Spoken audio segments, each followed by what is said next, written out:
welcome to the stream. Um, we're gonna get right into it. So, kind of starting off where I left off last night at Varrock. I did some agility grinding earlier today, and we are level 37.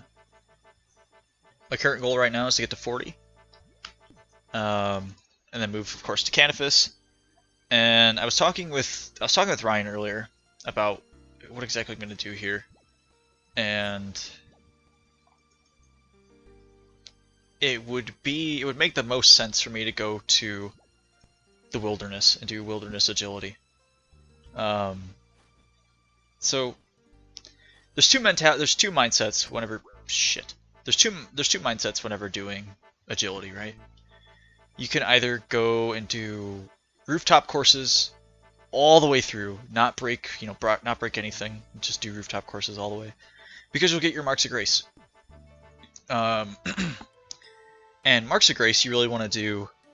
It's like, because you get agility, you get the graceful set, right? Which is, you see every single player in the game wearing graceful. Let's try this again. But the marks of grace here, whenever you're doing an agility course, like for example the Varrock course, you need level 30 agility to start. You'll get marks of grace here at a normal rate until level 50, and then once you hit level 50, the amount of marks to grace you get drop by 80%, which is huge. So it's 20 levels. You can effectively stay on one course for 20 levels and get a maximum amount of marks of grace, while running the course. So what ends up happening is you have players, I did this myself on my main, you have players that will stay at you'll have players that'll stay at Canifis, which is level 40, all the way until level 60. Because Canifis is arguably one of the fastest marks of grace per hour. Damn. I have not fallen this much. I didn't fall this much at all earlier. I've already fallen twice, and earlier when I was doing this, I barely fell at all. But, doing marks of grace from 40 to 60 isn't exactly a bad thing. I'm gonna move. I'm just kind of like, I'm in the stream editor real quick. I'm gonna put this like right there. Okay, that looks better. That way it's not covering up my bar. It's not really in the way of anything. So back to the marks of grace. So people will stay at Canifis from 40 to 60 just to get marks of grace, and you do get very, very fast marks of grace there. However, it then boils down to the amount of XP per hour you get. At Canifis, you will get approximately 19,000 XP an hour. That's slow, right? And going all the way to level 60, which requires like a couple 100,000 XP, right? So like, I'm level 55 mage, to put this in perspective. And actually, we could put this into better perspective if we were to use my cooking level, maybe. So cooking's at level 51. At 52, I'll have 123,000. Let's add 10k to that, and then we'll say that's approximately, if not a little bit more. We'll say that that'll be level 53.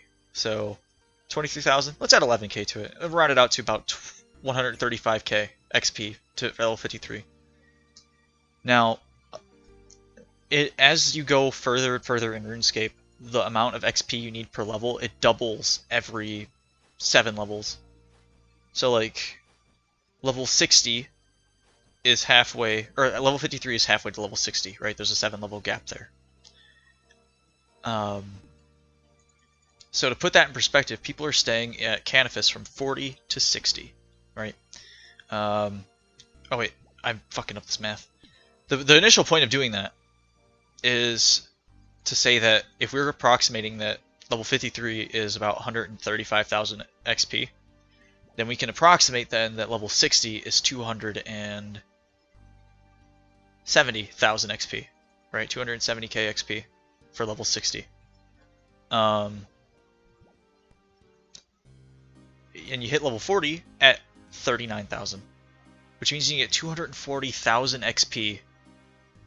You get 240,000 XP at Canifis. At only 19,000 XP an hour, you're gonna be at Canifis for like close to damn near 15 hours.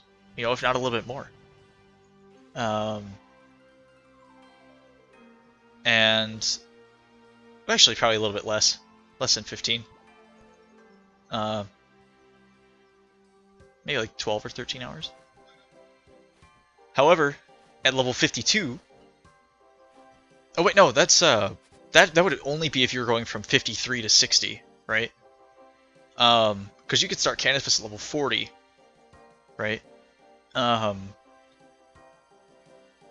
wait, no, yeah, so it would only take you 40 to there.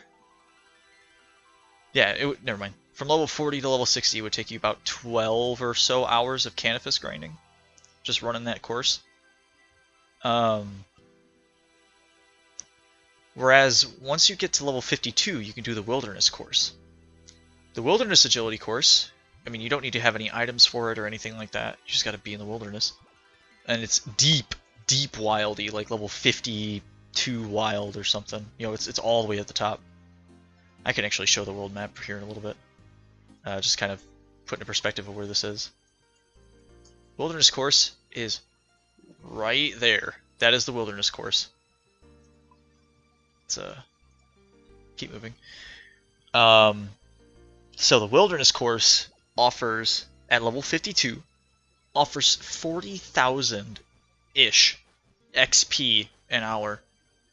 You know, immediately starting, and then at like level 99, which or at like much higher levels, it can go upwards of like 47,500 XP.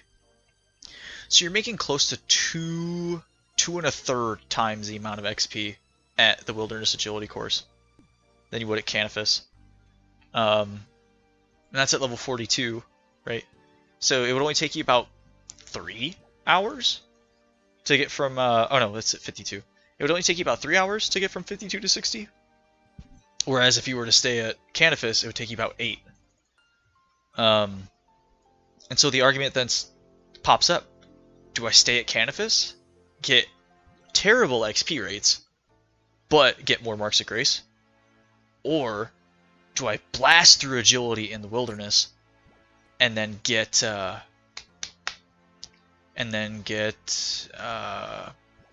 I blast through Agility in the Wilderness and then get to Sears at 60? Because Sears course offers a lot of XP an hour. Sears course is, I would say, on par with Wilderness Agility last I checked. And then you also get Marks of Grace. Really fast Marks of Grace too. And so it's likely better to skip over Canifis Agility once you hit 52, and then just go straight for Wilderness Agility. So I'm gonna give that a shot.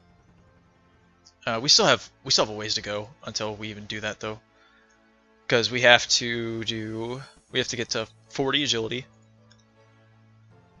which would be nice. Like I can already feel run energy recharge. Because where we are right now, we've gone up, I showed this on stream yesterday, we've gone up 2 brackets worth of agility like levels, right? So our energy recharge is considerably higher. It's considerably higher.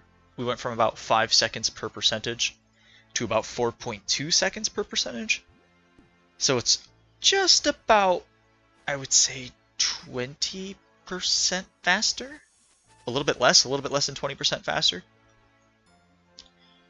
And that'll, of course, only get faster with Graceful, but as it stands right now, that's kind of where we're looking at.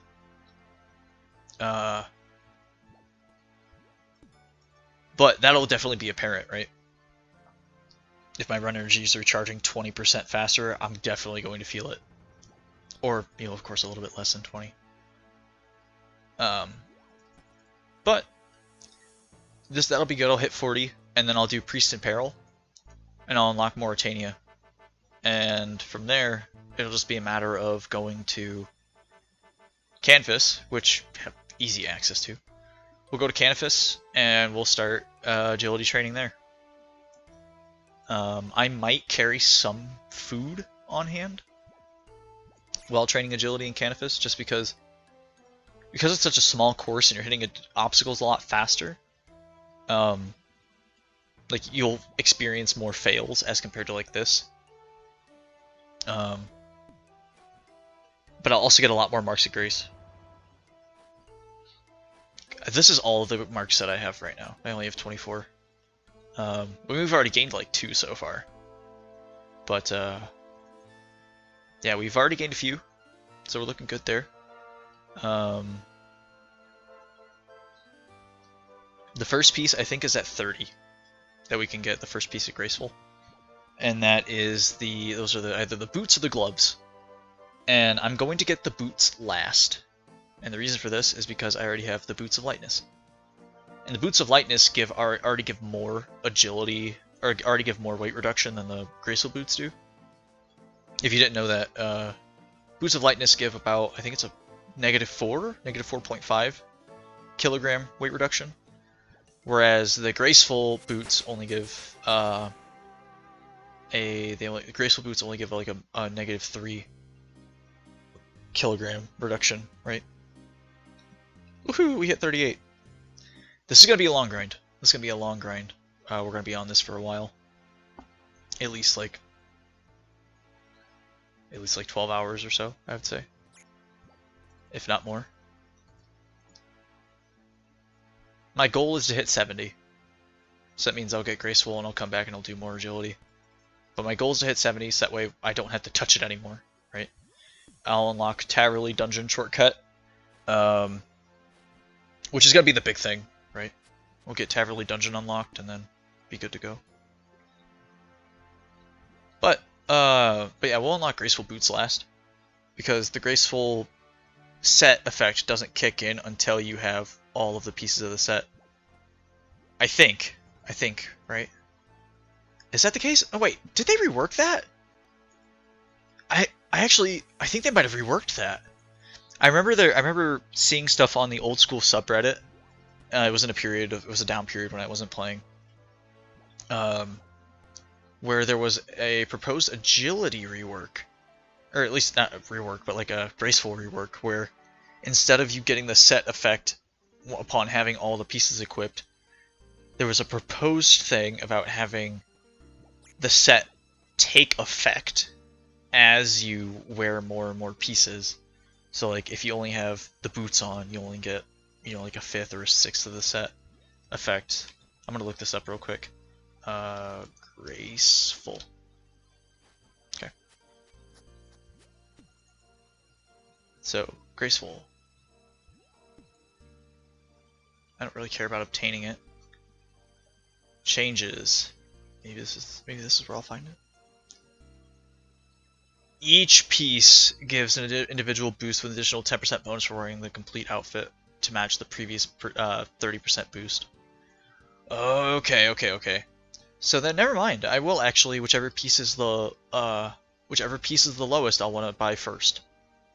And if that happens to be the boots of lightness, then I'm going to buy the boots of lightness. Or, sorry, the graceful boots.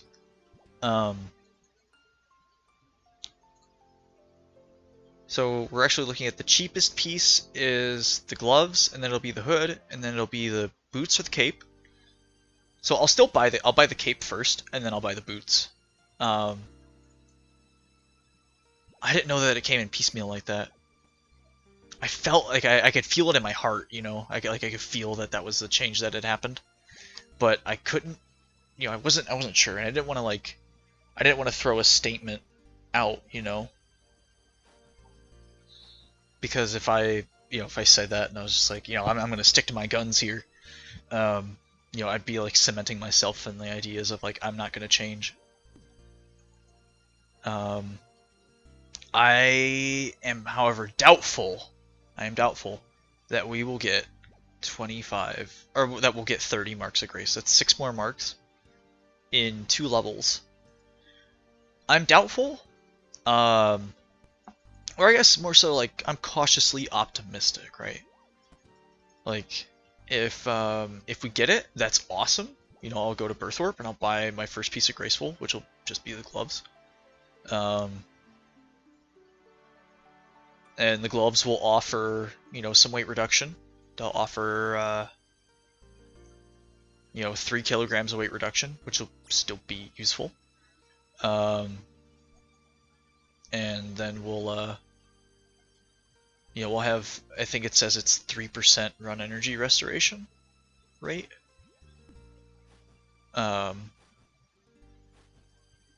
Which would be good.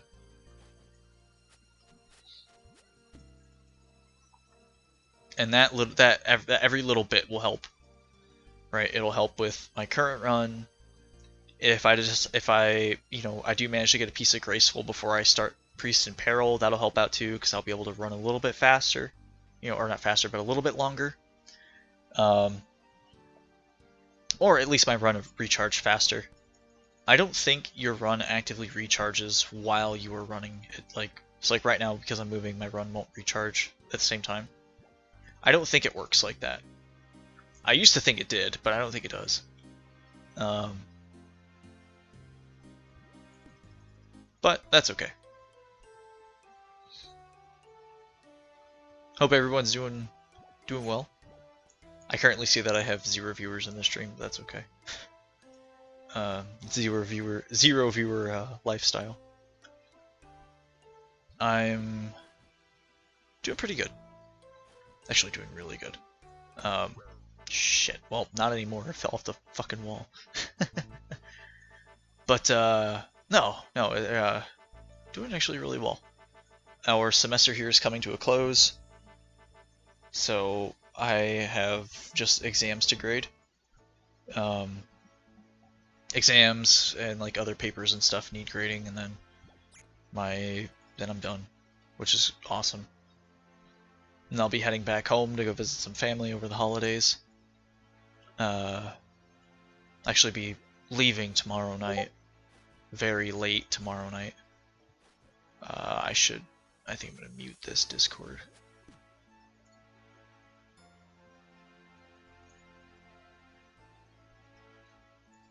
Although that video looked really funny. But I'm leaving late tomorrow night. And it'll be about a 3-hour drive or so for me to get back to go visit my parents. And it'll be like I'll be leaving. When I say late, I'm like talking like 9 or so at night. You know, so I won't make it to their house until about midnight, maybe a little bit later. I don't think while I'm in, you know, in town for the holidays, I'm probably not going to be streaming. You know, just spend time with friends and family, and you know, really just enjoy the holidays. What's up, Adam?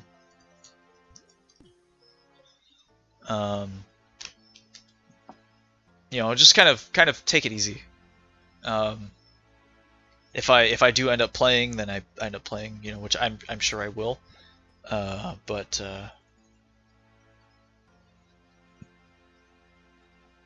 you know, just kind of having that time to sort of relax is going to be nice. So I'm really looking forward to it.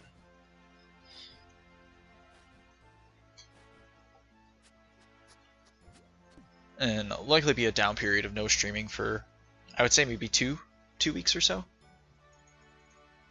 Because it'll really be I'm not going to be streaming when I'm in while I'm visiting family. You know, because doing this requires a lot of just like I have to sit down and, you know, granted, like all I'm doing is gaming, which is what I would, you know, do when visiting family too. But like I can't commentate, you know, properly like this. I could just do some streams without like commentary, but I would have like 0 chat interaction or anything like that. Do an IRL stream? I'm gonna hard pass on that, Adam. I would sooner this is a joke, but I would sooner do a hot tub stream. Because my parents actually have a hot tub, and so it would be possible. And I'm actually feeling rather fit too.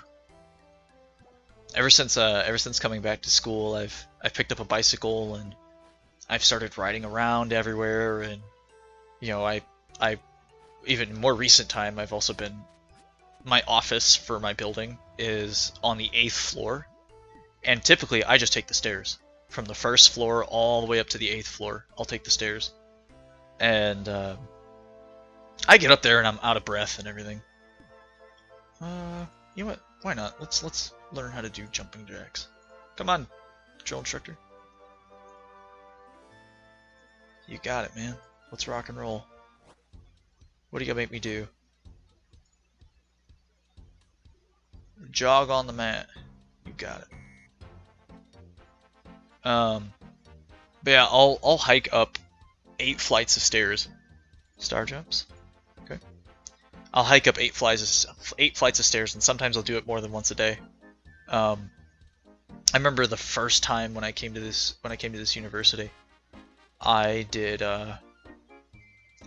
because of my teaching schedule and stuff like that, I would come up and I'd walk up 8 flights of stairs every single day, like 3 times a day. And I would just do it, you know? Jog again. Okay. Wait, did he tell me I could leave? Oh. There we go. Alright, what did we get? We got... Nah. We only got the camo top. I was hoping we got the emote, but that's okay. Or I was hoping we got an emote. But yeah, walking up those stairs so much, and back then I didn't have a bicycle that I rode, but now I do, and so I ride my bike around quite a bit, and you know, I ride it like, actually everywhere. Even like, you know, I rode my bike actually just yesterday, and it was windy as hell, and it was cold as hell, and I rode my bike, and man, the ride to the office was fine. It was fine. Ride to the office, I hiked up the stairs. I was out of breath, but you know, it's whatever. You know, huffing and puffing, and then I went down the stairs when I was leaving the office, and I got back on my bike, and I'm riding, and my apartment is in the direction of the wind, and so I'm riding directly into the wind. And I am, for those of you who know mountain bikes, and just like, I guess, more like shifting bikes, I am starting the agility truck, yeah. Yeah, I'm gonna get all the way to 70. But mountain bikes typically are like a, you know, you'll hear like 21 speed or something like that, or street bikes too, you know. And what that means is that there's like 2 gear sets. Yeah, 38 to 70 is gonna be brutal, so I'm just gonna stream it. I'm gonna stream it again, like I did with fire making, and we're gonna pump it out. There's 2 gear sets on a bicycle. There's the front gears with the cranks that you would turn the pedals, and it would rotate that initial gear housing. And then there's the gears on the back side of the bike that also, you know, the chain will spin around. On the right hand side, traditionally on the right hand side of bikes, where you have your 1 through 7, that controls the gears on the back side of the bike. And so 1 makes it to where the chain doesn't have as long to go around, and like, because like it's just adjusting like the. It's kind of hard to explain. At least it's hard for me to explain, because certain bikes have different things. Like the bike I'm riding right now, it actually has an adjustable lever arm, and for example, if I have it in 1, the chains are really close together, so the chain itself doesn't have much to it. You don't have to pedal as hard to make it to move. But because you don't have to pedal, because it doesn't move as far, you actually don't go as fast, right? That's the reason why in higher gears it's harder for you to pedal. It's not because like the bicycle's just magically getting tenser, like the chain's tightening up. What's happening is the chain is moving from a smaller gear to a larger gear as you increase those, as you shift up, and it's causing the. It's like you'll have to pedal more to get that gear to move. You'll have to pedal harder to move it because you're moving more components. And so like you could do 1 through 7, and then on the left hand side of the like your left shifter, you'll either see it on bikes listed as L, M, and H, so low, medium, high, or you'll see it listed as 1, 2, and 3. and that's the front gear, the one that you would pedal on. And traditionally, there's just 3 gears there. There's a small gear, a medium gear, and a large gear. 3 corresponds to the largest gear, 2 is the medium one, and 1's the smallest. So on the smallest gear, so the 1, you'll have the easiest time pedaling, but you'll get the least amount of speed out of it. 2 is a middle ground, and 3 is you're gonna have to pedal really hard, even if you're in like 3-1. You'll have to pedal hard, but you'll get good speed. I have actually just been trying to get my body used to pedaling in 2-7, which is really tough sometimes. And that's like even going uphill, which you shouldn't do. Shift it down, shift your bike down. Don't torment yourselves. But I've been pedaling in 2-7, and I show up to places and like I'll ride behind people and we'll lock up at the same like fucking bike rack. And I see them get off their bike and they're perfectly fine. They've got no issues whatsoever. And I get off my bike and I'm sitting there like, panting, trying to get some air. And that's just because like I've got my bike set up so high, and I fucking cruise on this bicycle. I really haul ass. And then like couple that with like climbing upstairs. Definitely just like to talk about like to have I jokingly said a hot tub stream. Like I'm probably the most fit I've ever been at this point. So while that would never happen, if I were to seriously contemplate the idea, I wouldn't feel too bad. Like I guess I wouldn't be too opposed.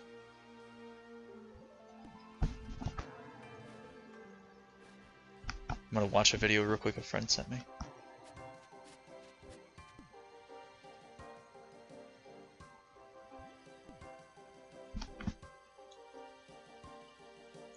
Well, I'm not actually going to do it all in one sitting.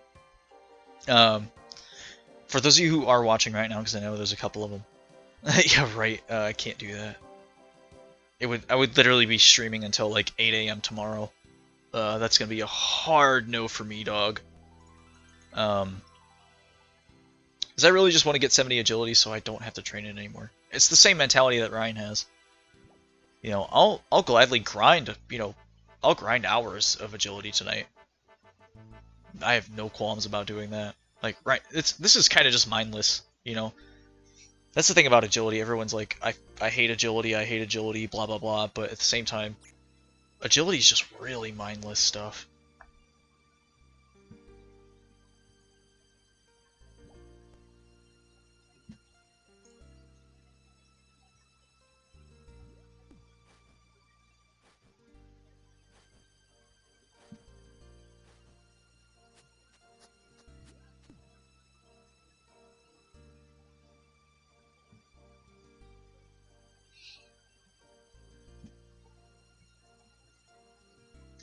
I call bullshit. Yeah, please call bullshit. Call Adam on his bullshit because it's not mine.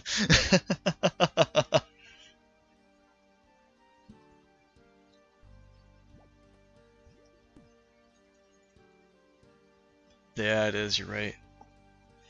I feel like that's actually a lot of what I do, and I need to dial it back a little bit because I feel like I bitch a lot. I'm self-aware. Self-aware bitcher. Ooh, we're about to level up though. Just about there. Should level up in this lap.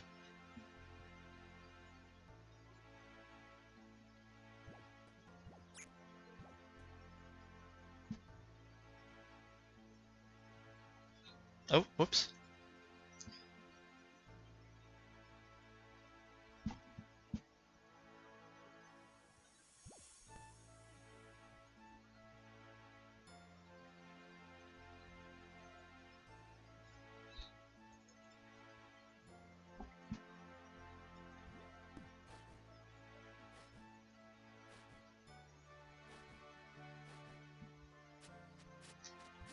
Sorry, sending a quick message to someone.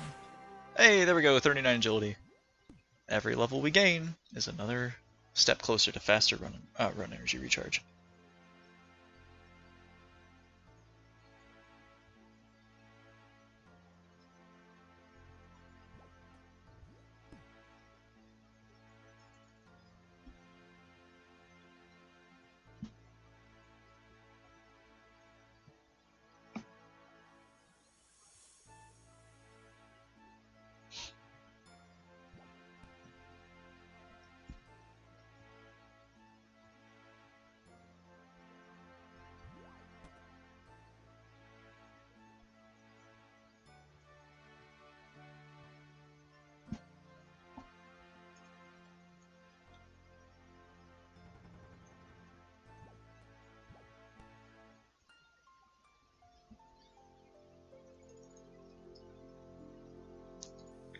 Keep on moving, keep on moving.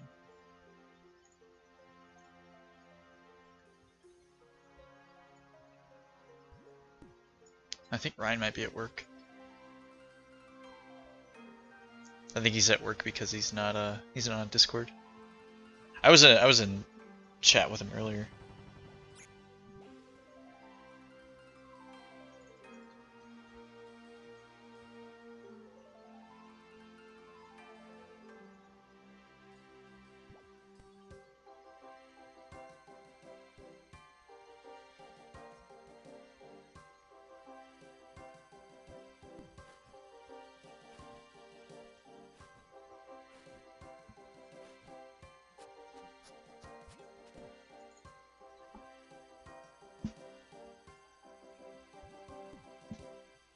Ooh, another Mark of Grace. Oh, we have a lot of energy. All right, let's kick this run energy on and get schmoving.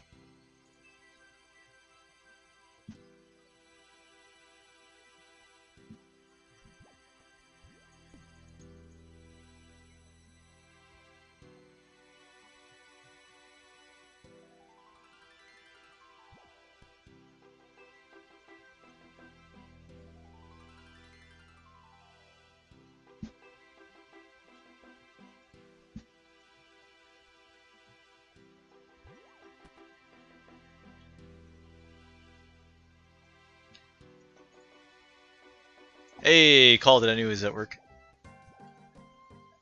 Easy street, baby. Yeah, agility's mindless, you know. And a lot of people say this is the worst skill in the game. A lot of people actually also say runecrafting. It's tied between runecrafting and agility as being the worst skills. Definitely seen that. What the fuck was that over there? I'm gonna watch the VOD back later on tonight. Because I tend to watch back portions of them just to make sure that they're good. Or like the audio levels and stuff are good, and then, you know, I'll upload them to like YouTube and stuff. But I just saw that guy. How long has the stream been going for? 30 minutes? I just saw that guy. Well, look like his character just like glitched across and back and forth. No, thank you. Because like I play it back to myself and I'm like, yeah, this sounds pretty good. But I just sometimes, you know, I'm not too sure.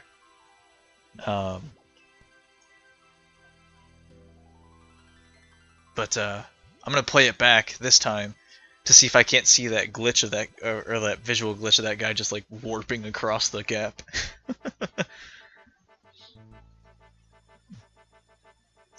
So earlier I said I was skeptical that I was gonna get 30 marks of grace for my first piece of graceful before going to Canifis, and I'm still kind of skeptical. But we only need 4 more marks, and we need another, like, we have another 12 laps. So that is possible, right? It is still possible to get the 40 mark, or to get the 30 marks to get a piece of graceful. And upon learning that you get the graceful set, like, each piece gives you a small portion of the effect, because they reworked it and now it doesn't require the entire set. I'm actually going to start buying the graceful pieces in piecemeal. You know, so I'll immediately buy the gloves when I have the marks, and then I'll buy the boots when I have the marks and stuff like that, because it gives portions of the set effect. Hello, go down. There we go. Perfect.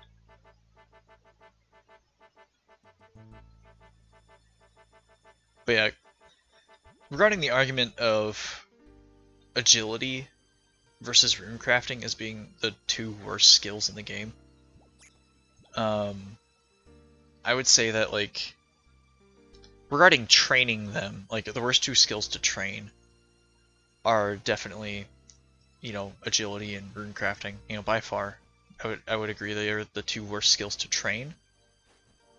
However, the usefulness of the skills, I would say, is arguably some of the most useful. They are some of the most useful skills in the game. Am I your savior now, Adam? Is that what that is? The savior of entertainment? Because we all know this classy white tea is the pinnacle of entertaining.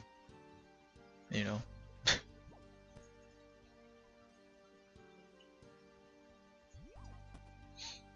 But, yeah, like, I would argue that agility, at least agility, is probably, like, the most useful skill in all of RuneScape.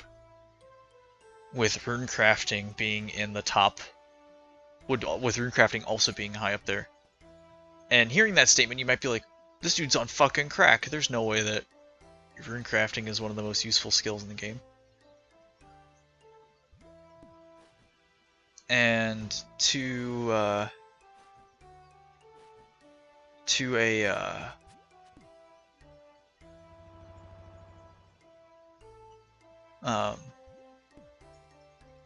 I was dropped. Probably dropped as a kid. But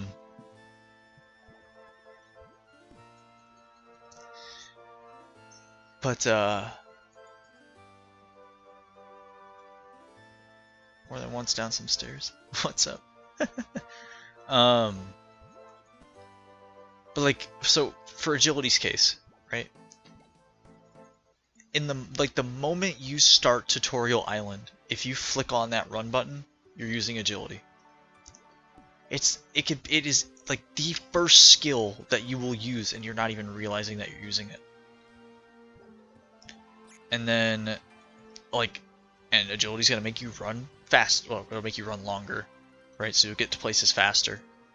Agility will also enable a shitload of shortcuts, like a ton of shortcuts in the game. You know, there's so many agility shortcuts that you can use just by agility alone, or by using like a mithril grapple, which then couples in range and stuff too. Yeah, agility shortcuts are amazing. You know, they're so good. And so it's like, boom, you know, you're set there. Like, agility is arguably the most useful skill. Granted, yeah, I'm not gonna lie to you, it sucks training it. You know, I'm level 38 and I'm only getting 10k XP an hour at this Varrock course. You know, and I'm paying pretty good attention. I'm not really like sitting.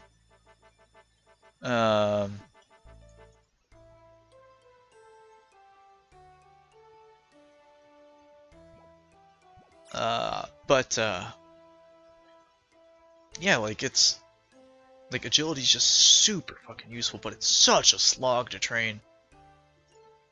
And now onto the case for runecrafting, and I'm gonna try to make a case for this skill. Because a lot of people just fucking hate it. So many people hate this skill. And regarding the training, I would say the hate is until you hit level 77, which I also hate that argument, right? Like, and people do that argument with a lot of things outside of RuneScape. You know, a lot of people will say, like, X thing gets good after X event, right? Like, a lot of people say that with TV shows. And I think of a lot of instances, this is with anime. A lot of people will say it gets good after this season, or it gets good after this event happens in the anime or in the show. And oh no, I'm not saying you know, it's not like it's true. Like, runecrafting sucks dick to train. Until you hit level 77. Runecrafting is click intensive. It's not AFK in the slightest. However, I'm still going to try and make a case for it. So, let's start out with runecrafting. I'll say pre-level 40. Alright, let's say pre-level 40. You can train a lot of it apparently through questing. I have actually never trained runecrafting through questing before, at least like actively trained it, you know, like hunted out quests to do to get runecrafting XP. But let me open up the wiki real quick, and we'll find out just how much XP you can get doing quests for runecrafting. I'm talking like dedicated quests, you know, not like, oh, you get to choose the quest reward. Let's look at the dedicated quest rewards first, and then we'll take a look at the quests that you can choose, right? So you get 500 for Ascent of Arceus. Enter the Abyss gives you 1,000, so that puts you at level 9. Slug Menace puts you at gives you 3,500. Devious Minds 5k. Fremennik Isles 5k, or Fremennik Exiles 5k. Lunar Diplomacy 5k. Eyes of Glowfree, which is a stupidly easy quest, gives you 6k. And What Lies Below, which is actually just the quest that unlocks the extra path of the Chaos Altar. That's what I'm gonna get to here in a second. So you can actually get a decent amount of XP, right, in dedicated quest rewards, and a lot of these quest rewards aren't actually too hard. A lot of these quests aren't too hard to do. And that can get you a decent amount. You know, just taking a look at the wiki here, we're looking at there's 15k there. Yeah, 15k plus that 21k, 29k. 32.5k, 33.5k. There's 34k in total from dedicated XP drops. That's actually going to get you to 40. That'll get you to 40 runecrafting-ish. Yeah, because if it's 30... I said 39? No, 34. 34k will get you, yeah, to 39 runecrafting. You can quest from 1 to 39. Although... you can't do Devious Minds and Fremennik Exiles until level 50 and 55 respectively. So you will get less, right? So perhaps only a level 30. You'd be a little bit above 30. You would break 30s though, like you'd break your level 30. And then if you were to burn XP from other quests, like you could complete one small favor and get 2 10k EXP rewards. You could dump those onto runecrafting for 10k EXP a pop. You just have to be above level 30. And that'd be big. The big thing is that you can do, and Adam mentioned this in the chat earlier, you could do ZMI. And that's really the kicker there. So running runes to a basic altar, an elemental altar. Ooh, another Mark of Grace. So let's say like I wanted to craft runes, you know, and I was making like fire runes or something, which is arguably the easiest way to do it. Doing fire runes, you'll get alright XP for rune crafting. And it's a pretty simple process. You warp to Duel Arena, and then you warp to Castle Wars, and you kind of just repeat that. You know, you run to the altar, and you run back. But you're not really like it's click intensive. You can't really AFK that much. You can if you on the run to the fire altar, because you can just see it off in the distance and just click it, and you're gonna path to it. But it's still not like, it's not AFK, right? This is where ZMI comes in. And if you don't know, ZMI is the Arania altar, which is right near Castle Wars. If you have Tree Gnome Village unlocked, you can warp to the Khazard battlefield, and then you can run west from there, and then you'll find like some lava and shit, and some Zamorak wizards or monks, and they're like, hey, this is our fucking runecrafting altar. Except the altar's busted as fuck, and whenever you take a rune essence there, you don't need a talisman or of any kind, and you just use it and you get a random rune. That rune gives you double the XP what it normally would. And it's a random rune, it could be anything. And the higher your level is, the better the chance it is of being good runes. And so this is kind of where it entices you to come to ZMI at a higher rune crafting level. But ZMI is fantastic, so long as you're on a world with a lot of people, and if your defense is high, or like you have like some combat gear or something like that. Like, because there's enemies that'll attack you. There's two paths you can run at ZMI. There's a really long path that you can take, and that really long path, and we're talking long. It's safe though. It's 100% safe. You won't die on it, and you'll make it to the altar, and you can, runecraft your stuff. However, there's a much shorter path. However, there's like level 90 monsters along that path. There's like wizards and archers and like melee fighters and shit like that. However, this is where you go. This is where you do ZMI on the ZMI worlds, because the Arania altar, ZMI altar for short, the Arania altar,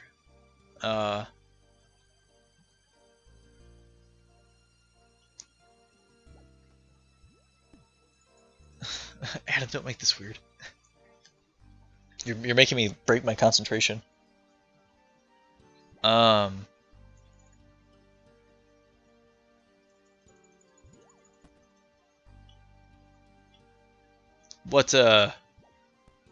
maybe I can try and clarify. I'm still kind of like working through.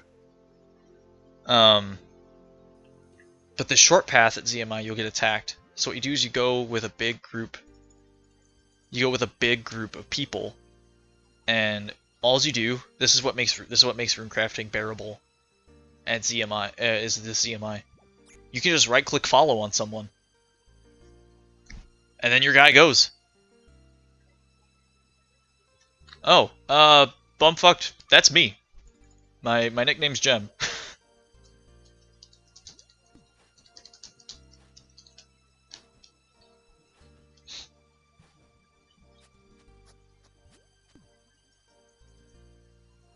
Oh god. Fuck. Oh no. Hashtag not alone. Oh god. Okay, that aside, yeah, you can just right-click follow someone. Or, even better, if someone's running away and they're just taking the long path, you could just click on a piece of essence in your inventory and click use it on them, and your guy will, you won't get stuck on the pathing. You will automatically follow this person a lot better than the actual follow command. And yeah, you literally just follow someone all the way to the altar, and then you make your essence, and then you, here's where having a high magic level comes in handy, because you use the, in the Lunar Spellbook, there's a spell that lets you teleport to the altar. Can you do the GPU ordeal and just zoom out and one-click the altar and let it run? Not quite. So you can use the GPU, plug in and then zoom it all the way out, and click on what you would believe is the altar, but old school RuneScape's pathing, despite you being able to click out that far, it doesn't actually go that far away from the character. So if you were to click all the way on the altar, which is possible, your guy would only actually path halfway to the altar because it's such a long run. So then you would have to click once more on the altar, and then your guy would run the rest of the way. So you can only have to really click twice. And then, of course, click on the altar itself to make the runes. And that's just a matter of, you can get back 3 ways, right? Or there's actually, multiple ways to get back, but ideal ways. Can you really single click? So I didn't think that I remember doing Arania on RuneLite, and this was years ago because I haven't runecrafted on my main in years. But I remember doing Arania on my main, and I thought it still took a couple of clicks, like only 2 or 3 though. Which already for runecrafting, only having to do 2 to 3 clicks to make it to an altar is fantastic. Like that is so much better than having to click a shitload of times and like running through the abyss and whatever. This is so much better. And then you can get out really easy and rebank. All you gotta do is if you have 77 mage, which is the ideal way, I think it's 77, and lunars, you can use the Urania altar teleport, which puts you right outside of the cave where the altar is in. And then you just go into the cave, access the bank that's right there, drink a stamina potion, and you're good. You're golden. Hey, we hit 40. Woo.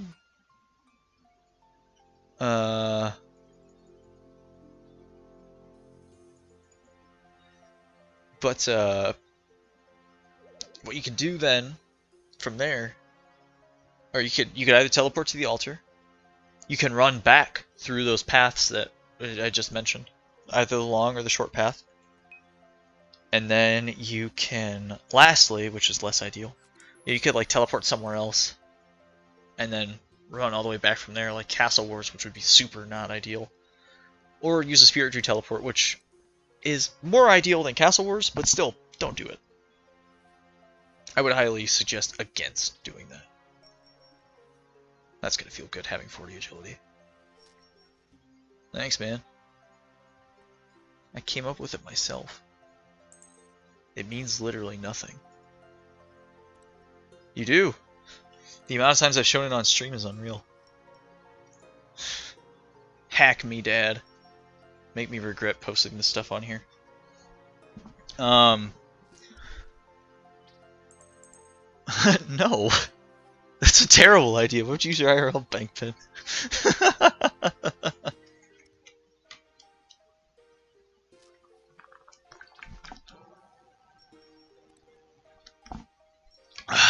Much better. But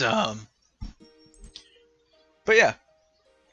So you can do Urania Altar all the way to level 70, or all the way to level 77, which is a long way. You know, it's not that fast, relatively speaking. But to give you an idea, the ZMI Altar, at level 40 to 49, between level 40 and 49, you're making approximately 28,000 XP an hour. At level 50, that jumps up to 36,000 XP an hour. And then if you're making fire runes, you will make how much XP an hour?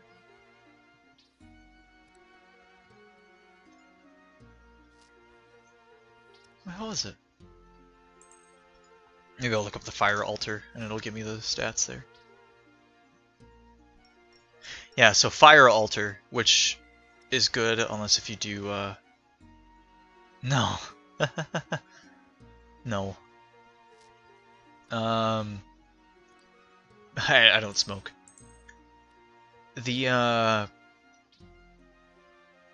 But fire runes will only give you 20,000 XP. If you're using altar, if you're using teleports and everything else, you can get at most 27,000 XP. So already, Urania Altar is a lot better than fire runes, like just basic fire runes. You could still get a lot more XP by doing combination runes, but the cost and the skills required is going to be a lot higher. And then also you're going to make a lot more money at ZMI. It's a lot less click intensive. At ZMI, all you got to do is just like drink a stamina pot, dose, bank, and then like click, at this rate only click once, and then you're at the altar. And you make a lot of money at ZMI. You make so much money at ZMI. Like, I've profited millions and millions of GP at the Urania altar. And looking at the wiki alone, it says you're making about 200,000 GP an hour crafting runes. This picks up, you know, as your level gets higher, and it picks up for just so many other reasons. What the fuck am I doing? I'm gonna do Priest and Peril. Priest and Peril. That's not how I spell Peril. There we go. What items do I need? I need 50 unnoted essence or pure essence. Alright, we got that. And a bucket, we got that too.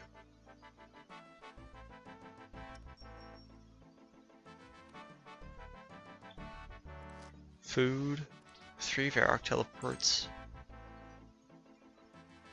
Do we have to defeat a Temple Guardian? You cannot use magic. And then I have to also defeat a Monk of Zamorak. Well, good thing I've got fucking full rune.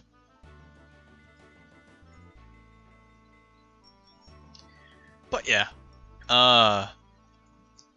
So you can runecraft all the way until level you can runecraft all the way until like level 77. And then 77 it gets really AFK because you then have access to blood runes. And blood runes is where things really get AFK. No thank you, Flawless.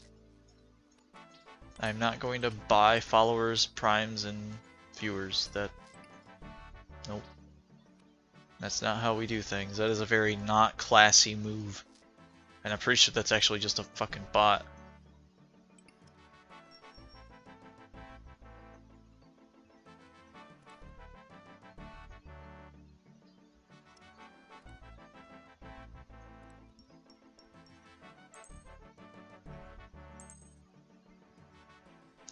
What do you mean that voice isn't acceptable? Fucking, I don't know how to make people mods.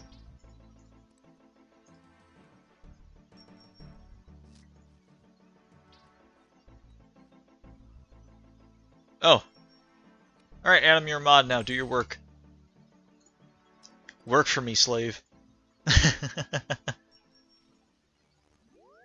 Nice. Yeah, we don't accept that kind of stuff here. I want my followers earned by the blood, sweat, and tears of my work. If someone follows me, I wanna have that follow deserved. You know, after talking with my audience and engaging with my audience, I want to be able to, you know, actively earn and engage with them, and not have my followers be bought by bots and, you know, whatnot. I have honor, and I'll be damned if I'm not going to live by it. Alright, let's go start Priest of Peril. It's really all we need to do, and then we'll get into Canifus. And then it's a matter of... I have no idea what this mod view looks like. Just like, don't destroy my stream.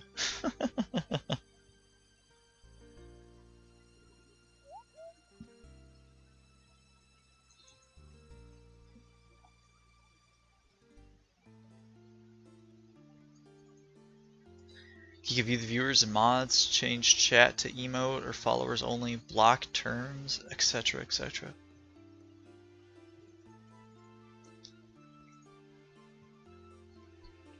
It sounds like he gets just a lot of like permissions to do extra stuff, which is good. I mean, like, I've like personal satisfaction.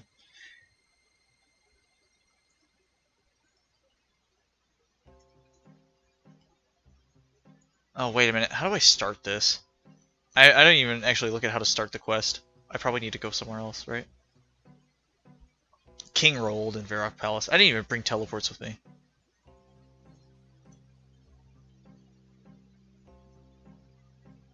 Yeah, I guess I have my own personal neckbeard now. Now, Adam, I don't know why you wanted to be admin of the Discord page. That makes no damn sense. We have a Discord for our group Iron. I'm gonna tell Ryan I made you a mod.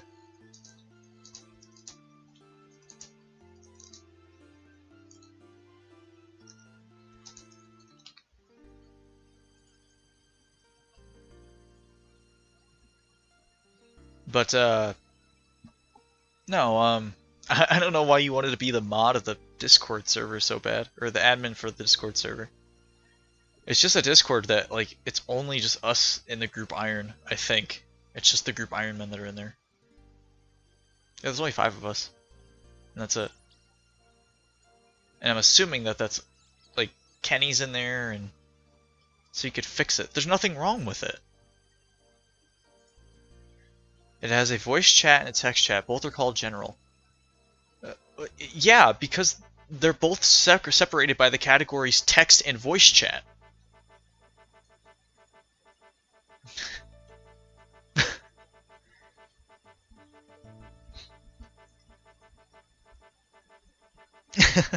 Well, no, I'm just like, I've been listening, like you saying that, and I'm like, they're still separated by their main categories: text, general chat, and voice, general chat. And having anything else would just be redundant, right? If you were to have like text and you were to replace the general under text chat with like text chat, it'd be redundant, right? Like, why would I click on the text? Like, there's no need. There's no need to do it, and especially if there's only just fucking 5 of us in there. If this were some, you know, like if I were to make like a streamer Discord or something like that, which I won't, but if I ever were to, it would be a very like, if I were to ever do that, I would change it then. But now, as it stands, no. All right, gotta do some voice acting. I'm looking for a quest. A quest, you say? What an odd request to make of the king. It's funny you should mention it, though, as there's something you can do for me. Are you aware of Paterdomus? It's a temple east of here. It stands on the River Salve and guards only passage into the deadly lands of Mauritania. No, I don't think I know about it. How strange that you don't. Well, anyway, it has been some days since I last heard from Peril, the priest who lives there. Be a sport and go make sure nothing untoward has happened to the silly old codger for me, would you? Sure. I don't have anything better to do right now. Many thanks, adventurer. I would have sent one of my squires, but they all wanted payments for it. Well, do I get a reward for this? You will be rewarded in the knowledge that you have done the right thing and assisted the king of Misthalin. So that would be a no, then. That is correct. Who's Dressel? Dressel is a priest who lives at Paterdomus, the temple to the east. You're supposed to be making sure that nothing bad has happened to him, remember? Oh, that Dressel. Yep, I remember. Well, I'm just gonna get going. This guy's a fucking dickhead. Man, it's no wonder that you fight King Rold in Garden of Tranquility, because he's a fucking ass.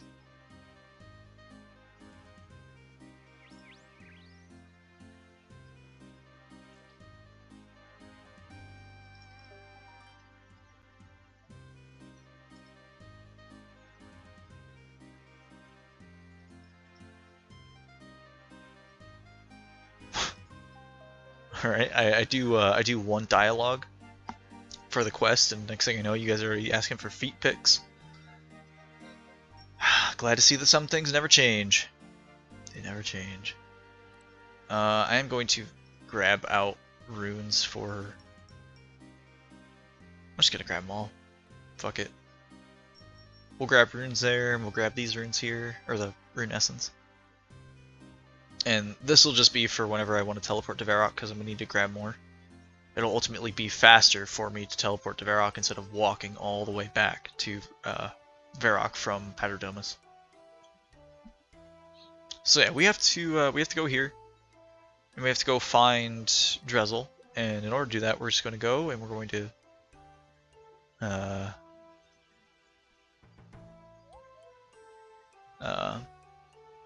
we're going to go find Dressel, and in order to do that, we're going to knock on the door of the monastery, and we're going to be told that we need to kill the temple guardian, which is just it's like a weird, fucked up looking dog thing that we're going to kill.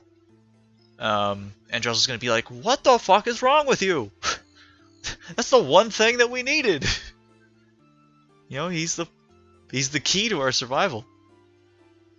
I'm going to be like, oh, whoops. And then we're going to have to give him, for some reason, 50 rune essence. I don't exactly remember why. And then he's going to stand guard for the exit into or for the entrance to Mauritania.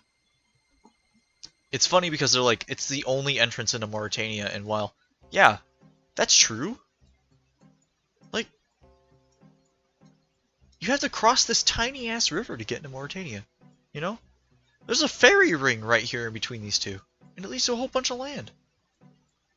You could sail a boat to the sands of Al Kharid.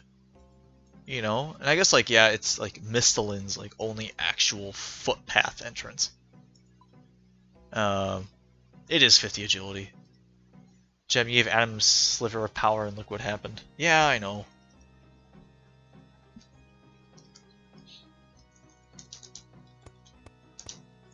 You knock on the door, you hear a voice inside.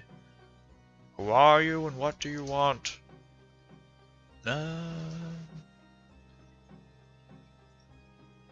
Rold sent me to check on Drezel.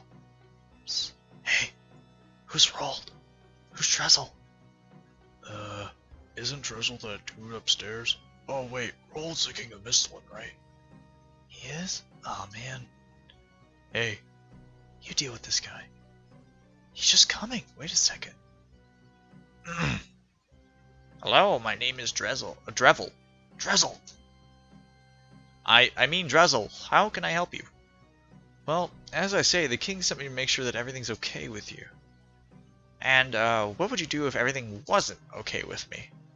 I'm not sure. And ask you what help you need, I suppose? Ah, good. Well, I don't think... Psst, hey, the dog. Oh, yes, of course. Will you do me a favor, adventurer? Sure, I'm a helpful person. Really? Thanks, buddy. You see that mausoleum over there? Mausoleum. There's a horrible big dog underneath it, and I'd like you to kill it for me. It's been really bugging me, barking all the time and stuff. Please kill it for me, buddy. Okie dokie. One dead dog coming up. Gosh, your RuneScape character's such an idiot.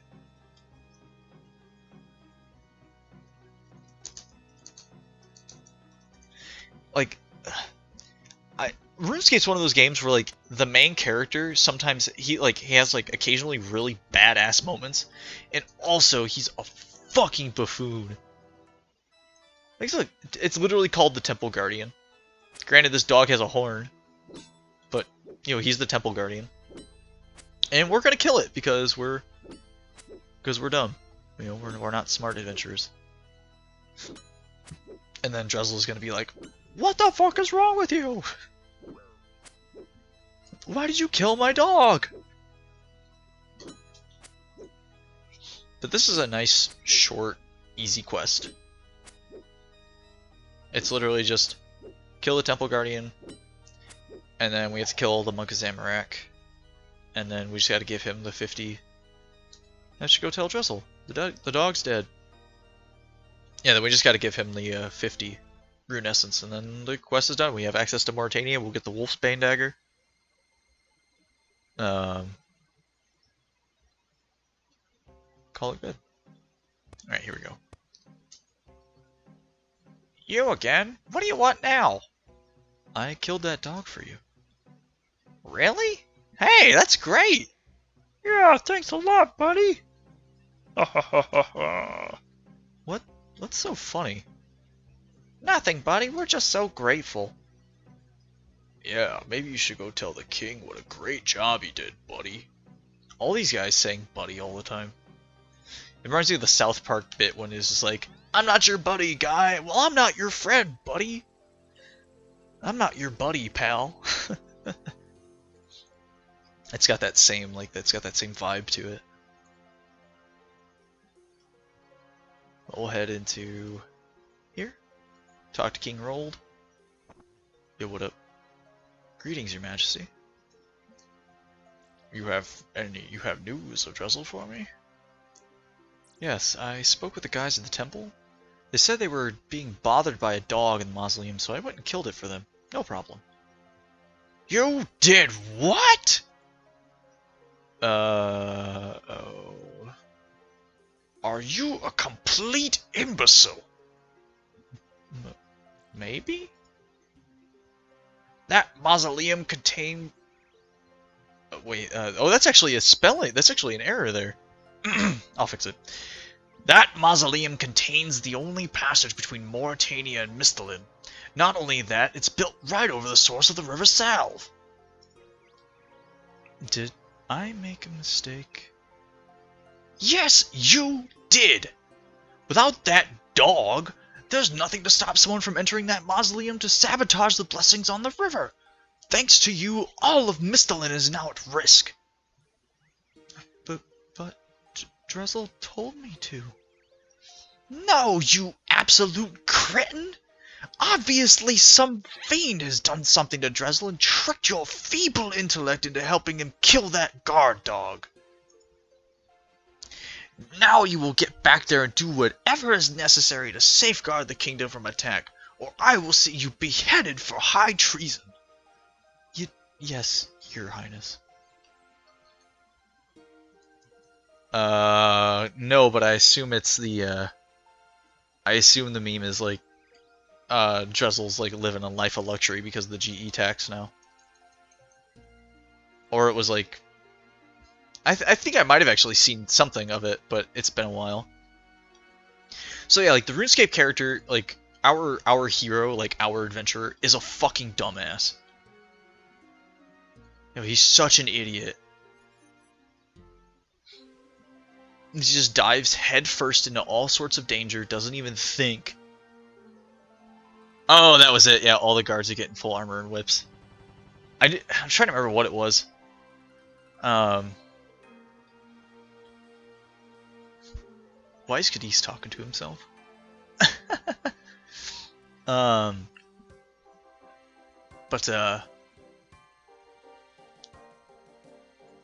yeah, King Rolled is a dickhead, but simultaneously, like, your character deserves it, you know. Like, we were on like giga dumbass mode when, like, we're just so gullible as an adventurer. We don't believe almost everything.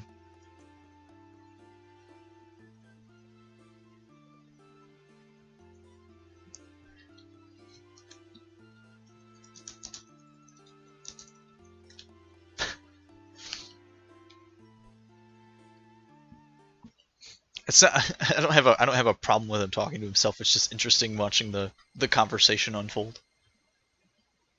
All right, so I don't know if I need to knock on this door again. Oh, you can go in here. So I think I actually have to kill this Monk of Zamorak. That's level 31 here. Let's murder him.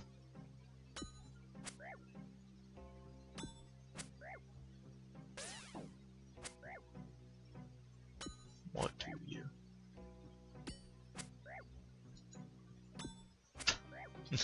Okay, that's exactly what I thought he was doing. Alright, well, he's dead. Are there any that I can talk to here? Maybe go up one more floor? I think he said that Drezel was up on the 3rd floor, right? Oh yeah, there he is. There's Drezel. Hey, my man. Hello. Oh, you do not appear to be one of those Zamarakians who imprisoned me. Who are you and why are you here? My name's Classy Group D. King Rold sent me to find out what's going on in this temple. I take it you are Drezel? That's right. Oh, praise be to Saradomin. All is not yet lost. I feared that when those Zamarakians attacked this place and imprisoned me up here, Mistalin would be doomed. They would manage to desecrate the Holy River Salve. If they should manage to desecrate the Holy River Salve, we will be defenseless against the vampires of Mauritania. Why is the river such a good defense? I'm not sure if this is the best time for a history lesson. I suppose I give you a brief overview, though. It might help you understand our next steps. It is said that many years ago, the land that is now Mauritania was a peaceful Saradominist kingdom. Alas, all that ended when the vampires invaded, claiming the land as their own. Mauritania wasn't enough for them, though. Soon they set their sights on these lands as well. Mistalin would have quickly fallen to the vampires were it not for the bravery of the 7 priestly warriors. They led the armies of Mistalin against the vampires in a great battle that took place right here in this temple stands. For 10 days and nights they fought, never sleeping, never eating, fueled by their desire to make the world a better place for humans to live. On the 11th day they were to be joined by the reinforcements. However, when those reinforcements arrived, they found the 7 priestly warriors and their forces been slain by the vampires. Their sacrifices were not in vain, though. Before they were defeated, the 7 priestly warriors managed to bless the salve with the holy powers of Saradomin. Their blessings remain to this day, ensuring no vampire can cross the river. The temple here was built soon after. It guards the source of the river Salve, acting as the only passage between Misthalin and Mauritania. Once the temple was complete, the bodies of the 7 priestly warriors were laid in rest in tombs to honor the mausoleum, in the mausoleum below. On the top of each tomb, a golden gift was placed as a mark of respect. A great statue was also built over the river so that all who might try to cross the Misthalin would know that these lands are protected by Saradomin himself. Okay, I can see how the river protects the border. Where do these Zamorakians fit in, though? Well, as much as it saddens me to say so, adventurer, Lord Saradomin's presence has not been felt on the land for many years now. Of course, while we know that he still watches over us, his power here is not as strong as it once was. I fear the group of Zamorakians tend to take advantage of that. If they could somehow pollute the salve, their blessings on the river might fall. If that happens, there won't be anything left to stop an invasion from Mauritania. So what say you, adventurer? Will you aid me in all of Misthalin in foiling the Zamorakian plot? No. Yes, of course. Thank you, adventurer. There's a well in the mausoleum beneath the temple that provides direct access to the source of the salve. That will be where the Zamorakians will attempt the sabotage. Oh shit, I need a bucket. We will need to get to that well. However, the immediate problem is that I'm trapped in this cell. The key must be somewhere nearby. One of the Zamorakians might have it, or else they might have hidden it somewhere. That's not the only problem, though. What else is there? When the salve was blessed, a small number of vampires were left trapped on this side of it. They were heavily weakened, but still posed a dangerous threat. This coffin here contains one of those vampires. The Zamorakians somehow found it and brought it here with them. I see. It doesn't seem to be posing a threat right now, though. No, but as those fiendish Zamorakians pointed out to me with delight, I am the descendant of one of the 7 priestly warriors who blessed the river. It will likely recognize the smell of my blood. If I get too close, it will probably wake up and kill me, very slowly and painfully. Maybe I could kill it somehow. No, adventurer, you should not risk waking it. Even now, it could pose a huge threat. The priests of old would incapacitate trapped vampires with the blessings of Saradomin. I suggest you do the same. Right. So, I need to find a key to your cell and do something about the vampire. Got it. Good luck.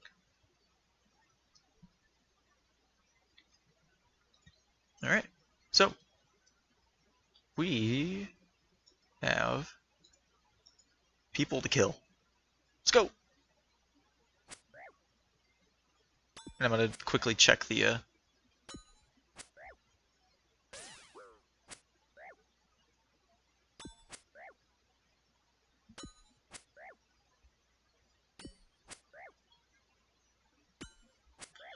Yeah, I fucked up. And I need to do... I need to get a bucket.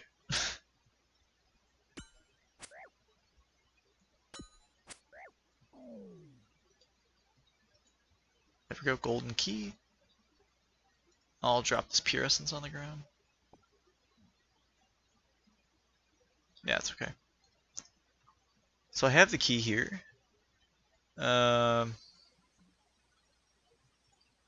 think I can actually go up to Drezel and give him the key. Although he won't be able to open up the door yet, which is fine. Oh, Drezel. Use the golden key on Drezel. Can't reach that. Let me talk to him. How goes it? Any luck finding the key to the cell or a way of stopping the trapped vampire? I have this key that I took from one of the Zamorakian monks. Excellent work. Quickly try it on the door and see if it will free me. I'll get going. That's odd. Okay. So let's definitely open up this door. The key is similar in size, but does not work. Oh, am I gonna play this game? Come on. The key doesn't work. Okay, well, I guess we'll kill another monk. That sucks. Oh well. There's another level 30 monk on the other floor, and I think it's the 30s. I have to kill a level 30 monk.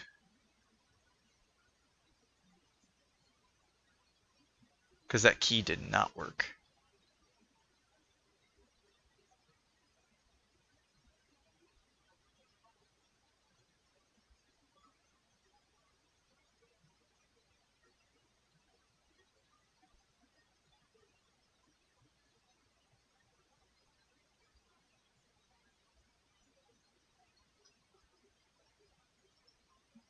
Yeah, let's try a different key. Monk of Zamorak. Die! Let's see, I'm gonna have to teleport back to, I'm gonna have to teleport back to Varrock again. An additional time to grab a bucket, because I forgot one.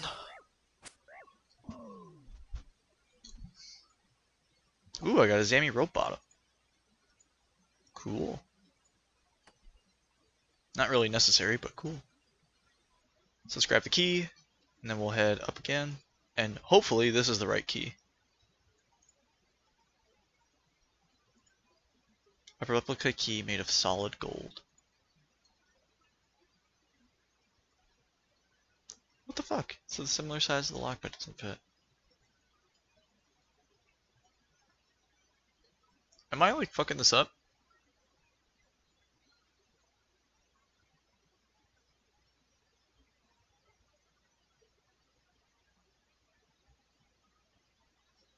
Oh, maybe this key doesn't open his cell. That might be it. I know I have to go down into the basement area. So we'll go ahead and go that way. Now that we have the key, we'll enter the mausoleum.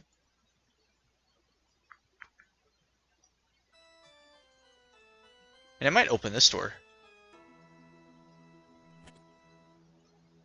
Yeah.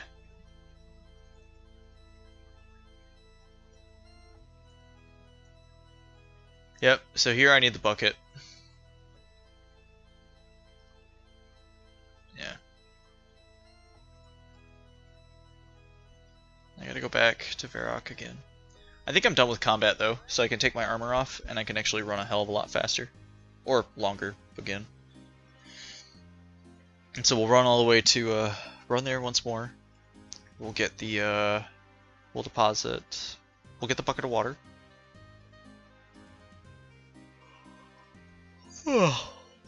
Deposit one of those.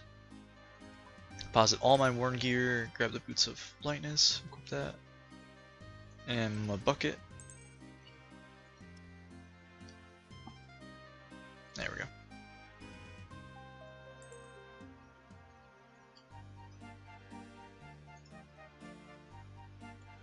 Actually, I don't know why I took full armor. I have prayer. I could have just used prayer and just like pray flicked the dog or something.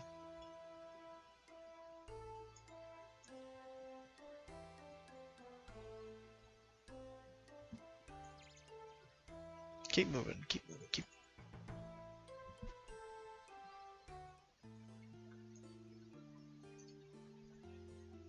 I've been doing Duolingo Japanese for a while now, and I actually lost my streak a couple days ago. Primarily just because I've been doing primarily because I've been streaming, and I would typically do my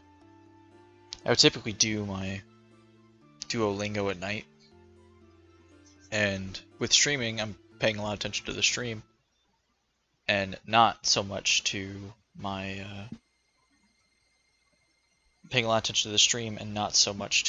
like Duolingo and shit like that. And so I'm just like, oh well, you know, it's like, oh, you better fucking do your Duolingo, otherwise you're gonna miss a day of your streak. And I see it and I'm like, oh yeah, I gotta do that. And the next thing you know, I stream and it's like I might stream until midnight or something like that, and I get off and I'm like, oh fuck, you know, I forgot to do it. Which is like, that's whatever, you know. Ultimately, the only person that would care about the streak thing is me, and for me, it's not necessarily about a learning streak, but rather just trying to stay committed to it, right? Just to commit to something in particular. We got the murky water.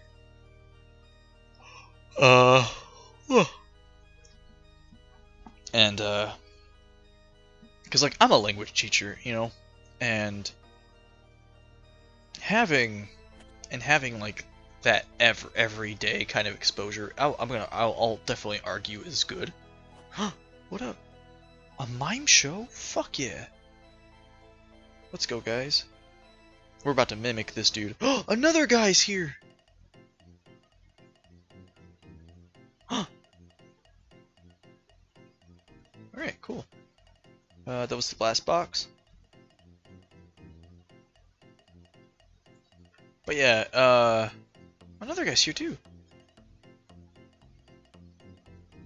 Is he just gonna stand there and wait until I'm done with my stuff? Oh no, he comes up. Climb rope. I have never seen other players in this. That was actually really cool. I have never seen other players in this minigame at the same time as the same time as you. Laugh. But yeah, I've like as a language teacher doing like I know that like consistently working with something is important even if you don't do it every single day, right? And I think that was dance, I believe. And then every single, like, you know, every day to do it is fine, but that's just because the way they do Duolingo is very... I got a mime mask. I'll equip it, why not? But the way they do it is like, it's all vocab all the time. You know, there's no actual, like, there's barely any grammar to it.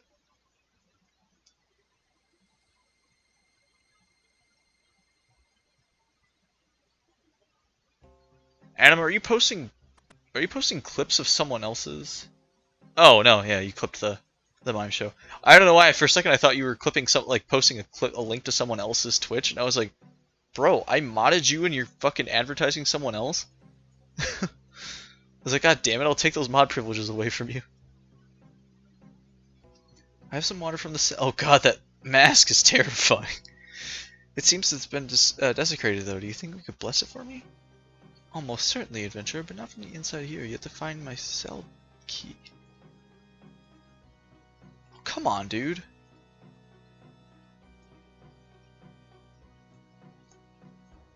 Motherfucker. The key doesn't fit.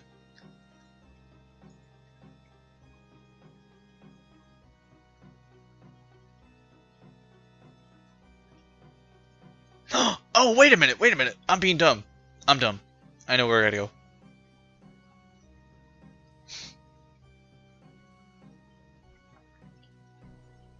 Yeah, you're networking in the wrong chat, Adam. I'll ban you.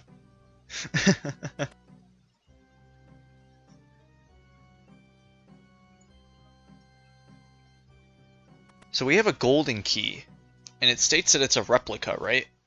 It's similar, right? A replica made of solid gold. And Drezel told us that these down here are all have solid gold stuff on them, these monuments. And I thought I remembered something about them. One of these has a key.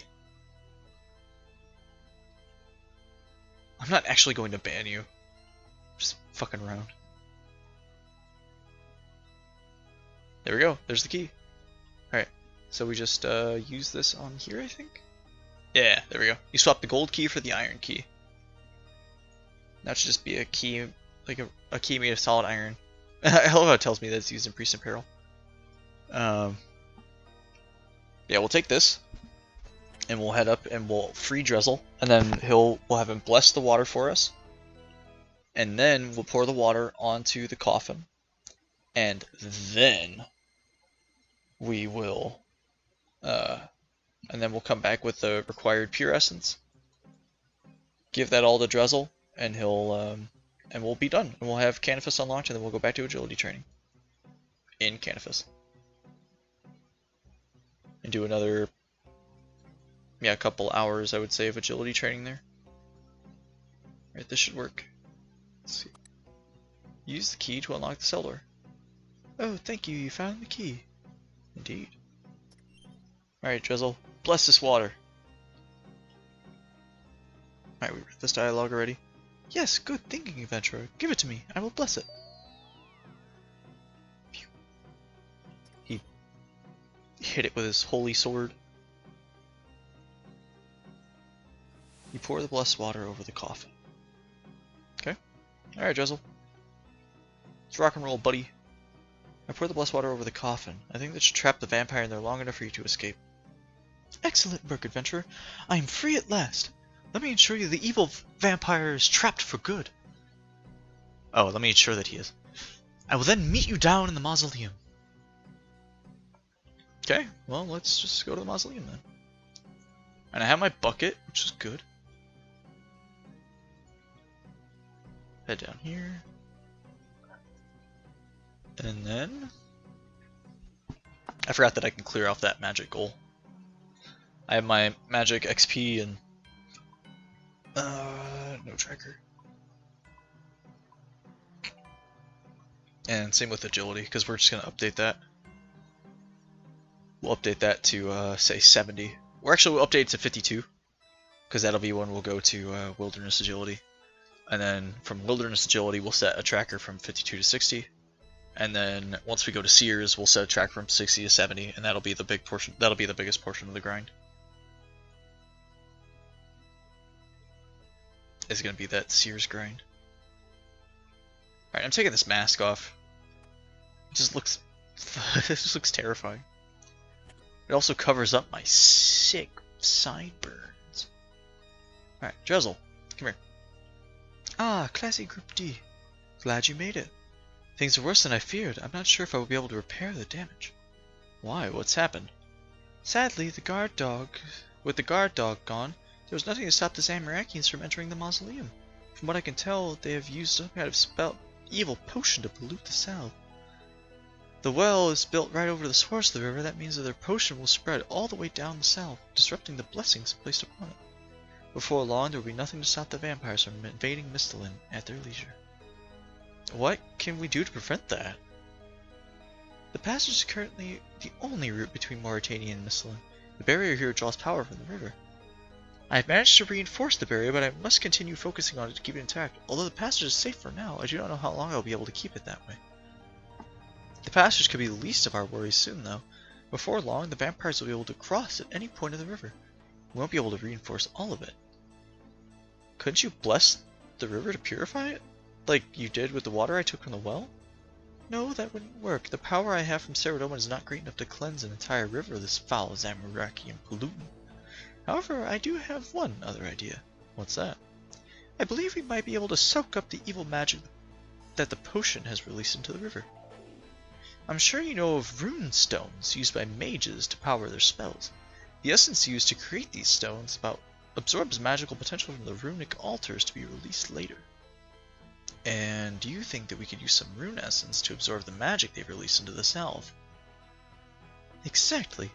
If we could bring me 50 essence, I should be able to reverse the damage done. Be quick though, the longer we wait, the worse things will get. Okay, well, I have used some rune stones. Quick, give them to me. I still need 27 more, alright? That's fine. We'll literally just deposit our whole inventory and bring all of it with.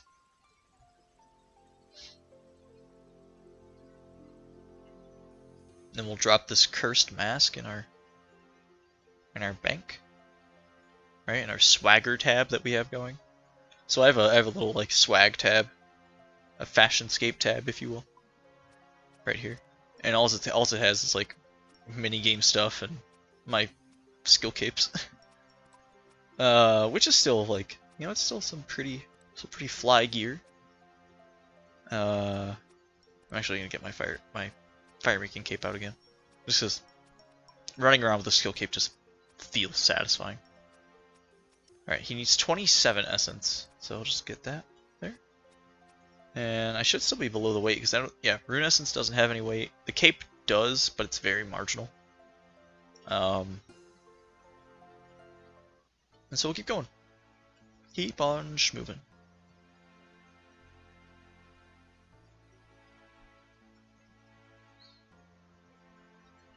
this quest, I think it's at Tolna's Rift, right?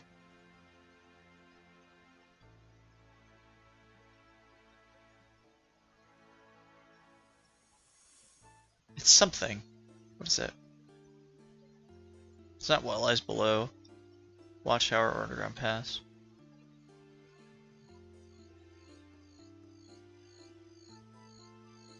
Tyrant's Lair in search of knowledge.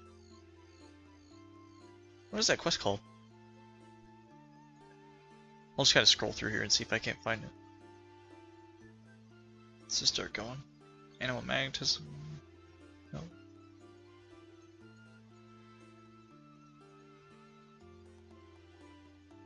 It's a neat quest though. Like you go into there and you're in this guy's mind more or less, and you like fight his fears and stuff like that. And you end up recovering his the woman's son who's been down there who's been like lost in this like weird magic realm for like years. And like by years I mean like literally like decades. He's been down there.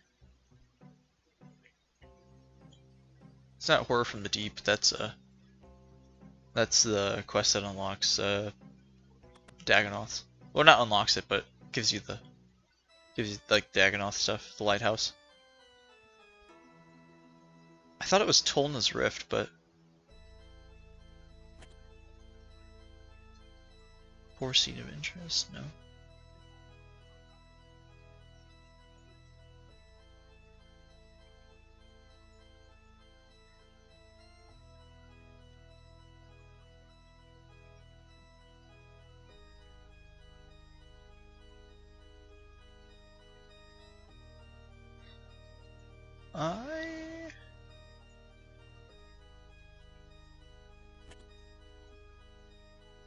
It's not What Lies Below. No.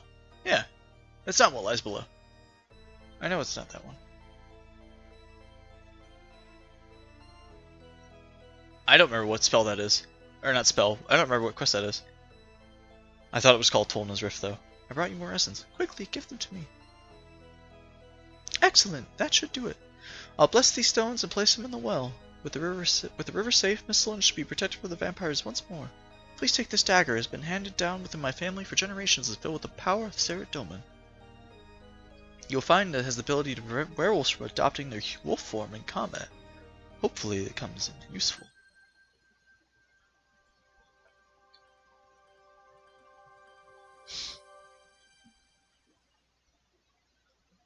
Alright.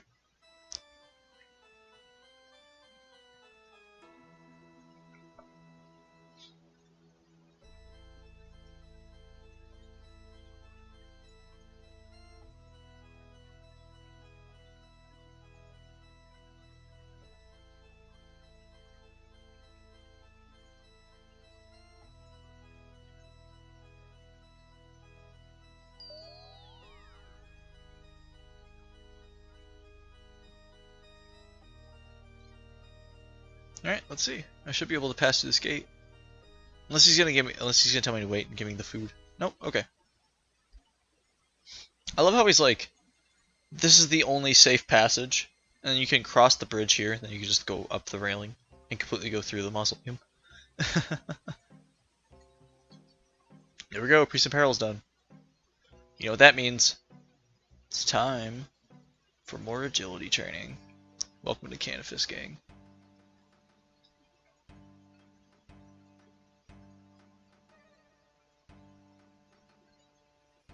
Oh, Soulsbane. That's it. Yep, Lana at the Rift entrance. Yeah. The Soulsbane.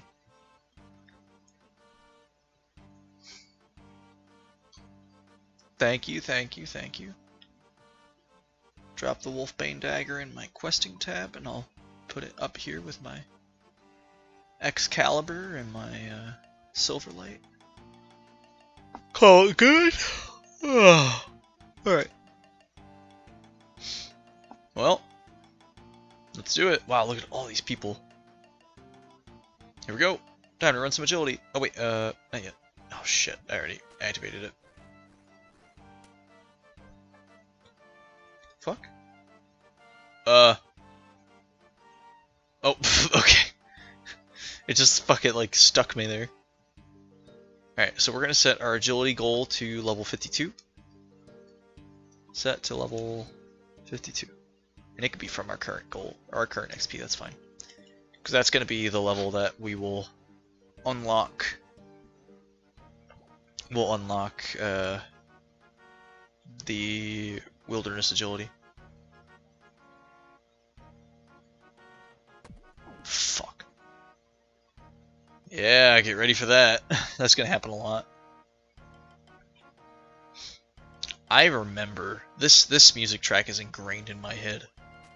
I'm gonna quickly refresh our agility tracker. We'll still have like the goal set, so when I open it back up, it'll pop back up. But I have this song ingrained in my head.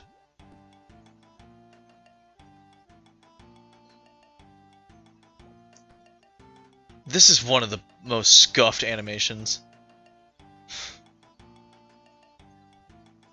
You just like fly, like it's like you're riding a broom.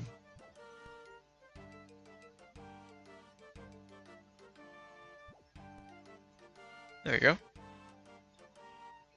Yeah, we're gonna be here for a while. I think probably about, it looks like about 330 laps, I think. But we already got a mark of grace. Now I don't exactly have any fast methods of travel from here. So while I did say that I'm going to get the graceful set, like by piecemeal, I don't know if I actually want to all the way from here, just because it'll take me a while to get back to Mauritania. Right, I don't have like a Slayer ring or anything like that. It'll all be based on why don't I have Ghost Ahoy or Fairy Tale 1 done? Because I don't. I have no good reason for why I don't have those quests done. I just don't have them done. Because I've been doing other grinds, like Magic and Big Chad don't need. True. Ryan gets me. I plan on doing them though, because Fairy Tale 1 is super useful because I can immediately do Fairy Tale 2, or start Fairy Tale 2 and get fairy rings. And then Ghost Ahoy I can get you know, I get the Ectofile.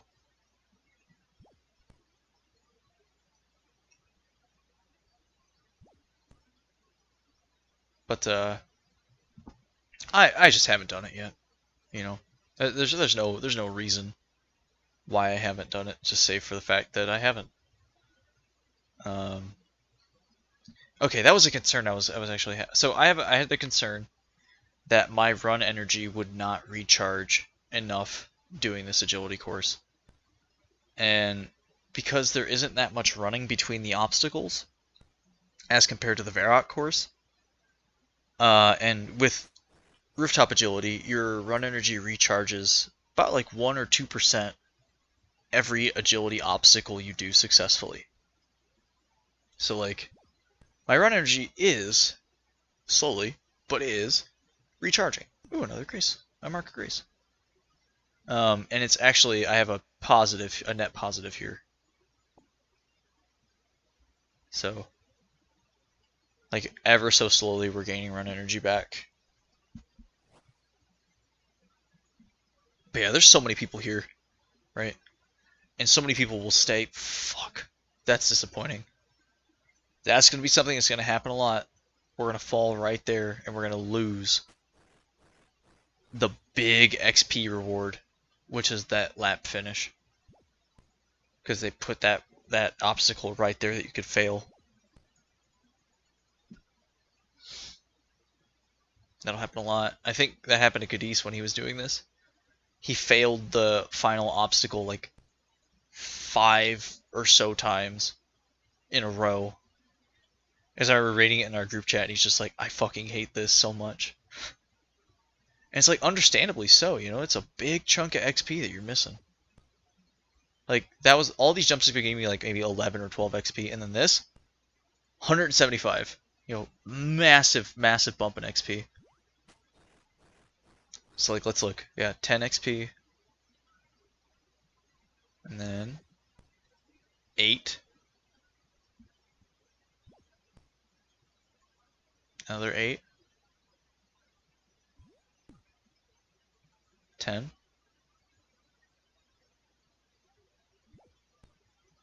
Another 8.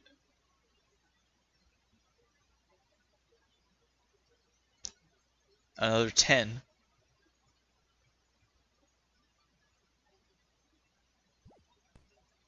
11. And then 175 for finishing the course. So you really have to finish this course, otherwise you're going to not have a good time here. 42 out of 45 Herblore goal. Doing diaries, quests, Varrock Kudos, etc. to redeem all the cheese. Yeah, I mean, you know, any additional experience is going to help. You know, if you whatever you can get, it'll really help you out there.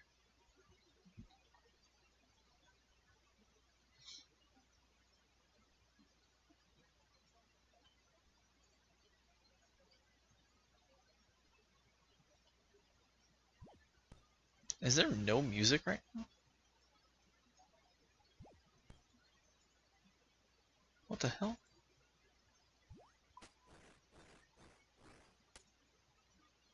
I might have to manually play a song, but I needed to turn the loop on, otherwise it wouldn't play. So let's put a banger on, right? This is some Al-Kharid.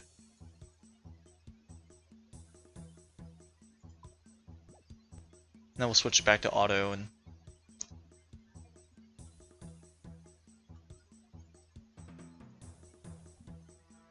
I always love the desert music in RuneScape.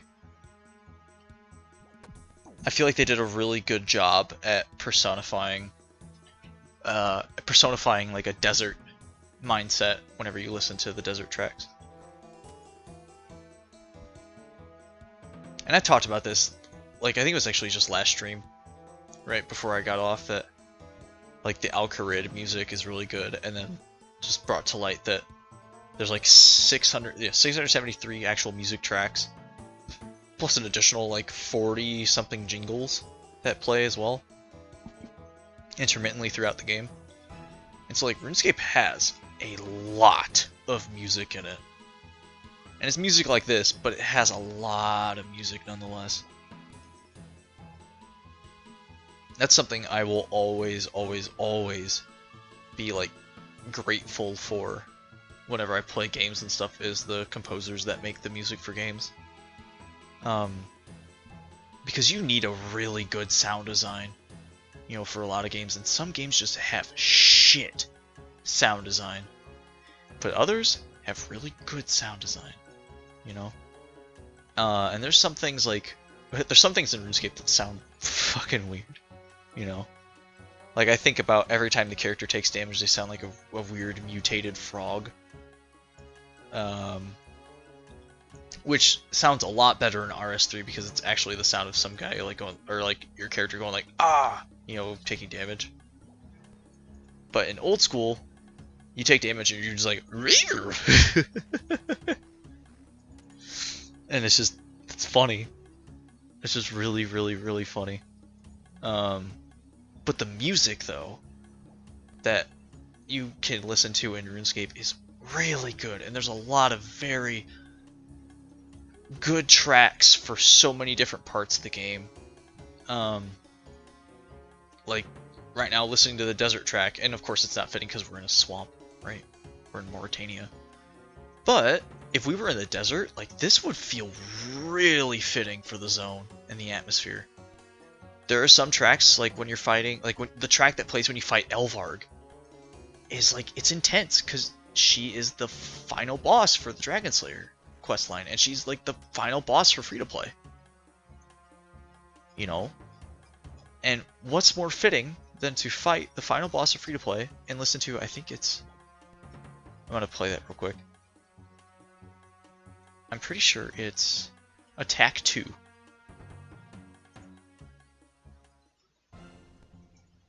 Yeah. This plays when you fight Elvarg.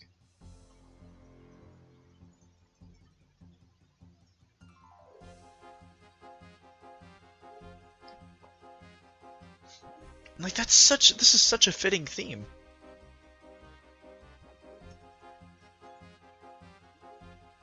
You know, like, Jagex really did a good job with sound design here. And, like, even in, like, later quests too, you know, the sound design there is also very solid. The sound design for more recent monster editions is also really solid, and like the actual the visual designs are also on point. You know, but just like a game that has a soundtrack as massive as RuneScape's does, right?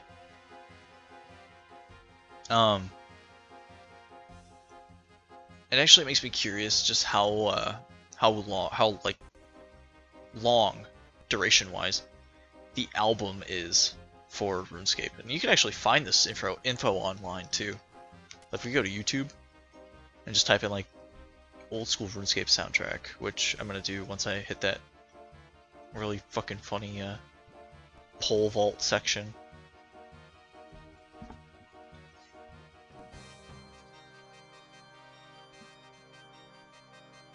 Because I have I have a very small amount of time here, but I can look this up. So that is OSRS soundtrack.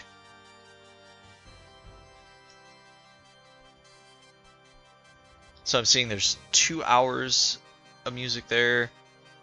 There's another 2-hour music playlist. There's a bunch of like 2-hour playlists that are available.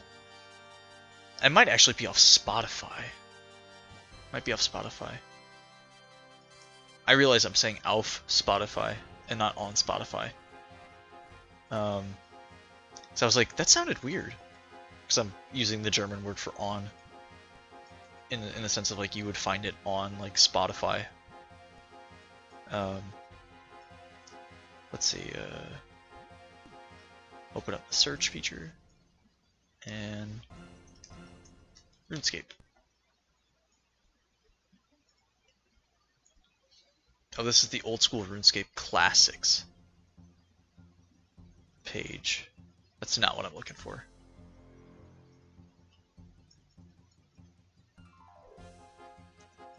Right, yeah. So there, like that's like there's also 673 just in the music player itself.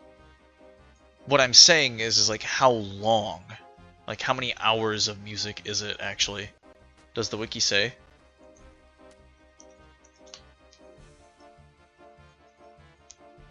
Like without like having to excessively loop or something like that? Yeah, that's what I thought.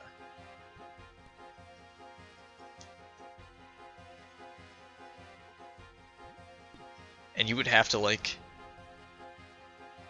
So there's just so many tracks, and it looks like all these tracks that are on here are like an average of at least 2 or 3 minutes.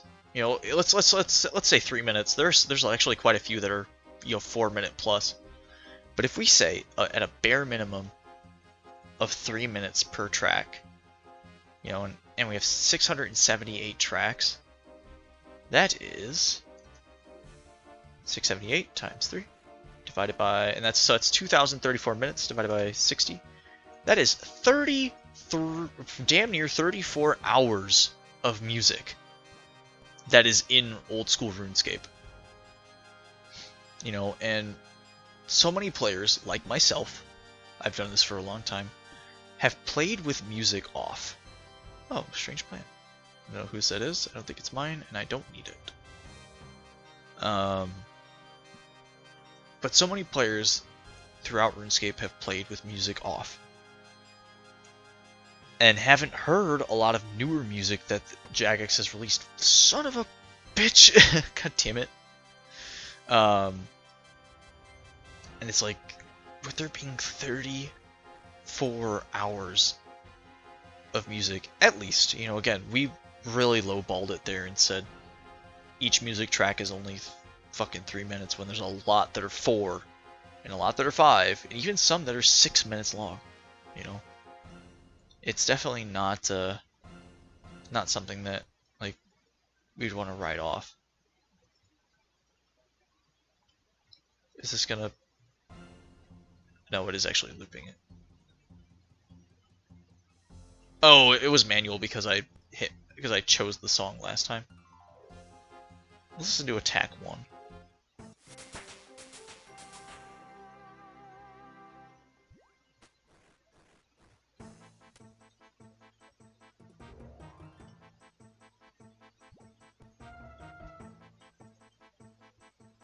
So yeah, RuneScape soundtrack, fucking solid. You know, Jagex and the sound design team have put in a lot of really good work here. And of course, like, this is a culmination of literally decades of work, right? Like, if we consider that all of us that are playing old school RuneScape are just effectively playing a, 20-plus-year-old point-and-click game, you know, we're listening to music from that, and it's solid music, man. It's really solid music. We're already almost 5% of the way to the goal, which is 52, and then that'll get us to the Wilderness course. We have enough Marks of Grace now to buy our first piece of Graceful, which is going to be the gloves. And then up next is the hood, actually. The Graceful hood is next. After that, we'll buy the after the Graceful hood, we'll buy the boots, and then the cape. Fuck. Or we'll buy the cape and then we'll buy the boots, because boots are still already giving us weight reduction. And then we'll buy the, boots, and then we'll buy legs, and then we'll buy chest piece, and then we've got full Graceful. Which actually is just a shirt, right? It's not actually a chest piece, because it's not actual armor.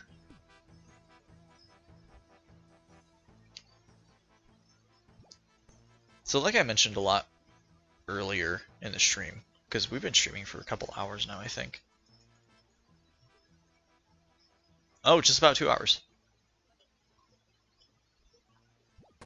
Fuck. Come on. The amount of laps that we're doing is a lot faster here, right? We've already done 17 laps, whereas the Varrock course is a lot slower. It's a lot slower at Varrock. And we're getting about 5,000 more XP per hour here. Still, at our current rate, and the goal that we have, from this point, it'll take us about 5.5 hours to get to 52. I think a reasonable place for me to get to would be about level, like reasonable as in like something I would want to get to tonight. At the very least, I'd like to get to a decent bracket, right?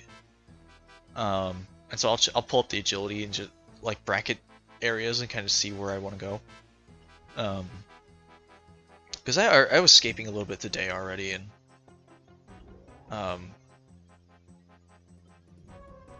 I should really just burn through this agility grind, because that's all it's gonna be, is just a grind, right? I kind of want to play like some Halo and stuff later, so I'm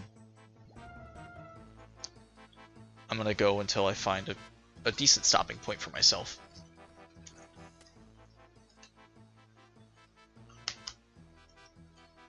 Like, let's see. Run energy restoration. So I'm seeing that there's a breakpoint at 42 to 47. So we'll get into the next bracket at level 42. I might go to level 50. I might go to level 48 tonight. And then just leave from 48 to 52 for the future. Son of a bitch, dude.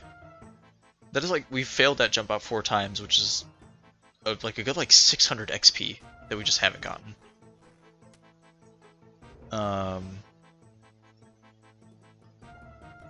Which sucks. Fuck. I gotta turn that loop off. The only reason I turned it on was because we're in Mauritania and I wanted to hear more of the swampy music. But it like stopped playing. I don't exactly know why, but it did. And I don't think it's because the loop was off, because the loop was never really on. I want to do something fun. Well, too bad.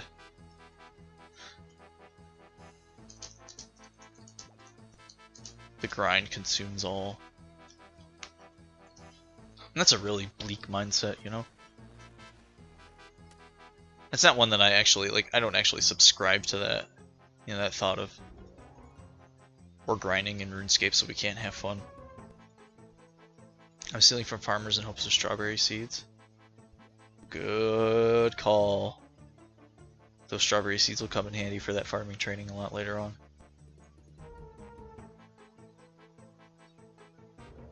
Already 6% of the way there!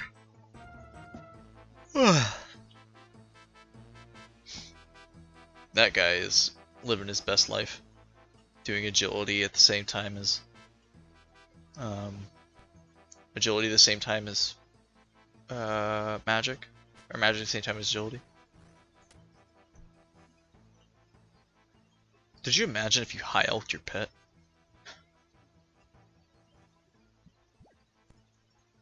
One in 82.5 drop, and I need at least 3.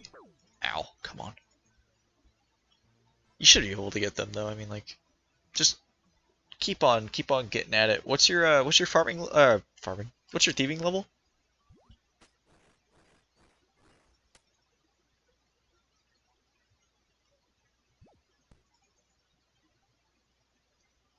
$62.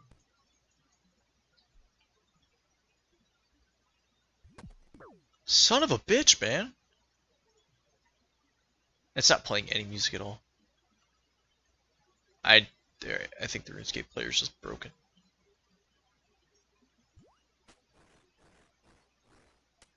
Well,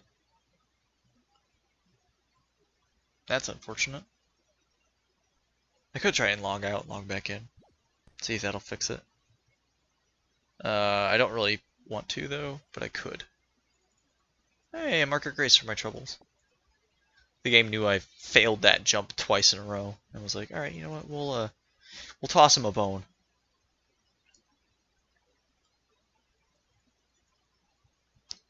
This is kind of why I was saying earlier that I want to get to, you know, I should bring a little bit of food with me on the roof, just that way I could eat on the way.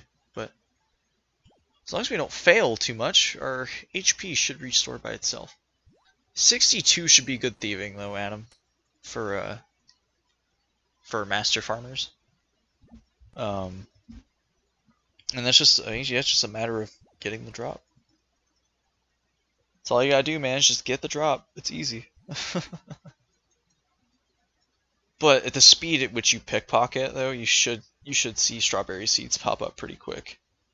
And you have full rogues. Oh yeah, whenever you get a strawberry seed, I mean you're getting double seeds now. Whenever I do theming and I hit 50, I'm gonna do Rogue's Den as well, and get Rogue's outfit.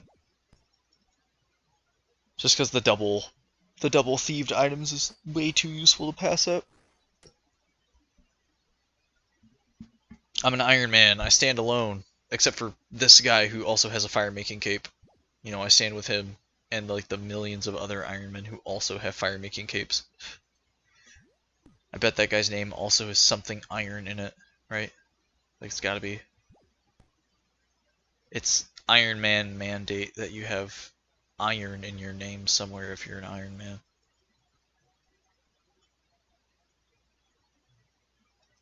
Which actually means that Adam, you're breaking the mandate, and you're gonna get grounded for not having Iron Man in your name.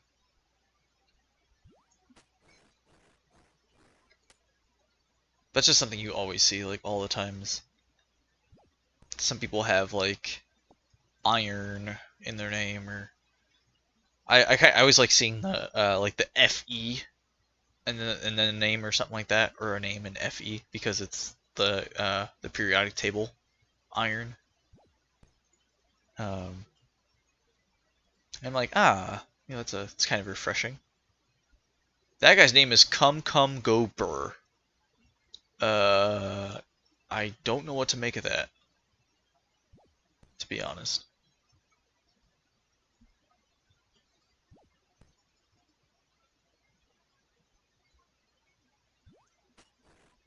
Alright. Ooh. 60 prayer. What is he training prayer for? Alright, so we can fail this one. Okay, we can, but we probably succeed, but the possibility. I think there's only 2 that we can actually fail here. That one back there. And this one up here are 2 that we can fail.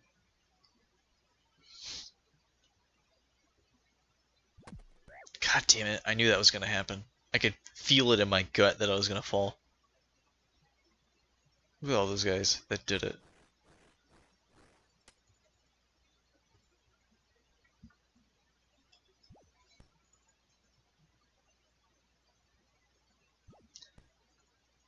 Yeah, so yeah, our music player broke, which sucks. So I'll probably just...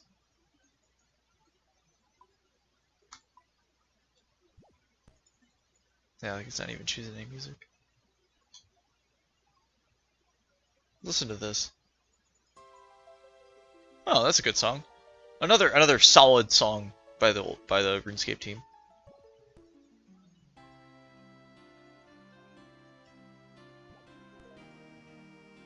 Over 7 days left until I can change my name.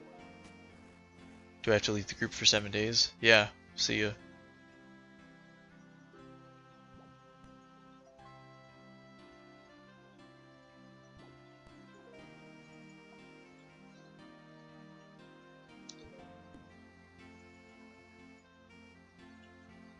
I personally never change my name. There was a small period of time where I had changed it a couple of times. Like it used to be Congo Bongo way back, and that's on like an old main. It used to be Congo Bongo. And then I changed it to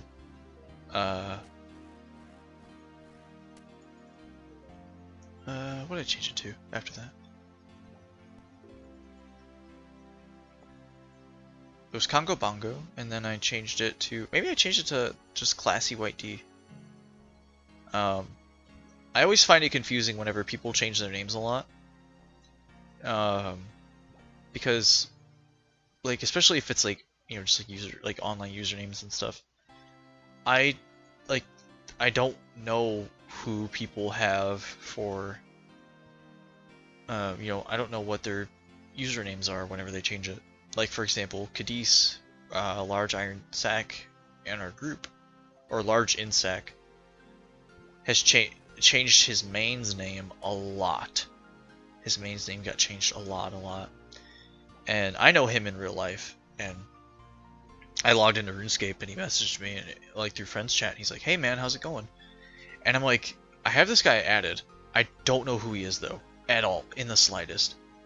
You know, just because like I don't recognize his username, and I checked because you could see like what their previous username was, and it was also something I didn't recognize because he had changed it so much. And I was like, it's going good, dude. You know. And then he mentioned somebody that I knew in real life, and I was like, oh, I know who this is. I know who this is. But when people change up their names a lot, like I just don't follow. You know. As a teacher, I have so many names and shit that I have to keep track of anyway. I just like sometimes I just don't have the fucking capacity to keep track of other names like that. Like the first time when Adam changed his name, he changed it from Dry Log to. And I knew it was Adam because of the log. He always has log in all of his names that I've seen at least. There's always a log somewhere. And then he went from that to Gen Utility, and I was like, I got into the group chat one day and I saw Gen Utility thing, and I was like, well, who the fuck is this? And why do they know my name? Why are they, like why are they telling me hi with my actual name? And I'm like, I don't know who the fuck you are. And then I could tell eventually that through demeanor and the way this person acted that it was indeed Adam.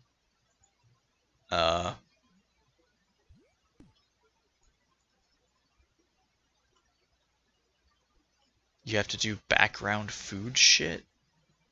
Based on the I don't know what that actually means with the context of the sentence. Your name is funny because you have to do background food shit. Do you do shit with food in the background? God damn it! Fucking falling again here.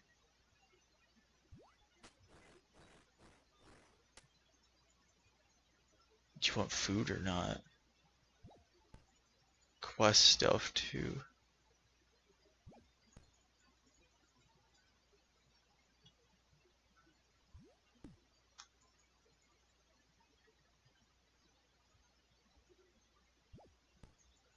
I I actually am still confused here. Are you calling your account a general utility account?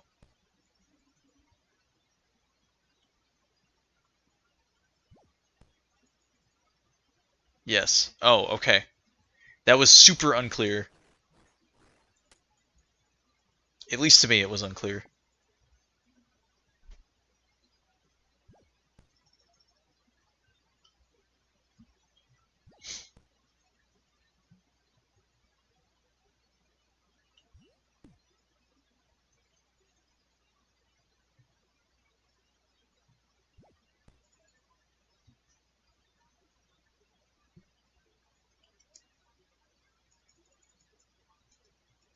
There we go. Yeah, I don't know what the fuck's happening with the RuneScape player, but it's just not wanting to work. So I guess I'll just have to set something else on and then just fucking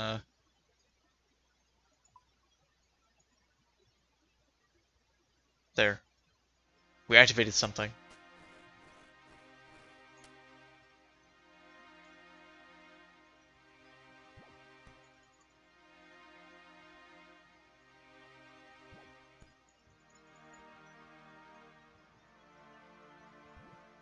And then whenever we get bored of it, we'll just swap it out.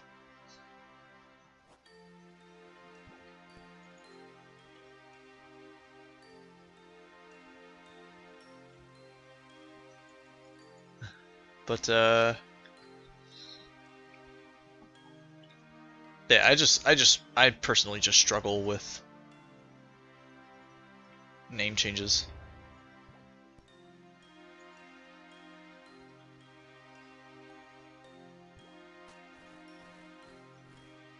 And like knowing who's who, especially if I miss someone changing their name the first time and then they change it again.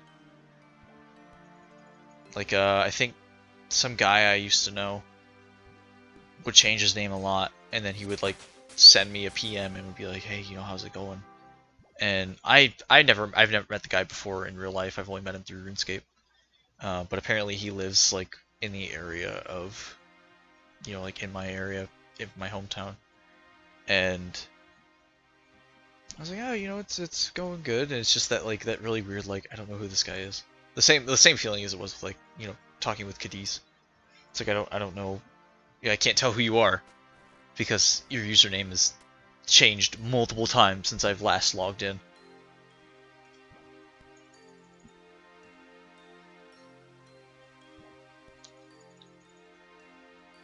And for me, it's just like there's something about just like having that moniker, you know, having that tag that's yours.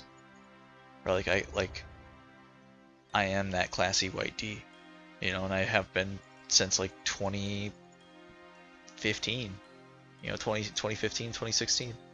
No, yeah, 2015. You know, and like iterations of that have spawned. Like, there's like that classy white D, and then that's not it, Adam. Your name can be whatever you want it to be. It's just that if you were to change it and then immediately change it again, I probably wouldn't know who you are. That's all it is. Like in our Facebook group chat, I don't like half the times I can't tell who the fuck anyone is because there was a point in time where people were just changing their names. You know, like a shitload.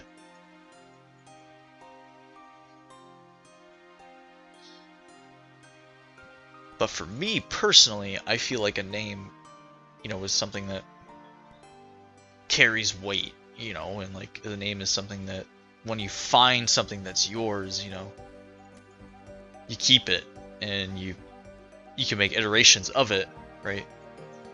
Like I have like my full is that classy white D. Technically it should have been that classy white dude, but when I got that classy white D I decided to stick with it. And then like classy white D spawned off of that just for like, you know, for the sake of space. And then classy group D because now we're in a group Iron Man. And just shit like that. And it's like the same with you, and like you have like Snylog, and then you have like Dry Log. You know, you have like those various iterations of log in there, and that's like that's you. You know, that's like your identity. I would say, at least that's how I see your. You know, from what I know of you online. You know, even like your Twitch thing is Snylog AS. You know, and it's still just like that log. You know, that log is always there. It's just kind of like how you get people. You know, it's how you classify people. GIM gem log? Oh shit. I should have kept my mouth shut. Fuck, I knew it was gonna be that too. I was sitting there and I clicked on that box and I just sat there and watched my character and I was like, I'm gonna fall. And I knew it, I fucking fell. Oh, God damn it. That sucks so much because there's just so much XP that I'm losing there every single time I fall. But there's nothing I can do about it, right? It's just a matter of... It's luck of the draw. Luck of the draw. But, for a long time, like, pre that classy YD, I was, for a little while, I was Congo Bongo. When I played a lot of Xbox, it was always like Desert Fox. And then,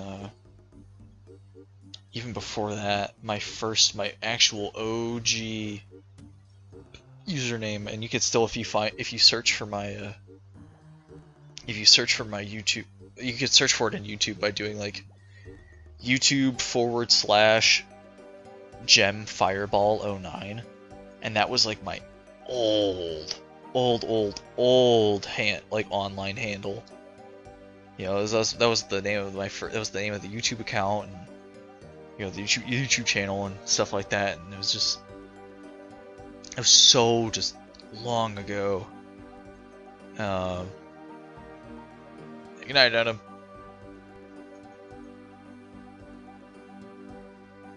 But it was just such a long time ago, you know. And it stuck for so long. Such a long time, you know. I had Gem Fireball 09. I had even before that, like on, god shit, on RuneScape. And this was like back in like 4th grade, you know. And my ideals on what was cool have since changed. But I always loved my mains name. It was Ironwall8. You know, my first ever account on RuneScape. And the account's banned at this point. You know, you can't find it. You can't play it anymore. I bought it on it. Just is gonna stay on your Twitch stream for a bit. Feet pics are in Discord as you requested. I most certainly did not request feet pics. And now it's gonna be in the VOD that I'm gonna post on YouTube whenever I get done streaming tonight. So Cool. Now that's just gonna be there this whole time. Yeah, that's outstanding, isn't it? So Adam, I hope that no one you know watches my YouTube videos. Yeah, take it easy and have likewise have a Merry Christmas, Happy Holidays, whatever you celebrate. You know, enjoy the time with your family and loved ones. Yeah, I personally celebrate Christmas, not to the extent of like as a religious observance, but more as just like the American holiday version of Christmas, right? The gift giving and eating food and stuff like that. So do you know a classy white D? Yeah, indeed. Well, he says that the feet picks were all your call, not his, and he just wanted to make that clear.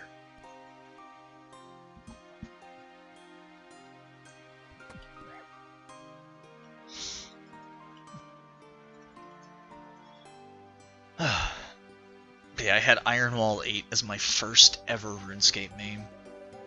It was my wee wee tingles. Yeah, take it easy, man. Take it easy. Yeah,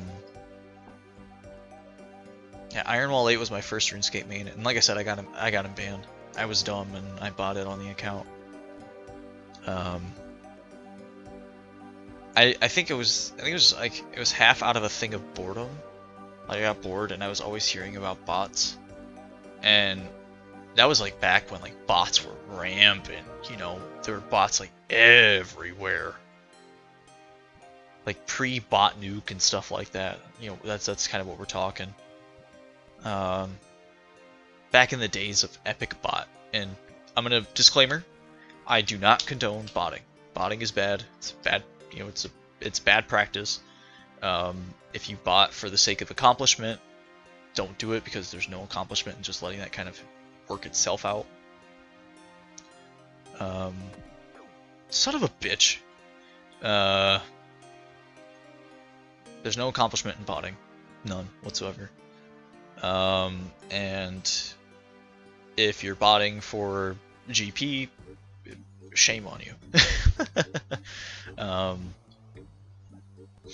In all honesty, there's a lot, like, if you were to bot for GP, you would undoubtedly get banned at one point or another. It's just it's something that's waiting to happen. There are accounts that bot right at the beginning of the game and they get banned within like 24 hours of creation, right? And you can roll those dice and you can try not to get banned for as long as you play, but the possibility is always there. And so I definitely don't condone botting. Like in all sense. Oh shit! She's turning into a werewolf. Fuck. Okay, we lived. But I lost my first account due to botting. I got lazy, and I think I was like botting like chickens or something, which sucks because I had like a level like 60 combat stat main. He had like 60 attack, strength, defense. I guess 60 melees, because he definitely did not have that high of magic or ranged, because at the time I just didn't know how to fucking train those two skills, because I was so young. I just didn't I didn't know how to do it. Obviously, like I knew like ranged was just like, oh yeah, you gotta shoot stuff with a bow, and magic was shoot stuff with magic spells.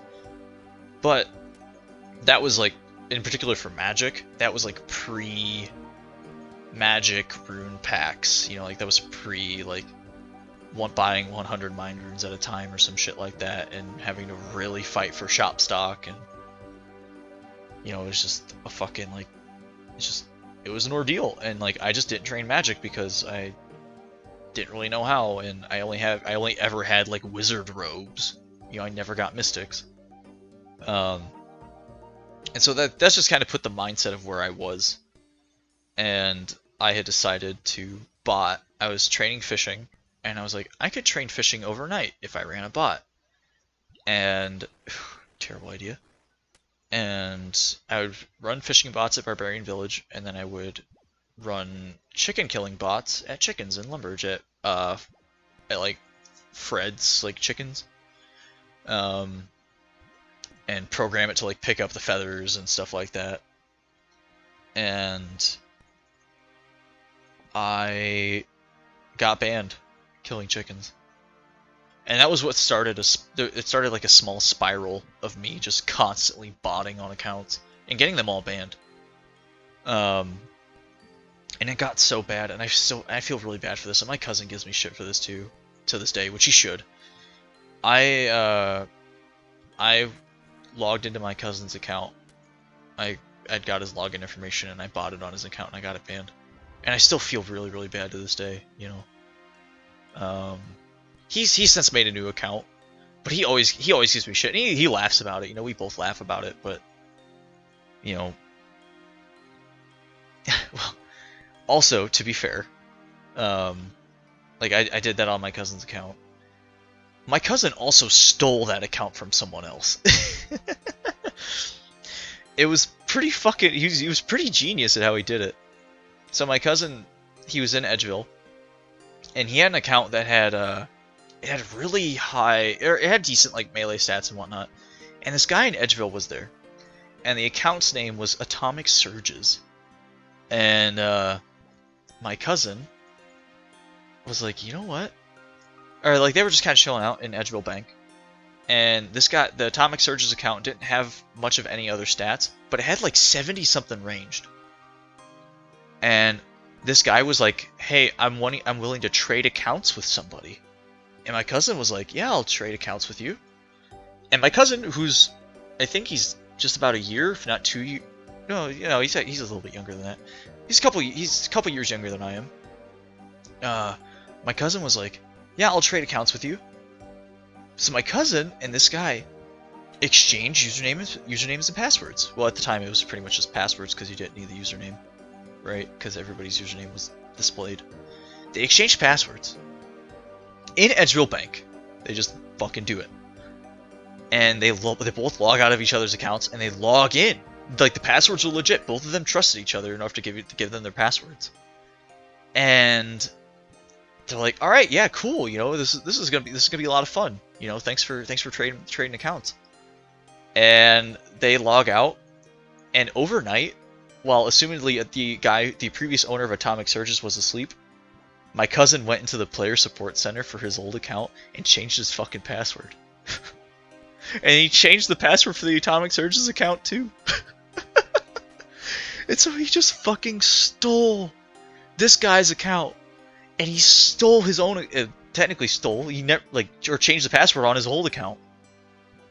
And I was staying. I was staying. My cousin lived with my grandma for a really long time, and I was staying the night there, and he did that, and I was like, I woke up the next morning, and he's like, yeah, man, I got my account details back, or like I got my password back, and I have Atomic Surges, and I have my main account. And I was like, get the fuck out of here. I cannot believe that you have these accounts. Fuck. And he did. He had them both. And so the account that he traded, right? So the Atomic Surges account, the one that he got, he gave me the account details for it because we would train on it together, and I bought it on it. A while later, I mean, like, he hadn't played the account for quite a while. He had stopped playing RuneScape, and I knew it was an account, and I was like, you know what, it's an account, I'll use it. And I logged into it on the botting software, and I bought it on it, and I got it banned. And like I said, I still feel bad, you know, to this day about it, because like it was a good account, and I just fucking got greedy. And that was a big spiral for me playing RuneScape. I bought it on my main and got it banned. That was Iron Wall 8, and then I made like an Iron Wall 9 and an Iron Wall 7, all of which I bought it on and got banned. And then I stopped playing RuneScape for quite a while. I stopped playing for probably from like 10th grade, maybe like 9th, 10th grade. All the way until like freshman year of college.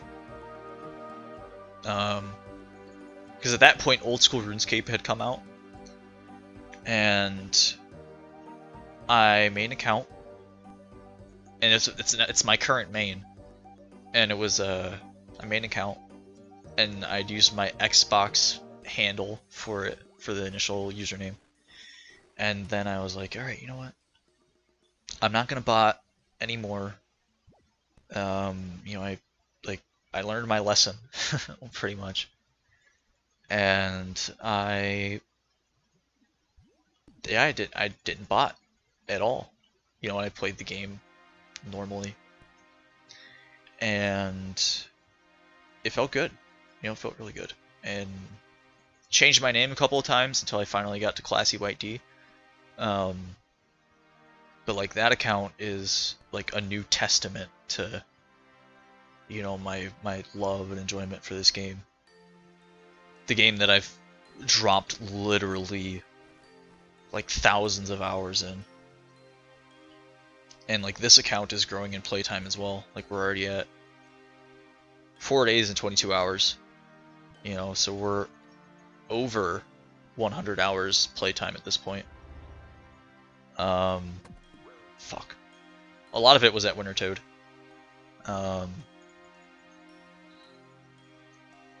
And my main, I think, has like 90-something days of playtime because I've grinded a bunch of I've grinded like 599s on him, which were all pretty slow. Well, not all of them. Some of them were pretty slow 99s. Like I got 99 fishing and 99 woodcutting on him, which are slow 99s, and then got 99 cooking, fire making, and fletching on him as well. And those are faster. You know, those are definitely faster. The fire making was arguably the fastest out of all of them, followed by fletching, and then followed by cooking. You know, it's just like that's a lot of playtime put into a single game, let alone a single account on a game. Hey, 43. GZ, GZ, GZ. We're making progress. Slow but steady progress, right? But it's definitely probably the most time I've ever put into a game before. RuneScape, because like that's just like logged on that account, right? On my main, and you know, and then like the 100 hours on this account. That's not including all the hours I've put into other accounts. Like I have an alt for old school as well. That's just a woodcutting alt, you know? And like all the hours, granted, you know, all the AFK hours, but all the hours nonetheless that are in that account. You know, and you know, it's just nuts to think about the amount of time that we can spend playing a single game, a single character, and not even be remotely done, or haven't even remotely scratched the surface of what all there is to offer in a game. You know, like I think about my main, you know, playing on my main, and I'm just like, I probably even touched like half the content in this fucking game. You know, new shit comes out and I haven't done it. My main, who has like 90s in his melees, like 80, like mid 80s magic, and like 95 or 96 ranged. Fuck. God damn it. You know, like he's got really high stats, and I haven't even done like demonic gorillas before. You know, because I never did Monkey Madness 2. And so like there's content there that I haven't done. I've tried both Chambers of Xerix and TOB. I suck. I just haven't put the time down to learn it. I've done only like 1 or 2 of the God Wars bosses at best. I could do Zilliana because like she just seems easy enough. You just kite her around the arena. That's not hard. Motherfucker. But then you have like there's so much other content that I have not done, you know, and I have base, you know, I have almost base 80s in all my skills, but there's so many training methods for skills that I've just never touched, and so, and that goes, and then going back once more to the fact that I have like close to 100 days of playtime on this account. you know, close to 2,400 hours of playtime, and there's still so much content, quests, monsters, bosses, things that I haven't done, you know, or even tried for that matter. You know, it's just like RuneScape's such a big fucking game. The second game, the game that I've also played that I have, it's the second most playtime that I have. But even then, like, at this rate, it does not compare to the amount of time I have spent playing RuneScape. Would probably be Terraria. And like, I'm checking it on my Steam right now. And I'll check both Terraria as well as the Terraria mod loader. Is he for me? Yes, we got a genie.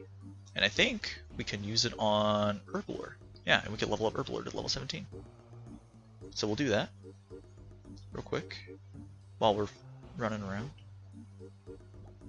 Hey, we succeeded.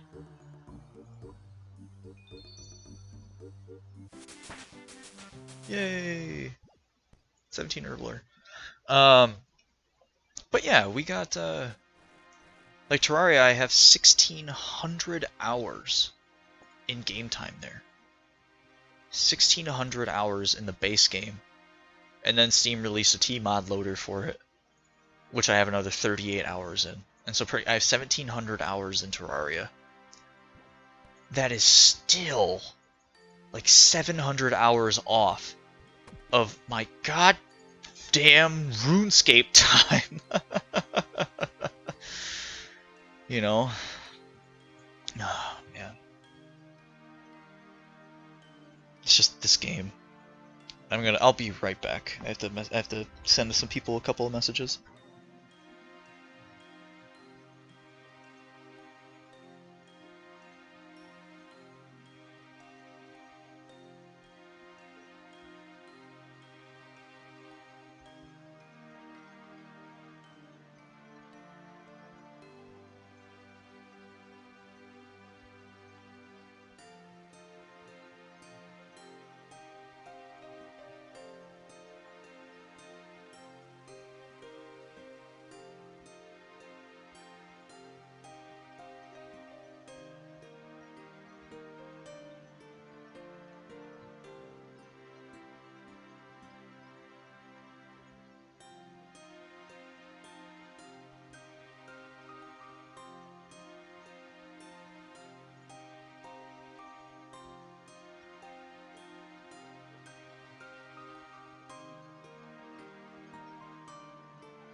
Alright, I'm back.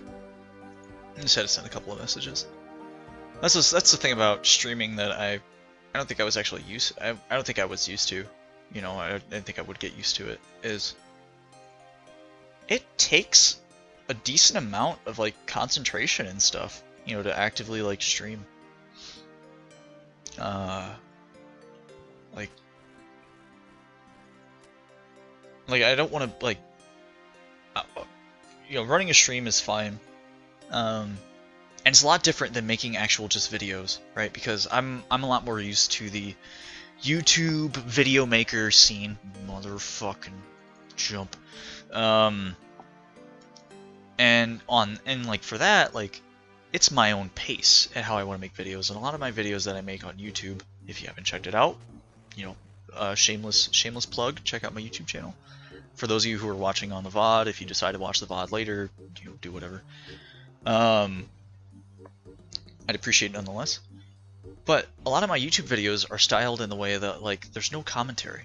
It's just gameplay because I want my ability to play games well to shine through on my YouTube channel and like in my work.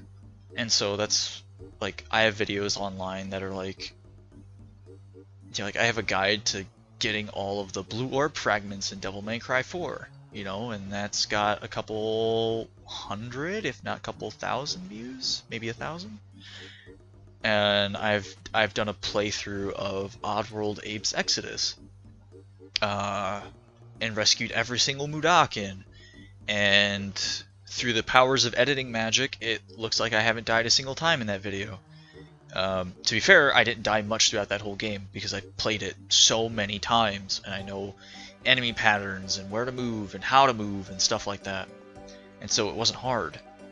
But like that's also no commentary, right? And I segment up the videos and I upload that, and like that video series did well. You know, I think like the whole series in total got like maybe like 10, like 15,000 views.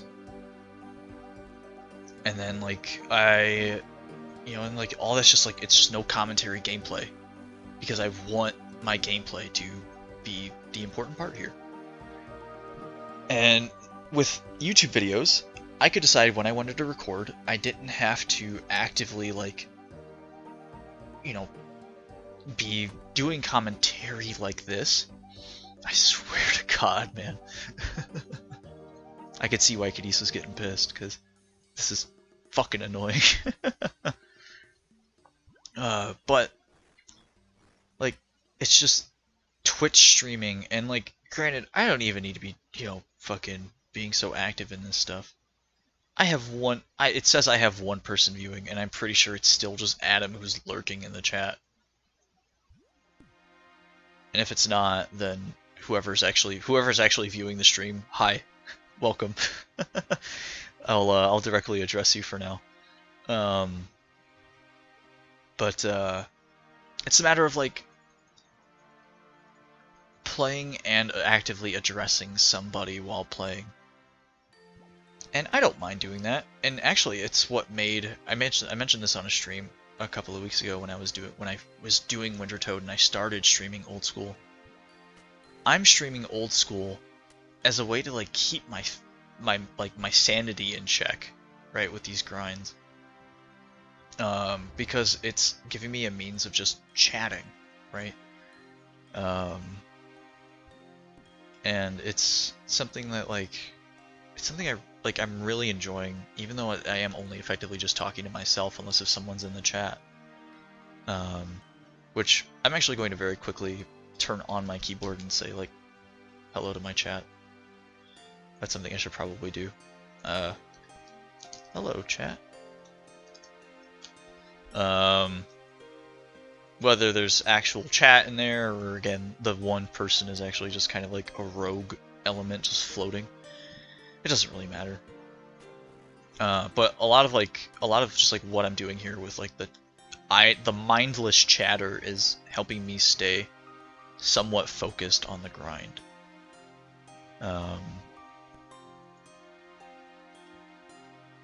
And I would get the same effect if I was in a Discord call with somebody. To some extent, I would get the same effect. But there's just something feels different about streaming on Twitch with the grinding, you know? Like, I could make a YouTube video with the Iron Man grinds. But that would just be fucking... I feel like that would be boring, you know? Like, some people watch, you know, Iron Man accounts, and they're like, ah, yeah, you know, this is an Iron Man, he's doing a fucking Winter Toad grind, and he's, you know, doing whatever grind, and it's all the very traditional Iron Man grinds that you see all the time. I swear to God, I'm gonna build a fucking bridge across these two houses, and with my 50 construction, and it's gonna be a glorious bridge, and I'm never gonna fail this fucking obstacle again, and I'm gonna be happy, and the world is gonna keep spinning. But yeah, it's just a different like headspace, you know, streaming versus not, and it's just the things that it takes to, like, I'm not talking like technical like aspects, right? Because like I have a laptop that can easily stream, and I've been streaming on it for a while, and it's only just I'm doing a single monitor setup, and I just have like a small overlay up towards the top of the screen here that you can't see on the video. And like my chat and stuff pops up here for like a small duration and then disappears. And then I also have like a viewer count. It shows my audio levels. It also says if I'm recording, which now I've started to record these VODs and I post them to YouTube for like my 44 subscribers to watch. But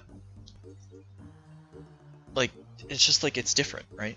Because like I could sit here completely silent and just let RuneScape music play and, you know, just grind. But I feel like that's just boring, you know? I feel like RuneScape is in a weird space where like the content creators have to be very diligent in making sure that they are actively engaging with their goddamn audience. You know, because like I don't know about you guys, if anybody who's watching right now or if anyone decides to watch this VOD later on YouTube. I don't know about you guys, but like if I were someone, right, if I were a viewer and someone was just walking around doing agility right now and kept fucking failing these goddamn obstacles, I'd be fucking bored, you know? Especially if the person wasn't talking. You know, if it was just someone just doing this, I wouldn't want to watch that shit. And I can understand it because like my thing, my Twitch stream title says OSRS GIM, getting flexible at Varrock Canifus. We can assume that I'm doing agility, which is already boring content. It's just like it's just fucking yeah. That's really all it is. You know, that's really all it is it's just boring fucking content. And the big thing about RuneScape is whenever you're watching someone do something, you're watching them because they're either very entertaining, the person is, or you're really hoping that whatever they're doing, they're going to get a drop, right? So you're going to pull a lot different of a crowd if instead of you're doing fucking agility training, right? If you're doing, say, Chambers of Zarek, right? You'll pull a much different crowd, and you'll probably pull a lot more of a crowd because people are going to watch and hope that you get a drop, right? Whereas, like, small shit like this, you know, like, this is shit that everyone has to do, you know? Why would I want to watch someone do rooftop agility when I know that I have to do it as well on my, like, if I were doing it on a main? I wouldn't want to do it. I've thought about getting a webcam. The thought has crossed my mind. The issue there is because my one monitor setup and the way I have everything going right now. So my laptop has a built-in webcam, and so I could use that. The thing is that I have my laptop hooked up underneath my television, and it's on my entertainment center. My laptop's closed. It's on a laptop cooling pad, and it's closed, and it stays closed for forever. You know, I rarely ever open the thing unless if I like take it to the office to do work on it or teach. Otherwise, my laptop stays closed. And also, it's even if I were to open it and find some place to put it,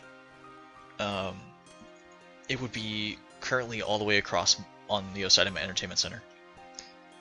Something I could do is I could buy like a little USB webcam, and I could put it on my entertainment center facing me, and I'm sitting on the couch. It'd be a ways away. Like, the webcam would be a good ways away from me, and so I would have to make sure that, like, what I have in the shot is what I want to be shown, right? Because, like, the webcam would show a lot of my apartment, and I don't think that's something I really want. You know, like, I don't really want like, all of my business known, you know?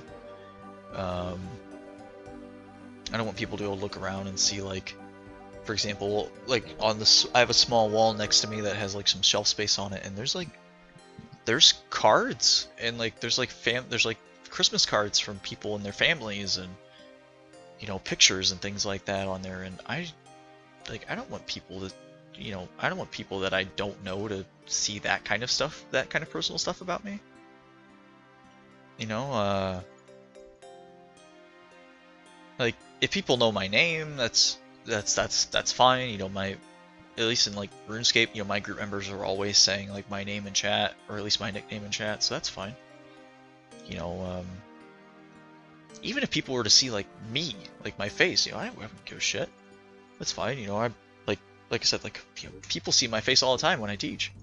You know, that's not exactly a concern. It's just that the concern is setting things up for the rest of like setting the thing up so that way the rest of like my personal life is not on that webcam. And that's something that like the thought only just came to mind, you know, having talked about it. I gotta do this. We were talking about Bussy earlier. But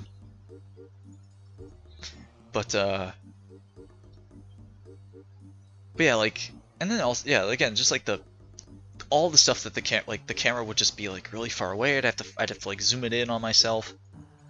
And also like I'm just like right now I'm just big chilling and like I'm like not wearing a shirt or anything like that, and I just like I'm comfortable out like that in my own home, and I don't, and like having a webcam with me, I'd have to ultimately dress myself.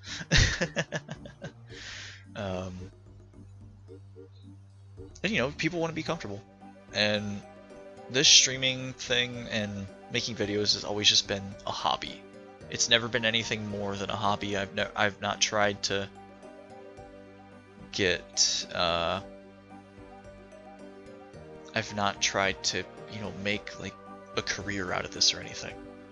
And sure, there is now a road to affiliate thing down here, which says 10 out of 50 followers. And that's just a matter of like, I'm playing games regardless, and so if I get to affiliate, cool, but if not, like, I don't care, you know. It'd be neat to see. And then if people want to toss some change my way, then you know, then that's cool. You know, I ain't gonna complain about that. But like the thought of getting monetized was always like, that'd be really cool, but it's not something I would, you know, I wouldn't be like some people who were like, yeah, I stopped working my job and now I'm only a RuneScape streamer, or I'm only a Twitch content creator. I'm like, no, that's super irresponsible. Like, don't do that.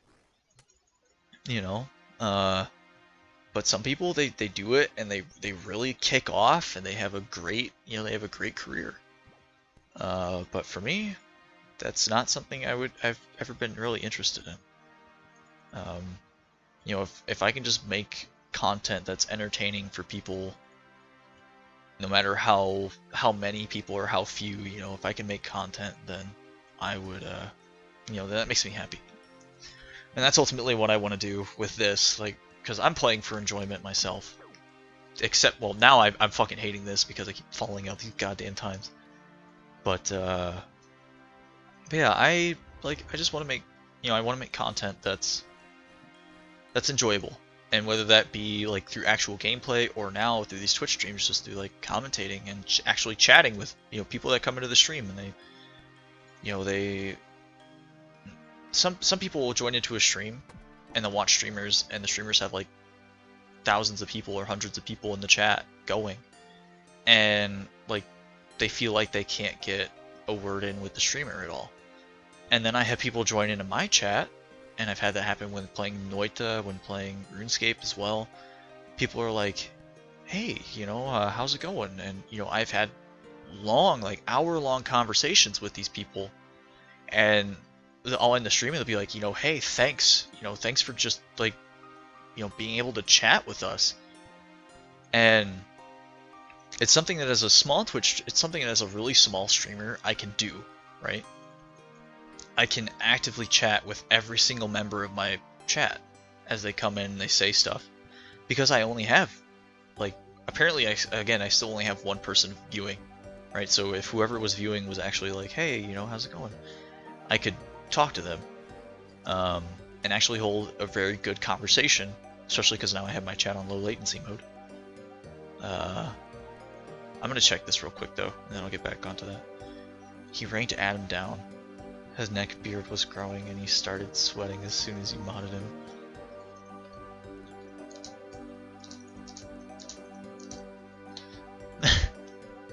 But yeah, it's like I have the ability to really chat and engage with my audience.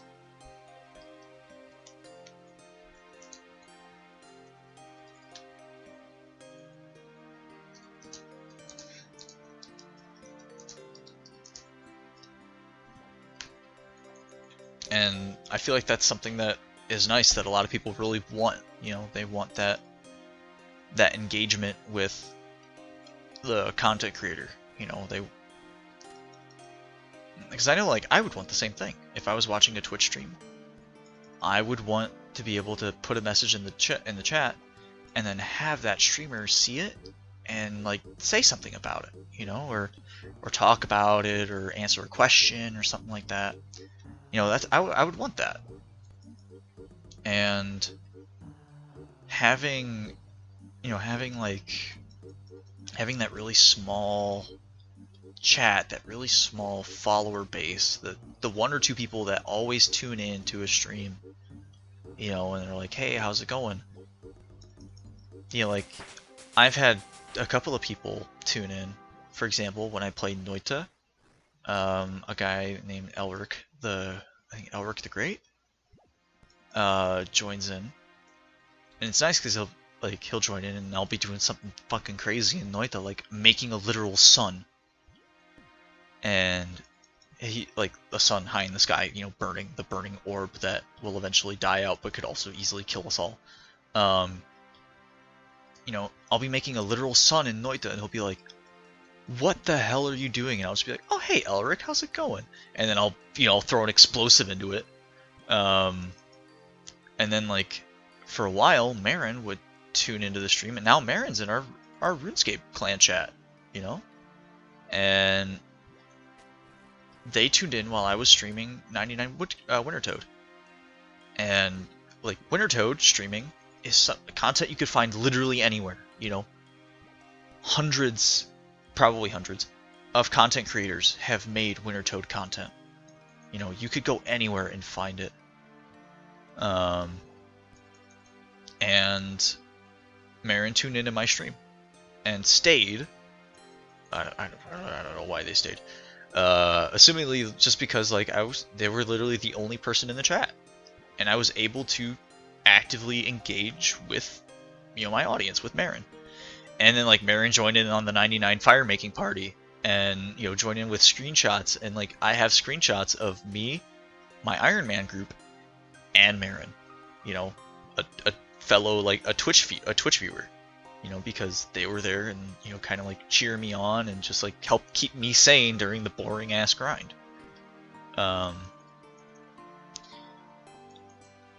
Which is why that small time Twitch streamer just hits different. You know, it hits really different. And, like, if somehow I got big, like, it would, like, I would try my best to keep up with the chat, but it would just be different. You know, it'd be really different.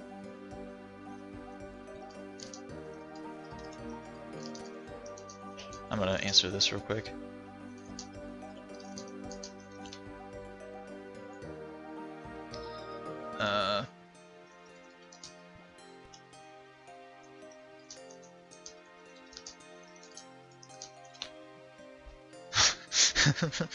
Yeah, this would, I would say, be arguably the most boring stream I've ever done.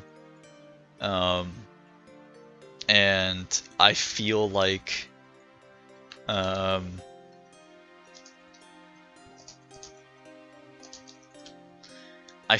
those who will watch this will also just be like, yeah, this is really fucking boring. Which is okay. You know, again, like, I'm not doing this for, you know, like, monetary gain or trying to build a fan base or something like that. I just want to play the game. I'm just a guy who likes to play games, and if people want to join in and watch too, they can join in and watch. If people want to join just a chat, they can join a chat. And, you know, I'm here to have a good time, and I'm going to play games regardless of whether there's 1,000 people watching me or only one person. Or none. I mean, like, fuck, I start every single stream with 0 people. You know. Steal content, son? Oh god. Yeah, I'd get copyright struck.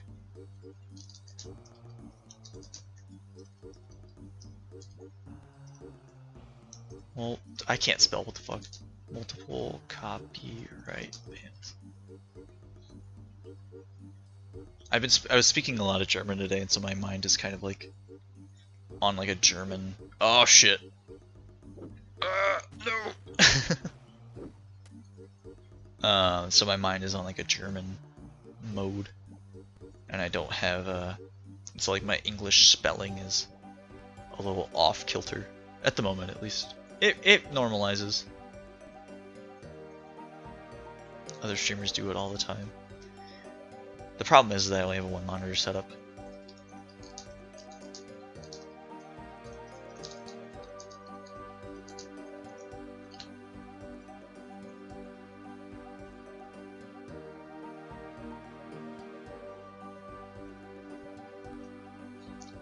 I could. So the thing is, I could lay out the stream.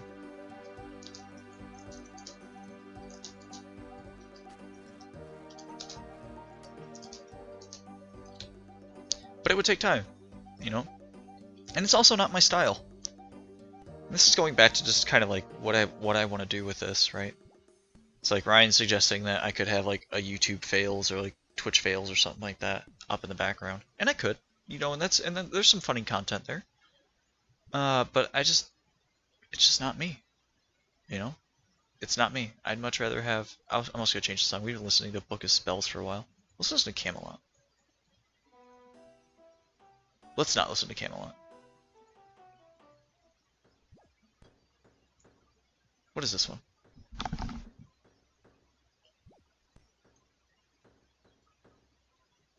That one is nothing. Oh, there it goes. Nope.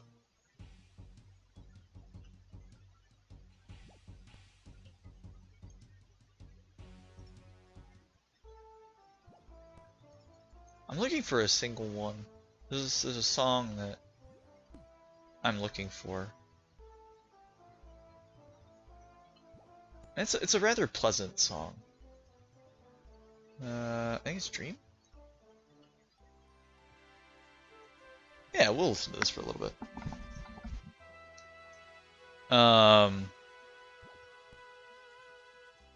We don't have that, sir.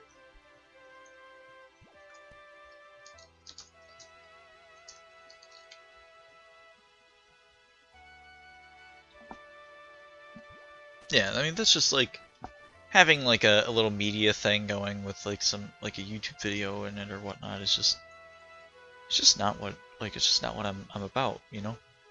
It's not something I want to do, and especially if I'm uploading these VODs to YouTube, I don't want to VOD with someone else's YouTube video in it on my channel, you know? And yesterday I had was it yesterday? Yeah, it was yesterday. I showed a small VOD, or I showed a small video, but it was like if anybody watches this, or whoever's watching in the chat, and you were here yesterday, there's a video of Borat, you know, from the movie Borat and Borat 2, who is in RuneScape. Someone photoshopped him in RuneScape, and he's like walking through the lumber castle gates, and he just goes like, he looks around, he's like, wah wah wee wah. And he's like walking past like Fred the farmer, and you know, he like takes a drink out of the Varrock fountain, and fucking he also goes to he goes into the, you know, Varrock castle, and he sits down in King Rold's throne, and he's like, I'm king of the castle, I have a chair, I'll go do this. And you know, he's just like, it's just funny, right? But like that's a video that I've shown, like that's probably actually the only YouTube video I've actually shown on stream. The only other like non-stream specific content that I've shown would have been like also again yesterday. I showed a video of I showed some images of like Yujiro Hanma from Baki, just because he's like super ripped, and I didn't realize that one of the images actually just showed his dick. So that's an oopsie on my part, but it's buried in a fucking like 4-hour long VOD. So if anybody's gonna watch it and find it, just be like, hey, there's a dick on like there's a dick at like 2 hours and 40 minutes. I'm gonna be like, well, I'll just delete this comment. Because I'm not gonna edit that out. You know, it's a Twitch VOD. It's not like these are the work is coming from recording this. And this goes back to like the YouTube video versus Twitch mentality, right? Like when I'm doing Twitch, all the stuff that you're seeing here, this is all recorded live, right? This is all impromptu, no script. I do not like scripts that much. Like I once gave an interview, and I was interviewing a faculty member at the university. I was interviewing her husband, and she gave me all the questions to ask her husband. And I was reading through these, and I'm like, if I ask all these questions in this order, this interview is gonna be dry as fuck. And she had the questions too. You know, she had the questions as well, and I'm pretty sure her husband had the questions, and he had stuff prepared. And you know, to answer those questions specifically, and I asked him a question, and there was a really interesting point that I wanted to ask about, and I was like, if I do this, I'm going to be going off the script, and I was like, I don't give a fuck, and I asked the question, you know, and it was much more engaging for him. It was much more engaging for the people who were listening to the interview, and I was like, yeah, you know. And I got emails later from, you know, the faculty member, you know, my colleague, and she's like, hey, that was a really good interview. I was like, yeah, because I just didn't want to stick to the script. You know, it's like it sounds a lot more natural when you don't. You know, you just kind of go. And so like all these Twitch things are of course recorded live, right? These VODs. The dumbass chat that you see pop up from Adam on the side, and the genuinely good chat from like Marin and others whenever it comes in. Adam's chat's also good. I'm just busting his balls. And then also like the chat like down here is, you know, of course that's all live, right? The way it should be. And then whenever I do my YouTube videos, there's no commentary because we talked about this already. I like to have my stuff speak for itself. I'm a gameplay first kind of guy.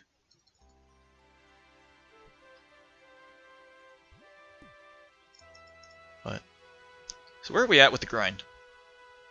We've been kind of going, and I've just I've been off the rails, because you can autopilot agility. It's that easy. You can just autopilot it. We're already 25% of the way to 52. We're at level 44, I think. Yep. And so we're going. Yeah, we're going for 52. We're at this rate. We're a quarter of the way there. We've been playing for, if this actually goes all the way back. So we logged on today for the stream at whatever 19 minutes on the system clock. It is now 3:27 on the system clock as of the last lap. It'll probably be 3:20. It'll probably be 3:28 or 3:29. Probably 3:28. I haven't failed. I might have jinxed this. Please don't jinx it. Please don't jinx it. Land it. Land it. Land it. Fuck! I did jinx it. God damn it. I knew it was gonna happen. Oh, son of a bitch. Okay, well, 3:28. So this stream's been going on for 3 hours. I can actually just easily check the time. There's a timer on the streaming software that tells me how long it's been going. So yeah, we've been autopiloting agility for about 2 hours, I'd say. because we did Varrock agility for just like 3 levels or so. And then we had to do Priest and Peril, which was super easy, super quick quest. And now we're on to Canifis agility. And we've been here. I did reset the XP tracker when we got here. So we've already earned 22,000 XP. So we've... And if we're still making about 15k, 14.9, 15k an hour, then we've been here for about an hour and a half, a little over an hour and a half. No. Yeah, actually, yeah, just about an hour and a half here. And we still have about... Once we get to about 60,000... once we get to about 60,000 XP left to the goal, we'll only need about 4 hours left of training agility here. And that'll pick up a little bit, that rate will, as we level up, because we'll level up and we'll fail obstacles less. So that's something to look forward to. But we're already at 44, so we're making good progress. It's gonna definitely get slower, you know, as levels get higher. Son of a bitch. Well, Schadenfreude. Cucumber. Wait a minute, hold on a second. There's another guy here with almost the same name. Is that like an alt account? There is, right? Earlier on I saw someone named Cum Goes Burr. And now I see Cucum Goes Burr.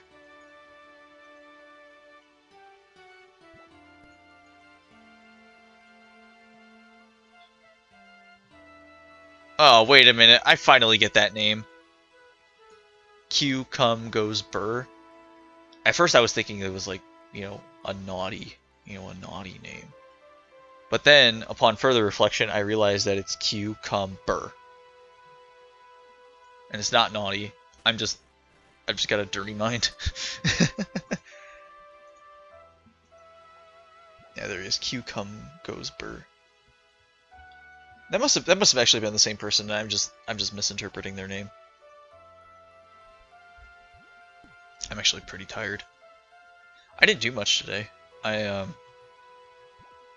Well, enough to warrant me being, like, you know, exhausted.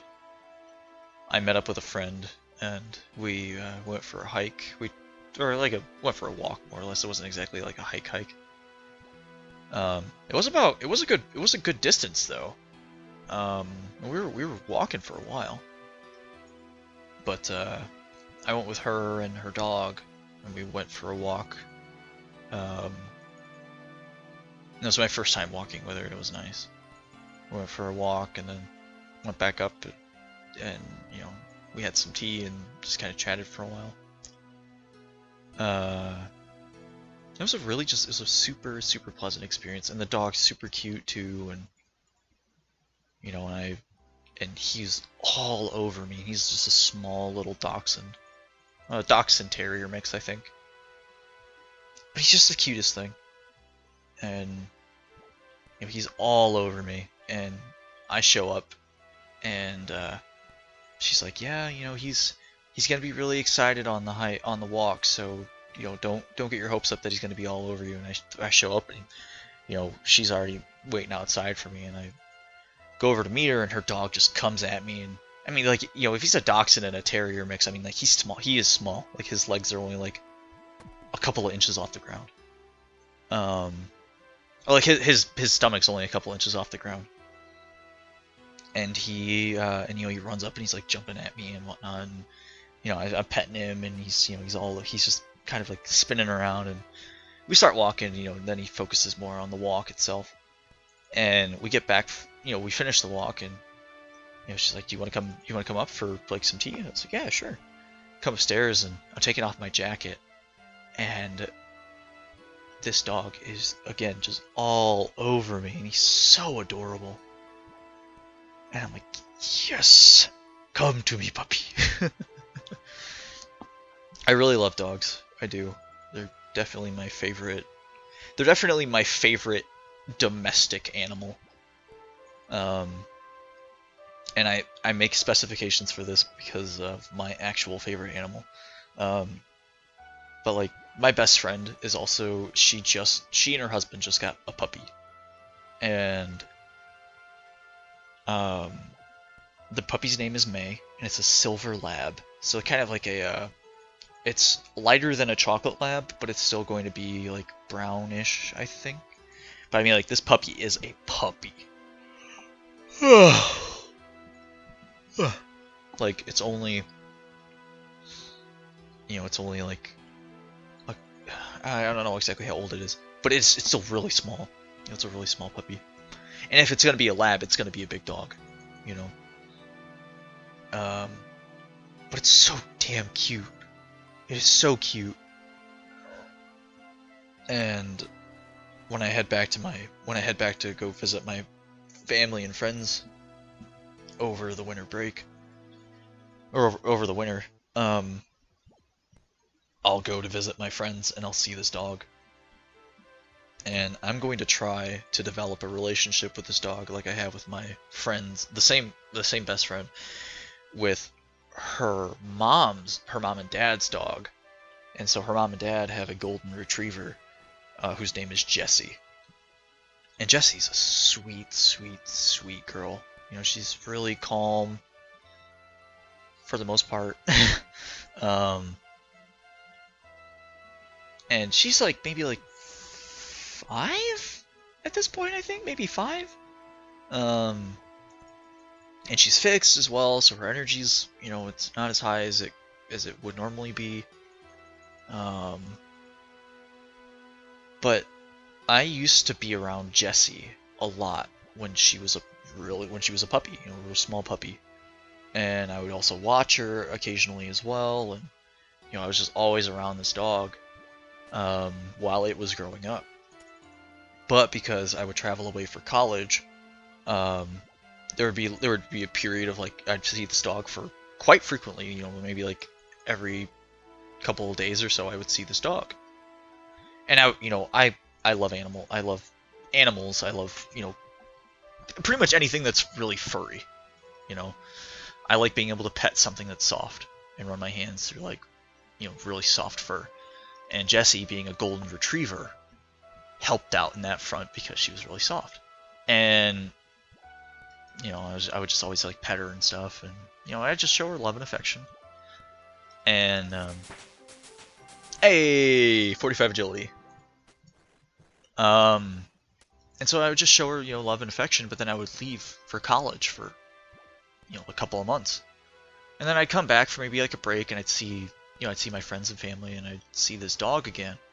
Well, the dog knows who I am after smelling me, and then she gets Jessie gets super excited. Super, super excited. And then this just compounds over years, Now it hits the point to where Jessie sees my car, and she knows what my car is.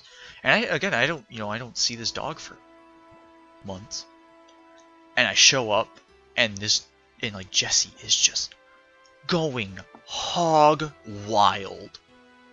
She'll see me and she'll spin around in circles, and now she's a big golden retriever. She I think weighs at least like 90 plus pounds. She's kind of got a weight problem. But she'll see me and she'll spin around in circles, and she'll like drag her ass on the grass and stuff like that, and really anywhere, and she'll run up to me and kind of like bark and grunt and stuff like that, and I'll start petting her, and she'll just go. She sounds like a pig, in the way she grunts.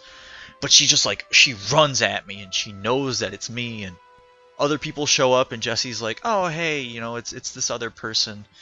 I'll go over to them and say hi and whatnot. But when it's with me, Jessie goes crazy. And I want to. So my best friend and her husband just got May. I'm wondering if I can develop that same kind of bond and relationship with May that I have with Jessie. And just give May love and affection and attention. But ultimately I will have to leave to go back to, to work, to be a student to live. And if I can, I'm wondering if I can build that bond with May to where, like, even after I'm gone and I come back and May's like, holy shit, he has returned. That kind of thought. And the same with my friend's dog that I went on a hike with today, or went for a walk with today, because I'd like to, and, we've talked about, going for more walks and stuff like that, and getting together more often. And building that kind of bond with that dog too, because he was, like, it was my first time really interacting with him. And he was all over me. He's such a lovey dog. And, it hit a point where, like, we were just kind of chilling out, and he jumps up on the couch and he lays right next to my thigh, and he's just sitting there. And he wants me to pet him. I could tell because he's kind of jittering around, and he look at my hand. And I'm like, all right, dude, all right, I got you, I'll pet you. And I'm petting him, and he's getting like really calm now that he's getting pet. And I'd stop moving my hand, and he'd sit there for a second, and I'd feel his body twitch. And that's, I wouldn't move my hand again. And then he'd look up at my hand, and I'd be like, all right, I'll start petting you again. And it's just, damn it, he's just so fucking cute. So earlier I said that my favorite domestic animal was a dog. The reason I make this distinction is because my favorite animal, period, is me falling off this fucking roof and breaking my bones. I love it so fucking much when my RuneScape character just dies. That's my favorite animal. No. My favorite animal is a Komodo dragon. It's Komodo dragon because they're the closest things, I would say. Well, mostly just because they have it in their name. They're the closest thing to a dragon that we've got. They don't breathe fire, unfortunately. They also don't have wings, unfortunate. But they have a poisonous or venomous spit, which is caused because they have too much bacteria in their mouth. It literally is just like, it's poisonous. And they have they're like 300 pounds or something like that on average. They get they're like a couple foot, I think maybe like two or so foot tall, maybe even 3 foot tall. And they get up to like 300 pounds, and they have a land speed of like 12 mile an hour. And they just look like fucking tanks. A Komodo dragon looks like it's a beast of an animal, a reptile in particular. And they're just like, I don't know, I just think they're fucking cool. I was in a class, and my professor had asked us at the beginning of the semester what all of our favorite animals were. And every week, it was a small class, it was only like 11 of us or something like that, so every student was able to have their favorite animal showcased in the class. And my professor asked us all at the beginning, what our animal was, and I wrote down on my little survey sheet, I wrote Komodo dragon, and then in parentheses I wrote down, for a less exotic creature, a dog. And every week she would showcase like pictures of this animal with some like facts or whatever. And she goes, all right, whose favorite animal was a dog? And after she had kind of like shown or like asked some like quirky like trivia questions like, oh, who's this, or what animal does this? And I was like, it's a dog. And she's like, whose animal was a dog? And I was like, technically mine, but not really. She's like, what was yours? And I explained it was a Komodo dragon. And she's like, oh yeah, I noticed that. And I was like, yeah, I figured you did, because she's not a big fan of reptiles. At least not a big fan of snakes in particular. And so when I told her, I was like, yeah, my favorite animal is a Komodo dragon, it was kind of like she was kind of taken aback a little bit. Panther's just so fucking cool, man. I don't know. Like, I'll stand by that. Which is also kind of like I also got like kind of like influence from, of course, like medieval like high fantasy, and then like also like a really odd really odd connection here would be from the Crash Bandicoot games. If you've ever played Crash 2, Crash Bandicoot 2, The Wrath of Cortex, which a lot of people I feel like would say is one of the best Crash games. Crash 2 and Crash 3, but probably Crash 2. But in Crash 2 they introduced the characters. Wait, shit, was it Crash 2? Yeah, it was Crash 2. In Crash 2 they introduced the characters Komodo Mo and Komodo Joe. Which is also nice because my brother's name was Joe, and so it was kind of cool to like attribute that character to a to like a more real world like connection. But yeah, there are two Komodo dragons that, or now a little bit more anthropomorphic, but they would they would throw like scimitars and shit at you, and they would throw each other at you and stuff, and they would spin each other around and have and like they're with scimitars flying. And so it'd be like a spinning top of death. And like they were just cool. They were just cool dudes. And they, whenever they talked, they hissed like a snake. And yeah, I don't know. And it was just like, it was nice to see that too. And I was just like, I had like that little bit of influence. And then like Komodo dragons, and like the name and like having dragon in the name, and then like bringing that to like a high fantasy relation was just kind of like, I don't know, they like sealed the deal for me with them being like my favorite.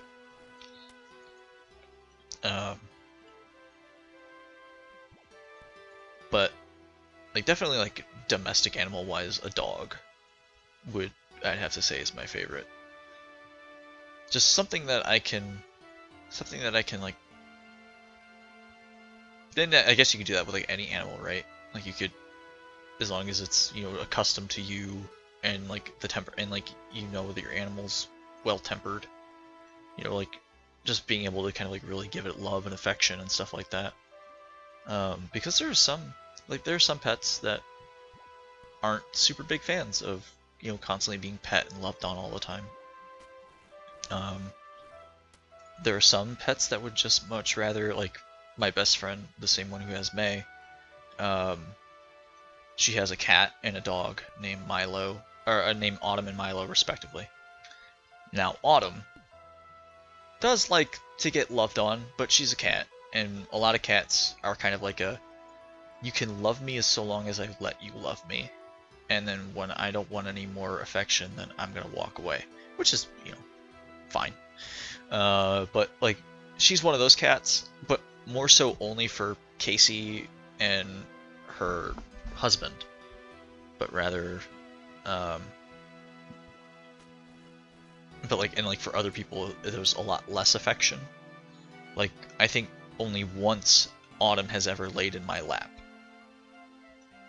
and that was, I think, primarily because I was playing No Man's Sky on my laptop, and my laptop was like blasting out heat, and Autumn was like, oh hey, there's a heat source in this guy's lap, I'm gonna go lay right in front of it. And so she just jumped up and laid like right in front of the vents for my laptop, because my laptop was taking off like a jet engine. But that's the only time she's ever laid in my lap. And then her dog, Milo, is he likes affection a little bit more. He really likes it when I come by. Like he gets really, really, really excited when I show up. And he likes it when I pet him. But eventually, of course, he's had enough too. And he does, and like he'll go away, and he won't want any more to do with me, for a little bit at least. But if I approach him, part of me, I don't know why I think of the JoJo meme where Jotaro approaches Dio, and Dio's like, oh, so you're approaching me, and Jotaro's like, well, I can't beat the shit out of you if I don't get closer. I don't know why I think of that, but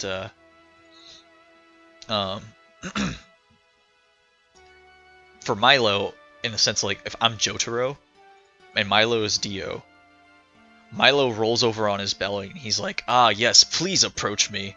And then if I'm Jotaro, I'll be like, yes, I can only rub your belly if I get closer, because Milo just rolls over on his belly and he demands that I give him a belly rub. So whenever Milo walks away, he wants, like, he's had his fill. But if I approach him and he's laying down, like in his bed, he'll roll over and all he wants is a belly rub. The only other time Milo really is like kind of like doesn't want to get pet is if he's laying down on the couch and he's not asleep. He's like awake, but he's just not like he's in like a I don't want to be disturbed mode. That's in particular if he's laying between your legs. If he's laying between your legs and you go to like if you even just like very gently touch him, he'll get up and he'll get off he'll like move away. He'll go somewhere else. He just doesn't want to be disturbed. But my friend's dog that I saw today, this is a pup. I mean, he's only like a year and a half, but this is a puppy that when he wants loving, he gets it, and he doesn't want you to stop. I pet that dog for like literally like an hour and a half today, straight, and he kept wanting more. Eventually, I stopped because I was drinking some tea. Eventually, I had stopped, and when I stopped, I had stopped for a little while because just had both hands on the mug, and he ended up going over to his bed. But I took a picture of him just because he's so cute, and he saw me. He wasn't asleep. I mean, he was awake, and he was looking at the camera as I was taking this picture. And when I had put the camera down, he got up out of his bed, came right up to me, and jumped back onto the couch and laid up against me and just demanded I pet him. And I was like, oh, okay. That's kind of what I expected. So, like an animal like that just like that wants the lovin', like I'll gladly, like that's the kind of animal I feel like I would want, kind of pet in particular. Ryan, actually, in our group, Ryan has his grandma has a cat named Callie. Fittingly, she's a calico. But Callie is so damn sweet, and she's such a gentle cat. It's unbelievable. I go over there to visit. I'll go over there because Ryan used to live at his grandma's. I go over there to visit him, and I would be chilling, like we'd be chilling out downstairs before heading upstairs to go play like RuneScape and whatnot. And that was like years ago. So I mean, like always scaping all the time. Me and Ryan are like OG skate buddies. And we were downstairs before heading upstairs, and Callie, his grandma's cat, comes up to you, and she just like, she'll climb up onto the couch, and she'll kind of just walk into your lap, and she'll just very gently just kind of like nuzzle you with her head. And then if you pet her, she just wants to get more pets. But she's really gentle about it. Like there's no aggression. She's not like aggressively needing attention, But probably one of the favorite things that she does is if you're just standing and you have your arms at your sides and Callie wants your attention, she's old. She's an old cat. She'll walk up to you and she'll get on her back. She'll like sit down and she'll stand up on her hind legs and reach up and grab your hand with her paws, and she'll just rub her head against it. She does it once, and then she'll drop back down. And then if she thinks she didn't get your attention the first time, she'll do it again. And she'll keep doing it until she gets your attention. But all she wants you to do is just pet her. That's all she wants.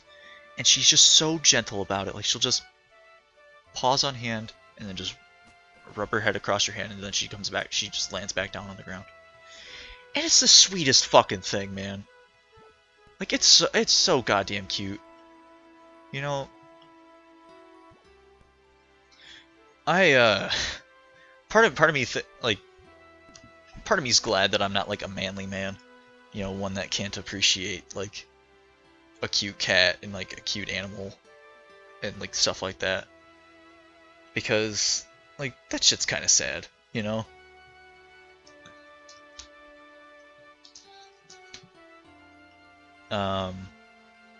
like you gotta, like that shit's just fucking adorable.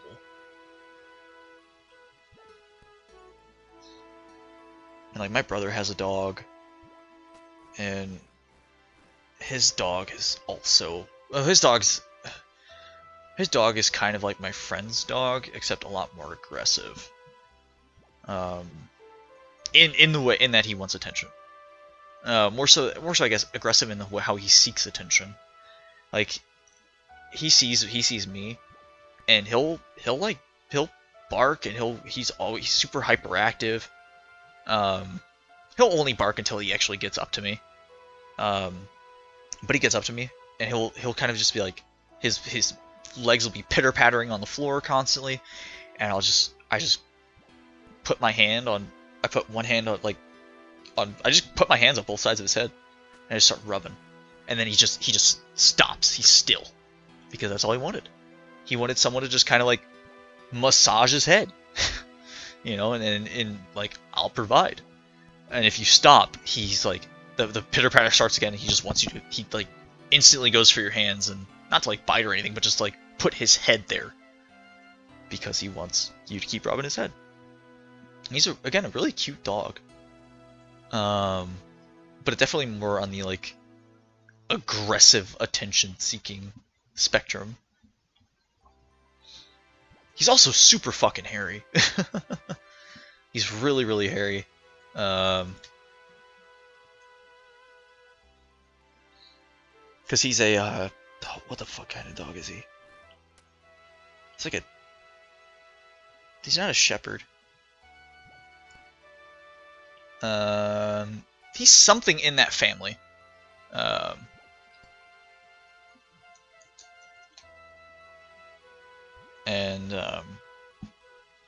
Like he's just a cute dog. He's a sweet dog. But sometimes he's just a little hyperactive. So I really wish that I could have a dog of my own. I do. And so I have to kind of like, I have to live vicariously through friends who have animals, because like I don't have any, and my apartment building doesn't allow them. And so effectively, I get to experience the joys of owning an animal, to the point of like they want love and attention and they're cute and everything, without having to experience like the responsibilities of like, oh shit, did I feed the dog today? I gotta take the dog. I have to, you know, like, or did I feed the dog? It's like second dinner. I gotta go for a walk with my dog for the second time today, and it's gonna be like another like hour walk. You know, trimming the hair, trimming the nails, everything like that. You know, just like I don't have to worry about that too much. I'm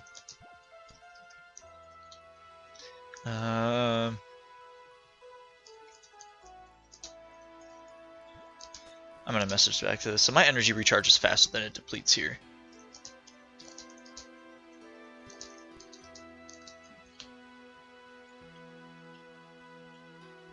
So there's no point in leaving to go pick up a graceful piece. However, once I start doing a course where my energy doesn't recharge faster, which I think that might happen with Sears, I'll definitely want to watch it, you know, buy some pieces.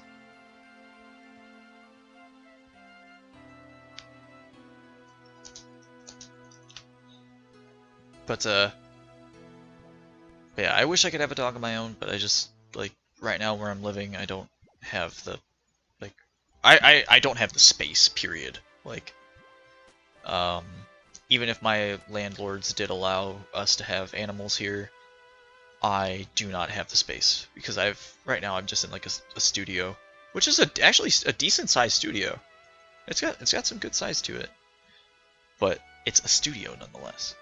And it's like, if I wanted to get a dog, especially like, I'd have to get a small dog. I'd have to get a small dog. And I just personally feel like I don't have the space for a small dog. I don't have the space for a dog.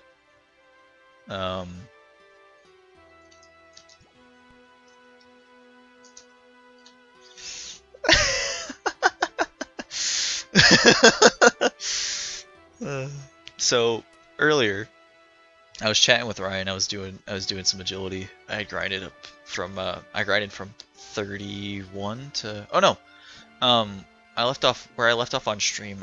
I grinded from there until, oh no, I grinded from 30 to 30. Uh,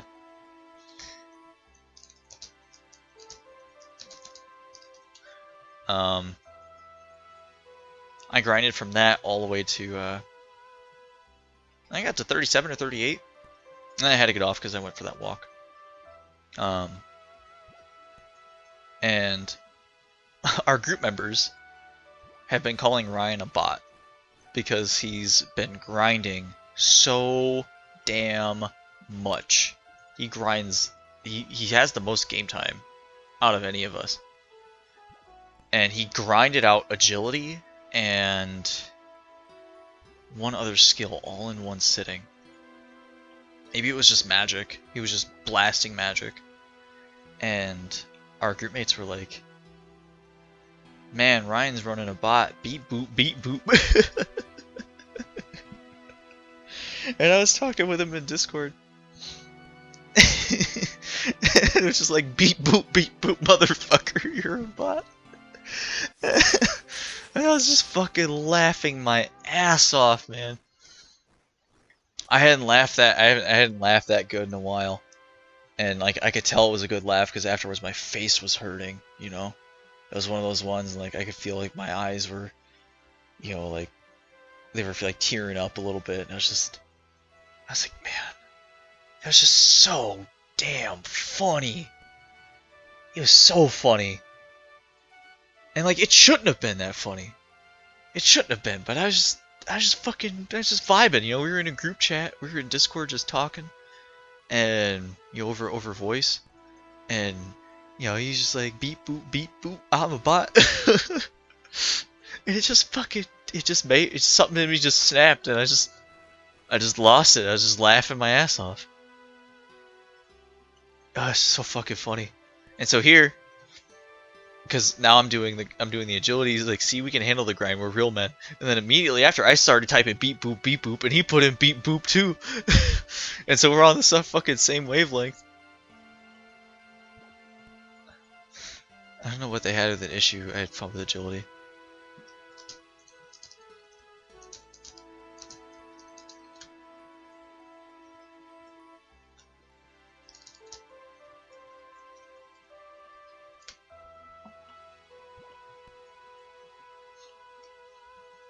Yeah, I mean, like, agility, like, this is really mindless, so, like, I barely have to do, like, there's actually almost no concentration here, right? There's no concentration, I'm just kind of going. I'm gonna change the song, though. Let's listen to Emotion. Ooh, this is a good one. It's a good track. This plays while you're in... I think it plays like just when you enter Taverley. It's one of the first things you hear. Put a lot of thought into what to do next. My next moves. Then when I get from the mindless shit, I'm in peace.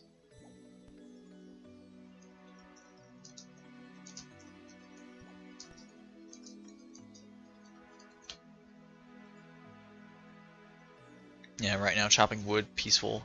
It is honestly a great way to unwind. You know, sure, is the grind itself a shit grind? Like, is me grinding agility at only 15,000 XP an hour? It's like shitty, kinda, you know. But what is that people say? It's about the journey, not the goal. And if you're only focusing on the numbers, and this goes back to an argument I was having about a week ago, I think, about efficiency, about it like efficiency scape.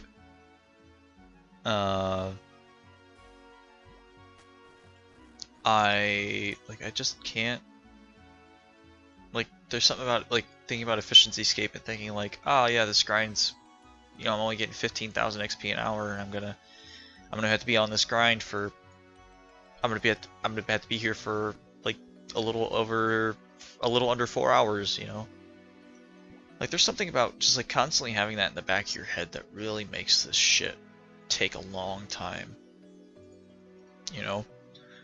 And like this whole time since I've been here at Canifus, I haven't been thinking about that, and instead of just kind of chatting about whatever the fuck I want to chat about. And like earlier when I said let's do an agility check and we were at 24%, like I was surprised because it didn't feel like it'd taken that long. And like right now we're at fucking 36.9%. We're making really steady progress, and I'm not paying attention to it. It's mindless. And this is what I would say actually lends to agility's benefit. Is people say that it's a boring skill, but I would say that a lot of people that say that agility is such a boring skill are the same people who are hyper concerned about like their XP rates and stuff, and they only see training the skill as they only see that as numbers going up and how long it's going to take them to reach a milestone, which to be fair it is. But like just chilling here, just fucking like listening to the RuneScape music, just chilling the fuck out. This feels great, you know?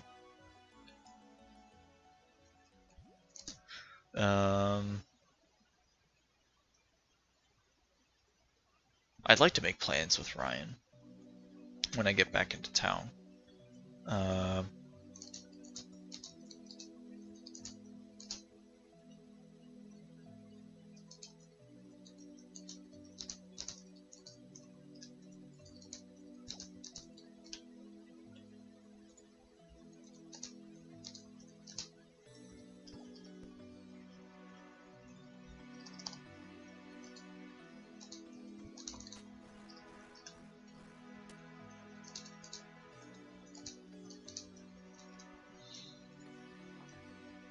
Yeah, Ryan and I go way back, and there was a period where we barely, not barely, we didn't talk as we weren't talking to each other as much as we used to. It's not like we had like a bad fallout or anything.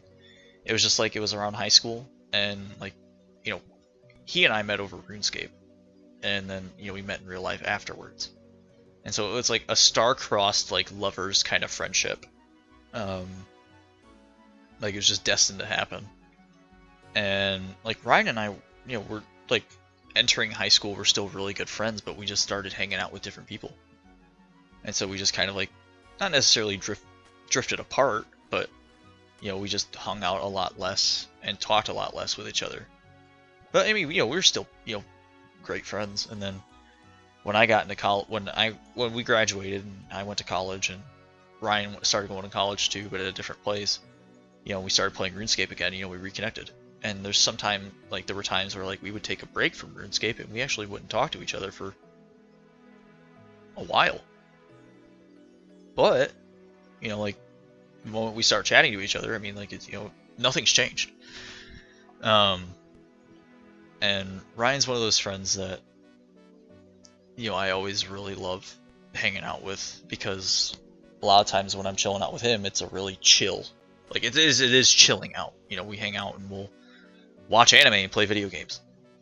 That's it. And I mean, we'll eat good food too. Either Ryan cooks or we go out to eat. And Ryan's a good cook. He's a good cook.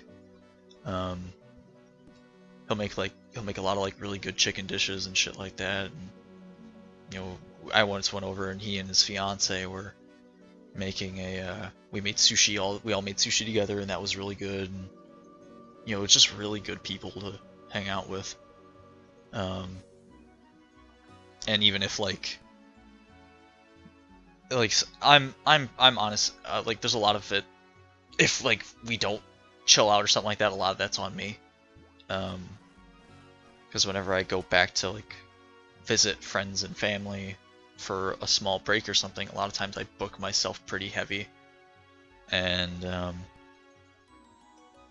I just don't have the time to see the people that I want to see, or see all the people that I want to see, more particularly, because I'll go back to my hometown, and my parents will be like, we want to see you, we want to get dinner, your brother wants to see you too, and it's like, yeah, I totally understand. Your grandma wants to see you, and it's like, all right, yeah, that's fine. I want to see grandma too, and And it's like my best friend wants to hang out, and typically that's like a whole day ordeal. And a lot of times we'll hang out like twice while I'm back. At least if it's like over Thanksgiving break, we hung out twice. Once during the week, and then once during the weekend. And just like you can kind of guess, like one of those was a lot longer of like we were together a lot longer than the other.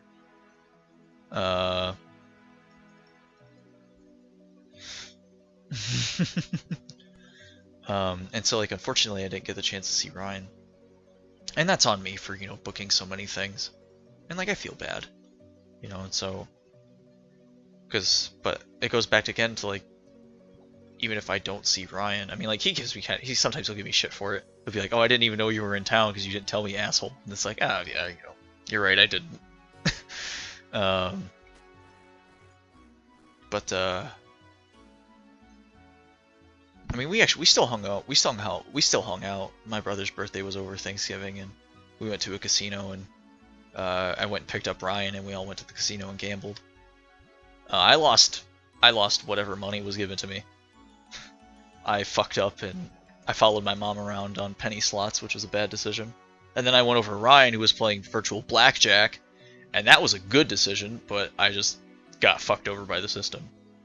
But I'll definitely be hanging out with Ryan over the winter break, at least a couple of times, because I know he's working, but I'll hang out with him, and we'll scape, we'll scape, and we'll fucking watch anime and eat good food. That's what we always do.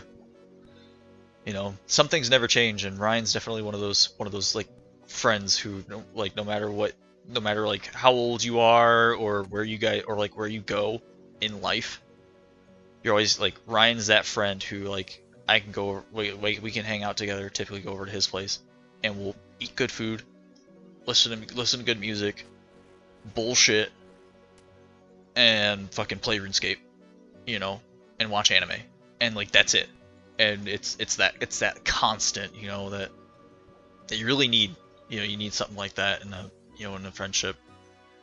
And the more of them you can have in different contexts, the better, right? Like my best friend, there's just like stuff that, it's different for everybody, right? But nonetheless, like, fucking, god damn it.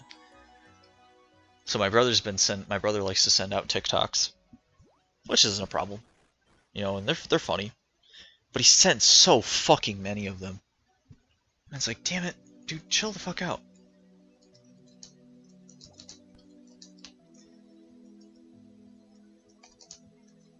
Sometimes he asked me once if I watched all of the TikToks, and I was like, no. And he's like, why not, bro? They're funny. And I'm like, because they're 10 fucking TikToks that you send back to back to back to back to back.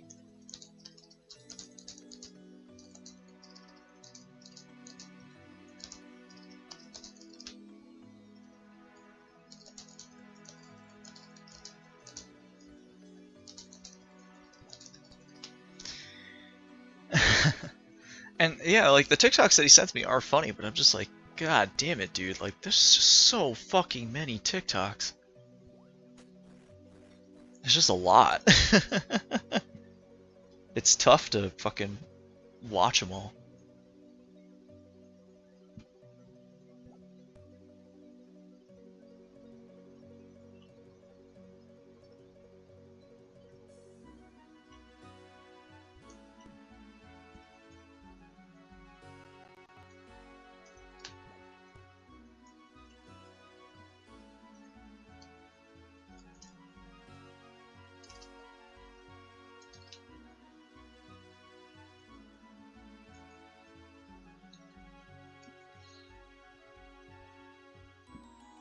Ah, man.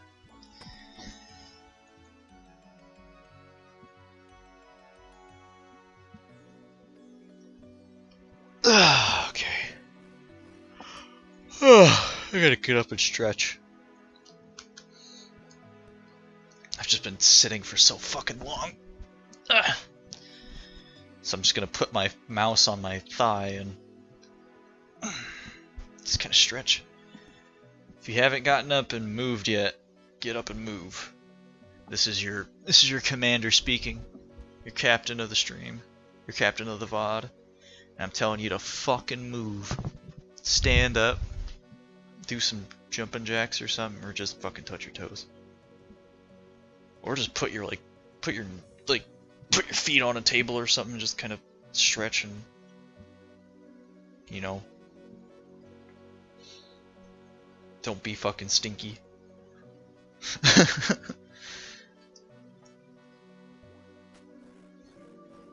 It's important, you know. I think it's after like every hour or something like that, or every 20 minutes you're supposed to stand up and move.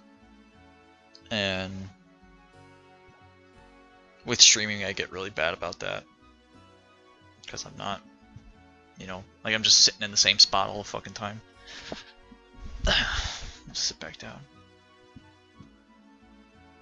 I also have really poor like support here because I'm just sitting on a fucking couch.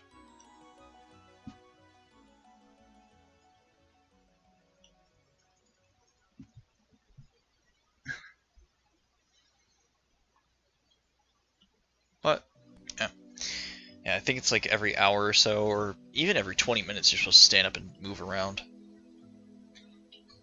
which I definitely don't do. You know, I could do with a lot more movement. I'm gonna mute this real quick.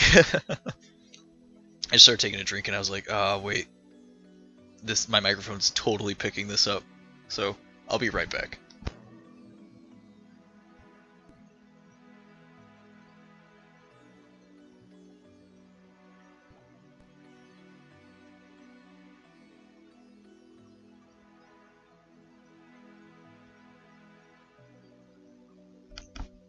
Alright, we're back.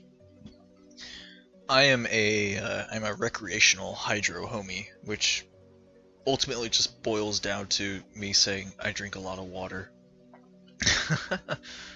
I have like a 40-ounce flask that I drink from, or water bottle. But you know, and it's super well insulated, so it keeps water nice and cold for a long period of time. And I have a big like water filtration jug in my fridge that holds like 3 or 4 gallons of water. I think it's 3 or 4 gallons or so. And I just fill that up like every night or so. Typically I'll drink about a bottle, if not 2 bottles of water a day. These 40-ounce bottles. Which is a decent amount of water. I'm not entirely sure if you're supposed to drink more or not, but I think you are. But I mean, like, I'm drinking a lot more than what I had used to, which is good.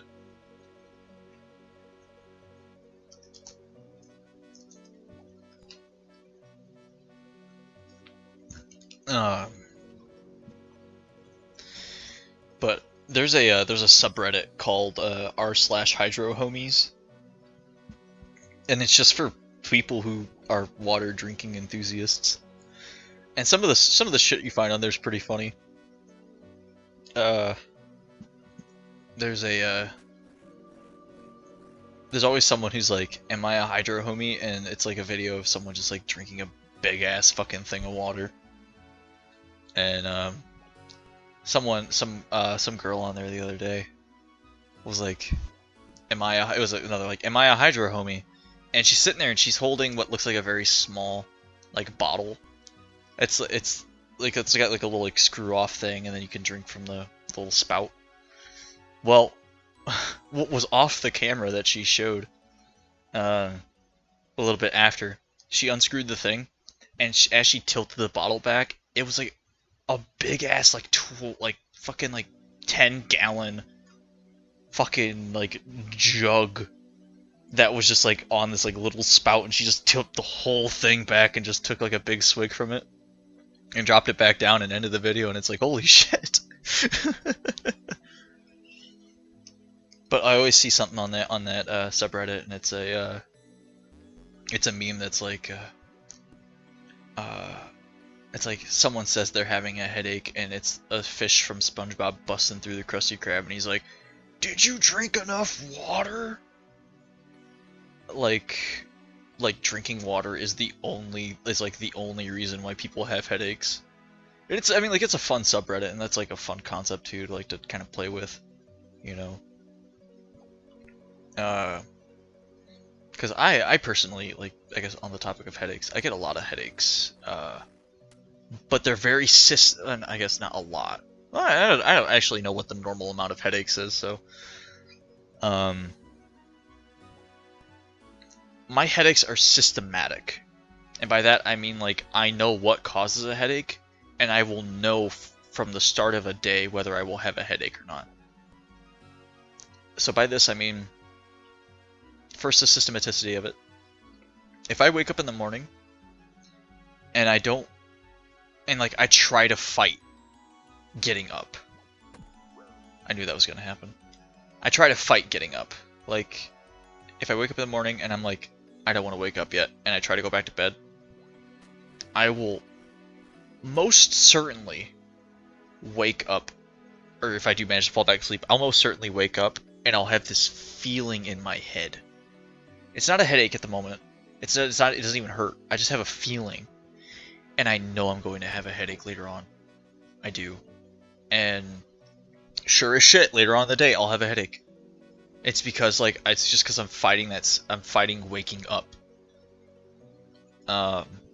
And I'm wanting to sleep more, and it's just fucking with me. And so in that sense, my headaches are regular, right? In particular, they're controllable.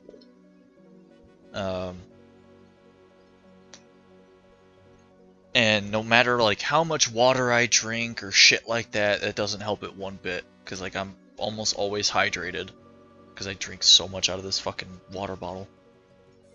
And so it's not a matter of that, it's just a matter of, like, did I properly give myself the fucking period to wake up in the morning? And the answer is always no. And you can actually fuck yourself up pretty bad by overhydrating too. You can. If you overhydrate, you can fucking you can black out and just like pass out, you know. There have been stories of people who have drank way too much water. There's one that I remember in particular of some guy was talking about how he was at the university or whatever, and he was in class, and he always drank a certain amount of water, you know, every day and shit like that. And he's like, well, one day I decided to, like, double my water intake, which then turned into an absurd amount of water, you know, an absurd amount of water. And it caused, like, initially he didn't really feel anything. I mean, save like a little bit of nausea, because just you have so much liquid in your gut. And he eventually was like, yeah, I actually felt like I started to feel dizzy, and then, like, my vision just blacked out, you know. And, you know, like, I came to later, and had, like, the doctor's like, yeah, you, like, don't ever drink that, like, don't drink that much water again. You know, it's just effectively just like you're causing your body to shut down because you're drinking so much fucking water. And, like, it's always the phrase, like, moderation is key. You know, just don't fucking, like, just because water is something that has, like, you know, water is just it is a liquid, right? It's just, there's no calories, there's no fucking sugar or whatever. There's probably minerals in it from whatever fucking shit whatever shit your, like, city or whatnot puts into it, or if you're out in the country, you know, your well water's got iron and shit in it too. Unless you got that shit filtered, but goddamn, I fell there fucking, like, twice. I don't know when the last time I finished a lap was. But yeah, it's very, like overhydrating can be fucking a bad thing. You know, just trying to avoid that. I know sometimes, like, even when I drink water, if I drink too much water on an empty stomach, in particular, oh man, I do not feel good. Like, I will feel very, very nauseous. I won't puke, but I'll feel very nauseous just from drinking so much water on an empty. God fucking damn it, man! I'm gonna drink more water.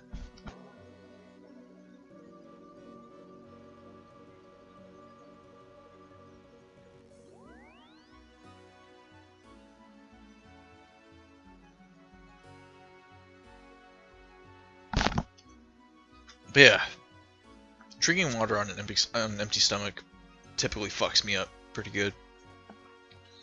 I remember I was going to teach one morning, and I was gonna do something one morning, and I was like, all right, you know what? I haven't had any water yet today, and I just filled up my flask, and I just pounded like a good third of it. And again, it's a 40-ounce flask. So I drank like a good, like 15, 13 ounces? About 13 ounces or so. Which for me is a lot. You know, especially at once.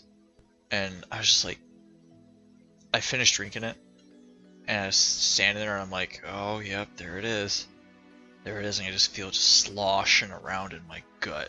And I was like, oh, that's not a good feeling. That's not a good feeling at all. Ugh, man.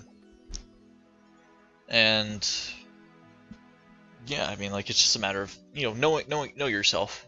You know yourself and know what's comfortable for you, know what isn't. Things like that. And hydrating is important, right? You know, staying hydrated will help you feel more attentive.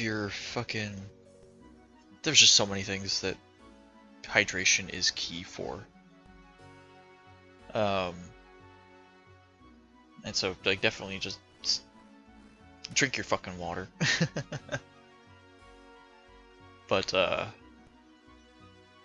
that was an odd little bit to go on. I didn't expect to start talking about drinking water. Ooh, Market Grace. So we only need 700 some odd XP until we level, so that'll be another couple of laps. And that'll put us at 47. And I'm still gonna grind out one more level because Jesus. Grind out one more level because I'll hit that break point, which is 48.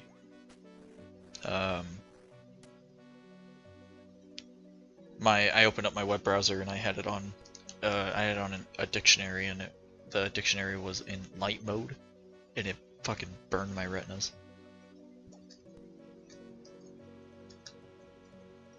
That's something that, like, ever since I've started, like, with a lot of just, like, devices, using dark mode, I've always found to be highly superior as compared to light mode. Like, I tutor a group of retired, like, school teachers and a retired realtor. I've failed this obstacle so many times in the last 10 laps. But I was showing them my Duolingo app, and I have my whole phone is in dark mode, and I was showing my students this, and the Duolingo app, and they're like, why is it so dark? And I was like, well, I have my phone in dark mode. And they're like, what's dark mode? And I showed them, like, my Gmail is now dark because my phone's in dark mode, and my Facebook on my phone is in dark mode, right? And all the stuff on my phone is dark, you know. And they're like, why would you do that? And I'm like, because it puts a lot less strain on the eyes. It puts a lot less strain on the eyes. It's just like it's like, think about it. If you go outside and like there's a bright sun, it takes your eyes time to adjust to it, right? And if you're blasting your eyes with bright light like that, it's going to put strain on them. It's going to put strain on your eyes, because even if your eyes do adjust to like sunlight like that, there's a reason why people wear like sunglasses, or you like, even if your eyes are adjusted, you'll fucking give yourself a little, like, you'll put your hand over your fucking eyes, or you wear a hat or some shit, you know. And like I can feel my eyes burn whenever I look at a white screen in my apartment late at night, like right now. If I were to have a white screen up, my eyes would just, you know, they'd be roasting. So thankfully, like, Canifis is dark. And I even know, like, my laptop has a dark mode as well. Like, the whole laptop does. Oh, frogs. Get out of here. I could get the Fashionscape. But to be honest, the frog outfit has never really been an interest of mine. I don't know. I've never felt a strong attachment towards the frog outfit. Hey, 47. Nice. One more to go. 7,812 XP. This says 32 laps, so that's assuming no fails. 32 laps. But yeah. But yeah. Like, I discovered that my laptop has dark mode, and so I turned that on too, and now my file browser is dark, and even better, and I love this so much, since changing that, my Microsoft Word and my PowerPoint and my Excel and other things too, all my Microsoft suite is all in dark mode.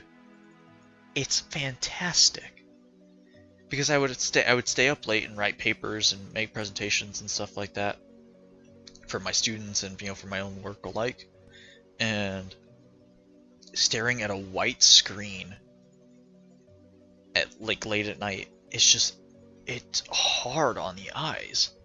And now that I have this dark mode enabled, it's fantastic.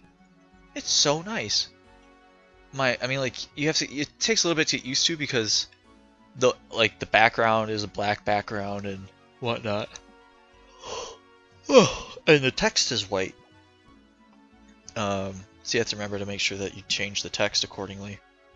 Although, like, the white text and the black background is only visual to you, right? If you were to open up the document on a basic computer, or like a non-dark mode computer, you would see white text, or you'd see black text on a white background. You know, typical. I told a friend of mine about turning on dark mode on your PC, and they're like, I didn't know this had a dark mode. And like, this is interesting. And then like a day goes by and I didn't hear anything, or like anything about dark mode, at least, you know. And I'm chilling out and I'm working on like grading or something like that, and my friend messages us in our Discord group and they go, holy shit, this dark mode is fucking amazing for Word documents. And I was like, fucking told you. You know, I told you.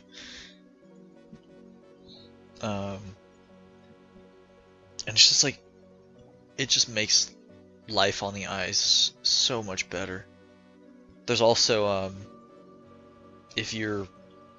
for those watching and for, you know, those watching the VOD, you can, there's like blue light filters as well, or like nighttime filters that you can put on your devices. And what they do is they take out, you can of course change the severity in which it does it, but it takes out blue light, or filters out blue light from your displays. And this also makes it a lot easier on the eyes, and it also makes it easier for you to sleep at night. So blue light keeps people awake at nighttime, it's an attributing factor of keeping people awake at night. and so you can, if you can filter out blue light, it'll be more sensitive. Things will be less sensitive on the eyes, and it should also help you fall asleep faster at nighttime too. There's a guy that I watch on YouTube who streams on Twitch as well, and he frequently wears glasses. Like I don't think he typically wears like actual glasses, but the glasses that he wears are blue light filter glasses, and it makes everything look orange. And that's like what the filter does too. Like if you turn it on a computer, everything looks orange-ish, and you could again change the degree at which things look orange. You can also set like timers for when it happens and when it stops too. And like it could just like, I would suggest if you don't use a blue light filter, if you don't use a dark mode, I would suggest to try them. You know, not to like 100% change everything that you're using, but I would suggest to try a dark mode or a night filter and see how that works out for you, and just see if it's easier on the eyes. I know some people that use like, or not I don't know anybody that uses it. I know I said some people.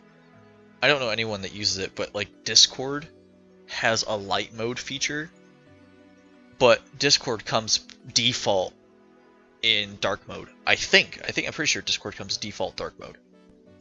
And I've checked Discord's light mode one time, and it is ungodly bright.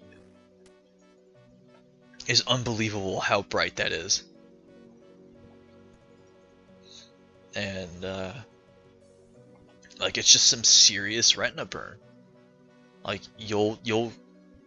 especially if your eyes aren't used to it. Like my apartment's pretty dark. Like the lights are really dim. I only have one lamp on because my studio's small enough to where I only need one lamp, and it's behind me. So everything in front of me is like a nice dull, well, not dull, but a nice dim lit. You know, like everything's dimly lit in here. So nothing's hard on the eyes. And right now, thankfully, here in RuneScape, we're in Canifis, which the colors are all rather dark. They're all rather dark colors. The backlight on my TV isn't too strong, so like I'm in a pretty good position here. But if I were to turn on something that was just bright fucking white, my eyes would fucking melt.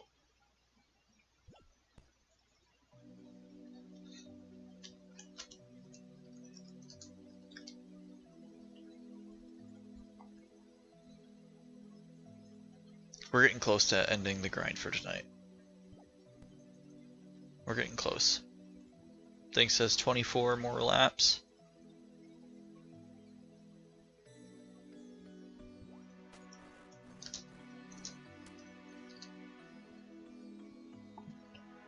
So I was looking this up earlier, and I was gonna go on a tangent about it, but I got sidetracked by another tangent.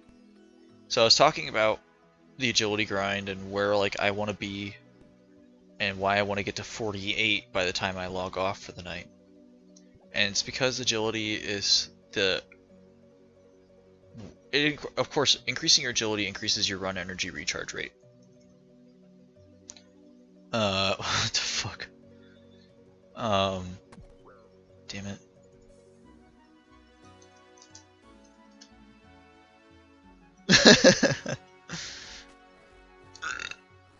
Excuse me. But, like, for example, at least this is what it says here. Like,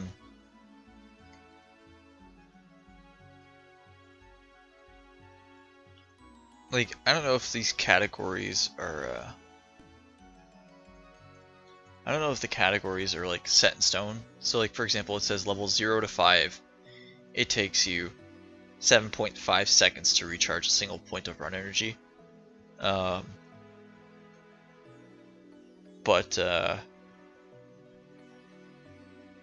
Actually, you know what? Let's do some math real quick. So on the wiki, there's a formula that's E. Hang on. It's base. It'll tell you how much run energy you get per second. So the player will gain E amount of run energy per second where A is the player's agility level. So it's A divided by what looks like 6 or 5? I can't actually. The image is really small. A divided by 6 plus 8 divided by 60. So A, my current agility level, for example, is 47 divided by 6 plus 8 divided by 60. So I will gain 0.2638889 run energy per second. And so then if I divide this number, or if I put this number, if I put 1 over this, so 1 divided by that number, it should take me right now, according to this, it should take me 3.789 seconds to get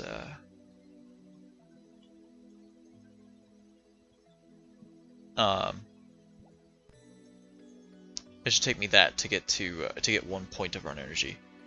So then this is actually that is right. Okay. Then so the table on the wiki is split up into breakpoints. And I think it's just that it's split that way so that way it's more like convenience sake, like for convenience. Because for example, level 40, so like at 47, it was taking my run 3 point, whatever the fuck we just found out. 3.789, right? Yeah, 3.789 seconds per run energy point. Whereas at level 48, it should be 3.75 flat. Which is like, it's a very small increase there. It's like a 1% faster recharge rate, I think. But we could do the math and we could see. So I'll be at 48 divided by 6, which is 8, plus 8 is 16, divided by 60 is 0.2666666 repeating.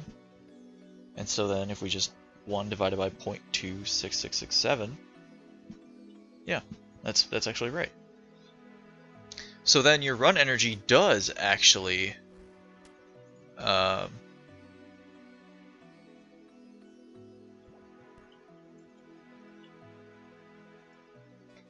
so then this table is not necessarily wrong, but simplified. Right? So instead of showing literally every single like level and the amount of run energy you'd get, they simplified it into like brackets. And so at this point, now it's more so that now that I know that that's the case, and it's not actually setting up breakpoints, I'm still gonna trade a 48 and get off. But oh shit, I'm gonna attack that person.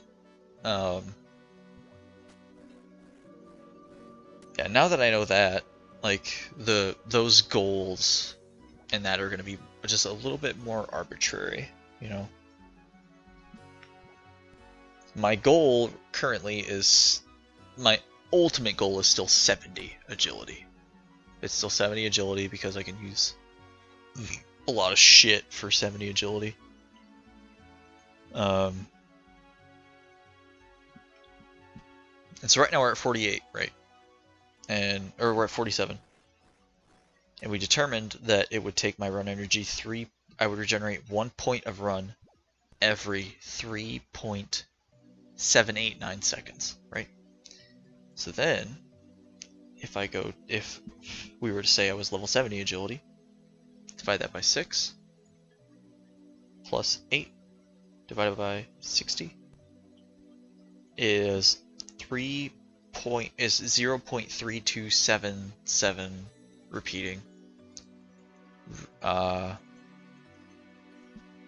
then if we divide this by 1, so 1 divided by that number, it's pretty much, it's what's 3.05 seconds per point of run energy.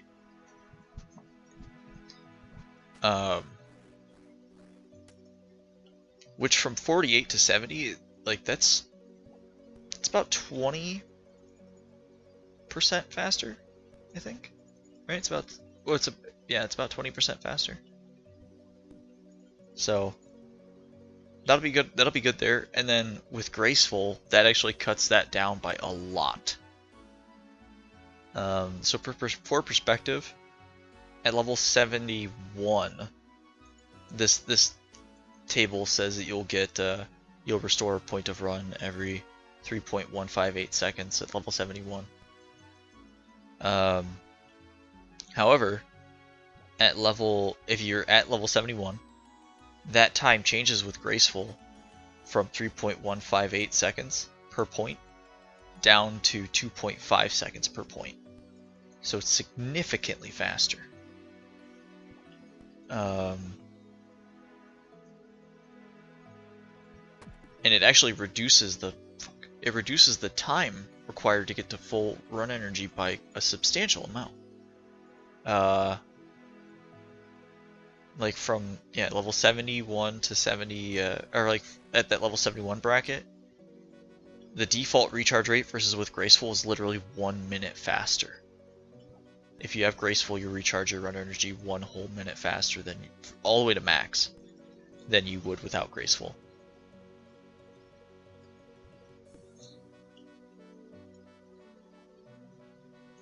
It's like Graceful's huge. Graceful's super, super, super huge. It's such a big like account upgrade to get. And I know a lot of players that get Graceful and they never touch agility again. You know, and that goes way back to like earlier on in the stream where we were talking about like how a lot of people think that agility is just a shitty skill to train. You know, it's just like you grind out Graceful and then you just stop.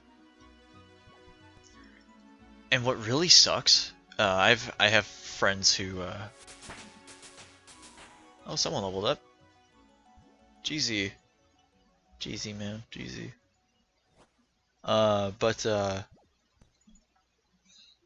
I have friends who have gotten hacked before, and the hackers have dropped their Graceful. And that really, really sucks. That sucks so much. Because Graceful takes a long time to get.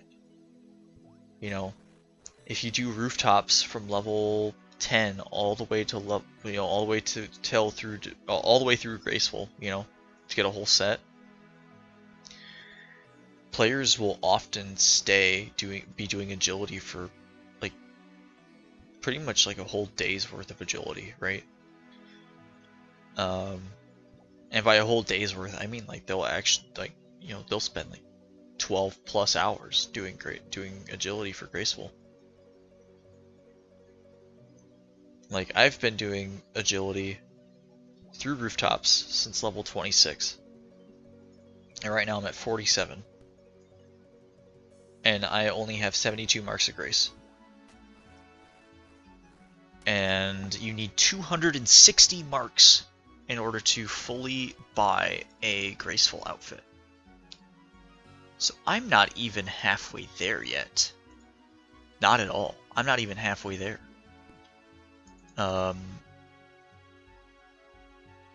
You know, and my goal is level 70, but to be fair, you know, I'm nowhere close to level 70. You know, we're still really far off from that.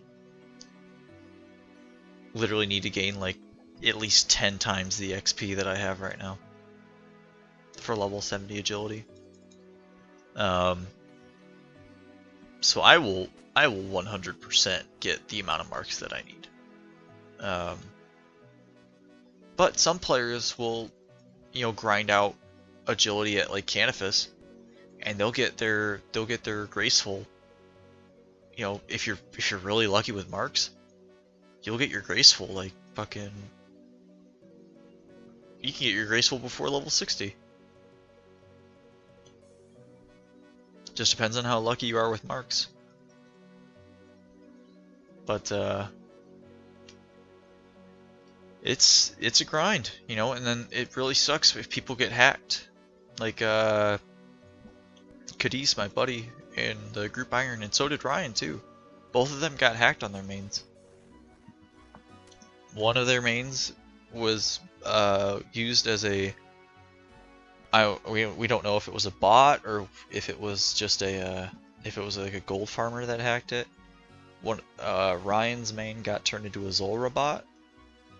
We'll assume that they were bots. Ryan's main got turned into a Zulrah bot, and Cadiz's main got turned into a Vorkath bot.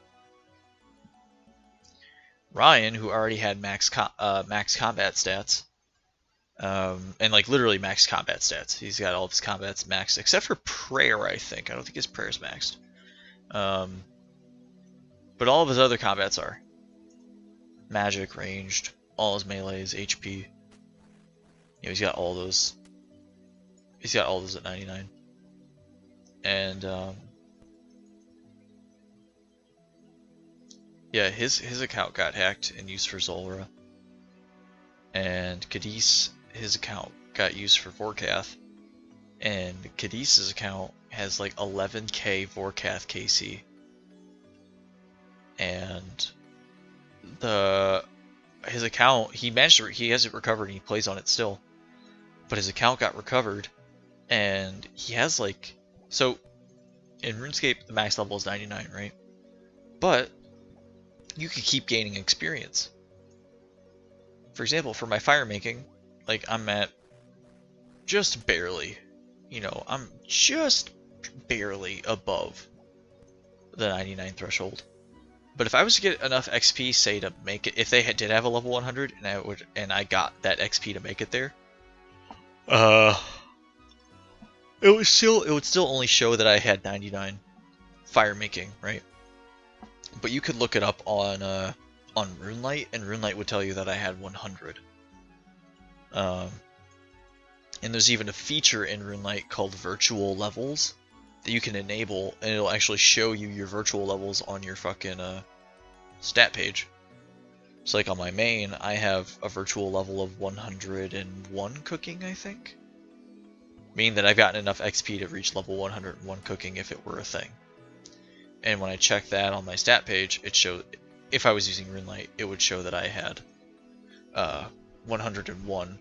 It would show 99 out of 101 because your skill can't go higher without boosting. So I'll do that. But yeah, Cadiz, he had 99. He has like 111 ranged. Right, this is how much XP he's gotten from Vorkath. 11k KC. The hacker dropped his graceful, and I asked him one time to go grab the collection log from the museum to find out what all drops they got, and I think they got every single drop from Vorkath. And the hacker either sold all of them off or dropped all of the stuff. Ryan, his account was a Zulrah bot. Hacked Zulrah account, and when he recovered the account, he was at Zulrah, and the hacker had thrown away his graceful, and also like all of the other shit that he had. And it's just like, if you hack someone, you know, like first off, like that's just fucked up, you know. Don't hack people. But if you do hack someone, don't steal their fucking graceful, man. It's an untradeable item. You know? I don't think you can. But graceful does have an in-bank value. I don't think that you can trade in graceful outfit pieces back for marks. Oh no, you can. Yeah, that would be why. They didn't drop the graceful. They sold it. So the thing about Graceful is that you can resell it to Grace for marks, and then you can buy Amethyst crystals with those marks of Grace.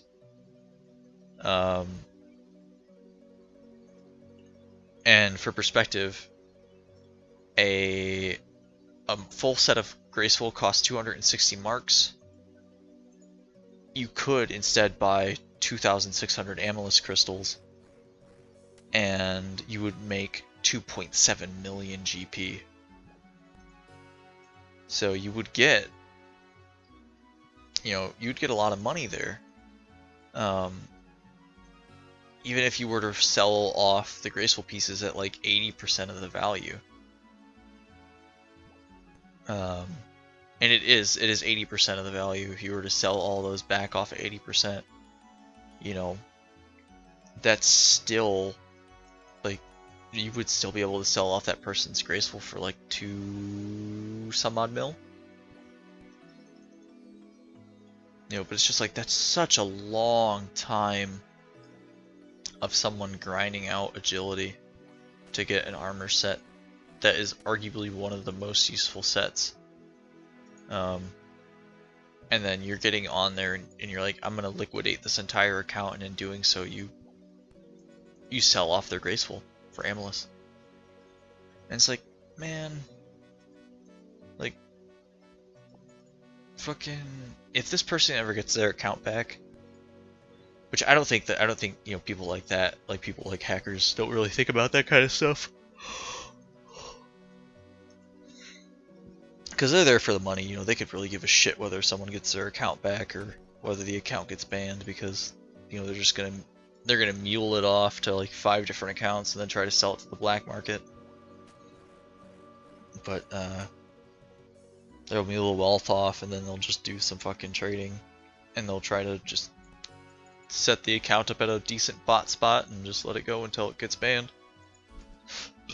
And then find its next unsuspecting victim.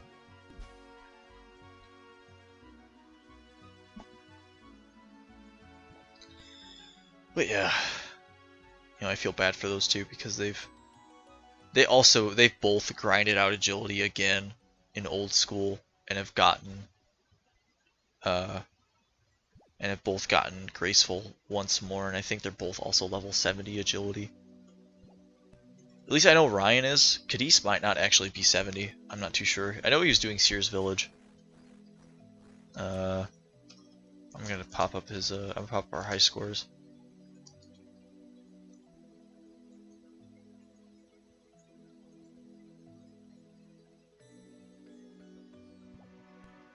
Yeah, I'll pop up our high scores and just kind of see where we stand.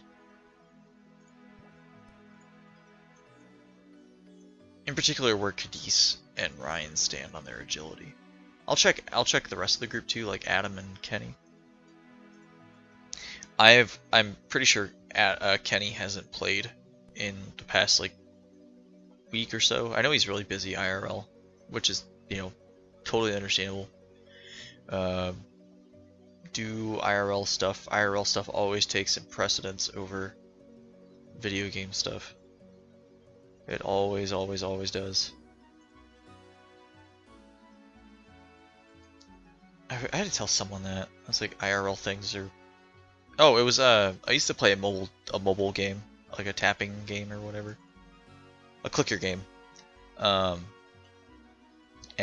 we had members in our clan who would be like, yeah, sorry guys, I'm gonna be gone for like a week or something like that. I'll try to tap when I can, but like, someone's getting married or whatever, and we'd always just be like, the fuck? No. Like, spend time with your family. IRL stuff takes precedence. We're gonna, like, the game's gonna be here when you get back. And that was something, like, we were a top clan in the game, and our motto was just like, play whenever you can, or like play when it's comfortable, and if you have IRL stuff, like, don't worry about taking a break. And then I stopped playing I haven't actually played in like years, because I don't know, I got burned out. It's not a bad game, I just got burned out. And the burnout stayed. So, regarding the agility stuff, I was looking at that. So Kenny only has 18 agility.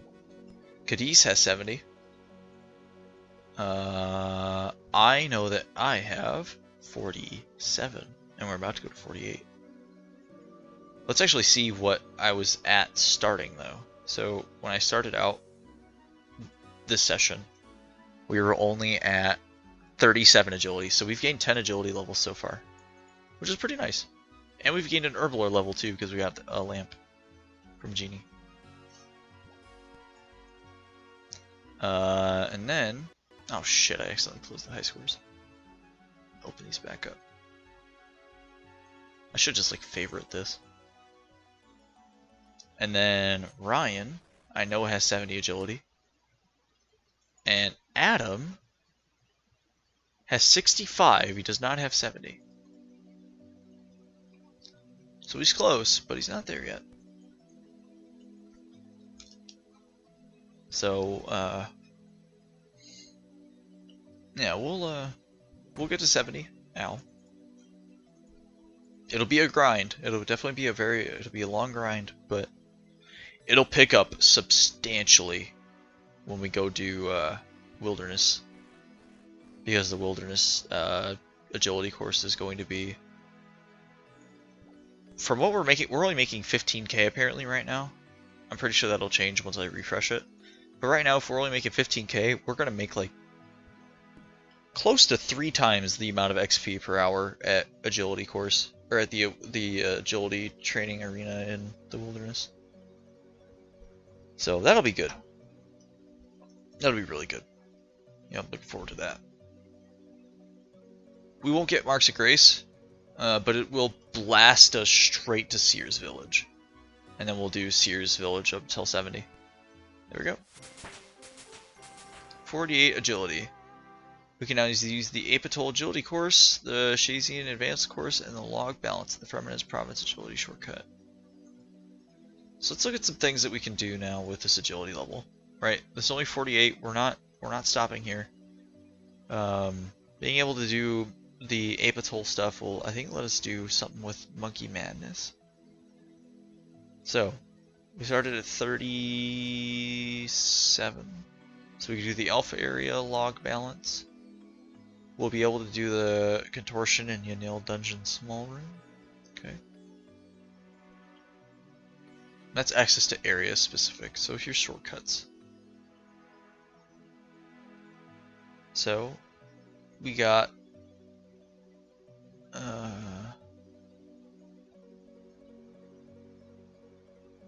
a shortcut in the Norm Stronghold.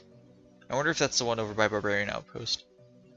Alcarid Mining Pit, Cliffside Scramble, Scale the Yanil Wall, Hasidius Lake Isle Jump, Trollheim Easy Cliffside Scramble. That'll be good for whenever we do like Edgar's Roost and stuff like that, and also use Trollheim teleports just because you can climb down faster. Dwarven Mine Narrow Crevice, barely ever use that. Drainer Narrow Tunnel. I don't even know where that is. The Trollheim Medium and the Trollheim Advanced. Oh, cool, we got those as well. The Sidious River Jump, okay. The Cosmic Temple. Medium Narrow Walkway. Ooh, that'll be good if we ever want to do Cosmic Runes. And, unless that's totally different, that's the Zenaris.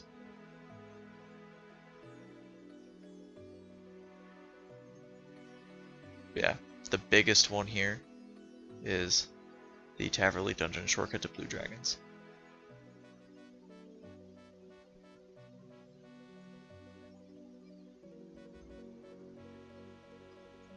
Some of these are like, for the level you need and the benefit you get, just makes like no fucking sense.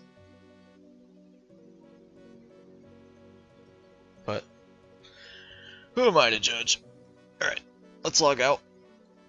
And we did enjoy our session today. And then we will very quickly head over, like how we always do. We'll head over to the high scores to see how things update. And then we'll hop off. So, edit the source, game capture, change that over to the Web browser. Alright. So, Group Iron Man. RuneScape. 4,704 with a group total of 5,444. I am catching up quite quickly to the other members of the group who blazed off a lot faster. And that's because I'm no longer at Wintertoad fucking grinding away. But yeah. That's kind of where we are. Looking pretty good. Well, that's me tonight. Thank you for tuning in. It's been a pleasure. And whenever we grind again, we'll be doing more agility. That might be tomorrow. But it won't be for long because I have to do a lot of grading and stuff. And then whenever after tomorrow, I won't stream for another 2 or so weeks. So if anything, I might stream early in the days during the next couple of weeks, but we'll see. It really just depends. But that's all for me. Thanks for tuning in. If anyone's still there, it's been a pleasure. Thanks for tuning in to the stream, and I'll see everyone later. Thank you. Bye.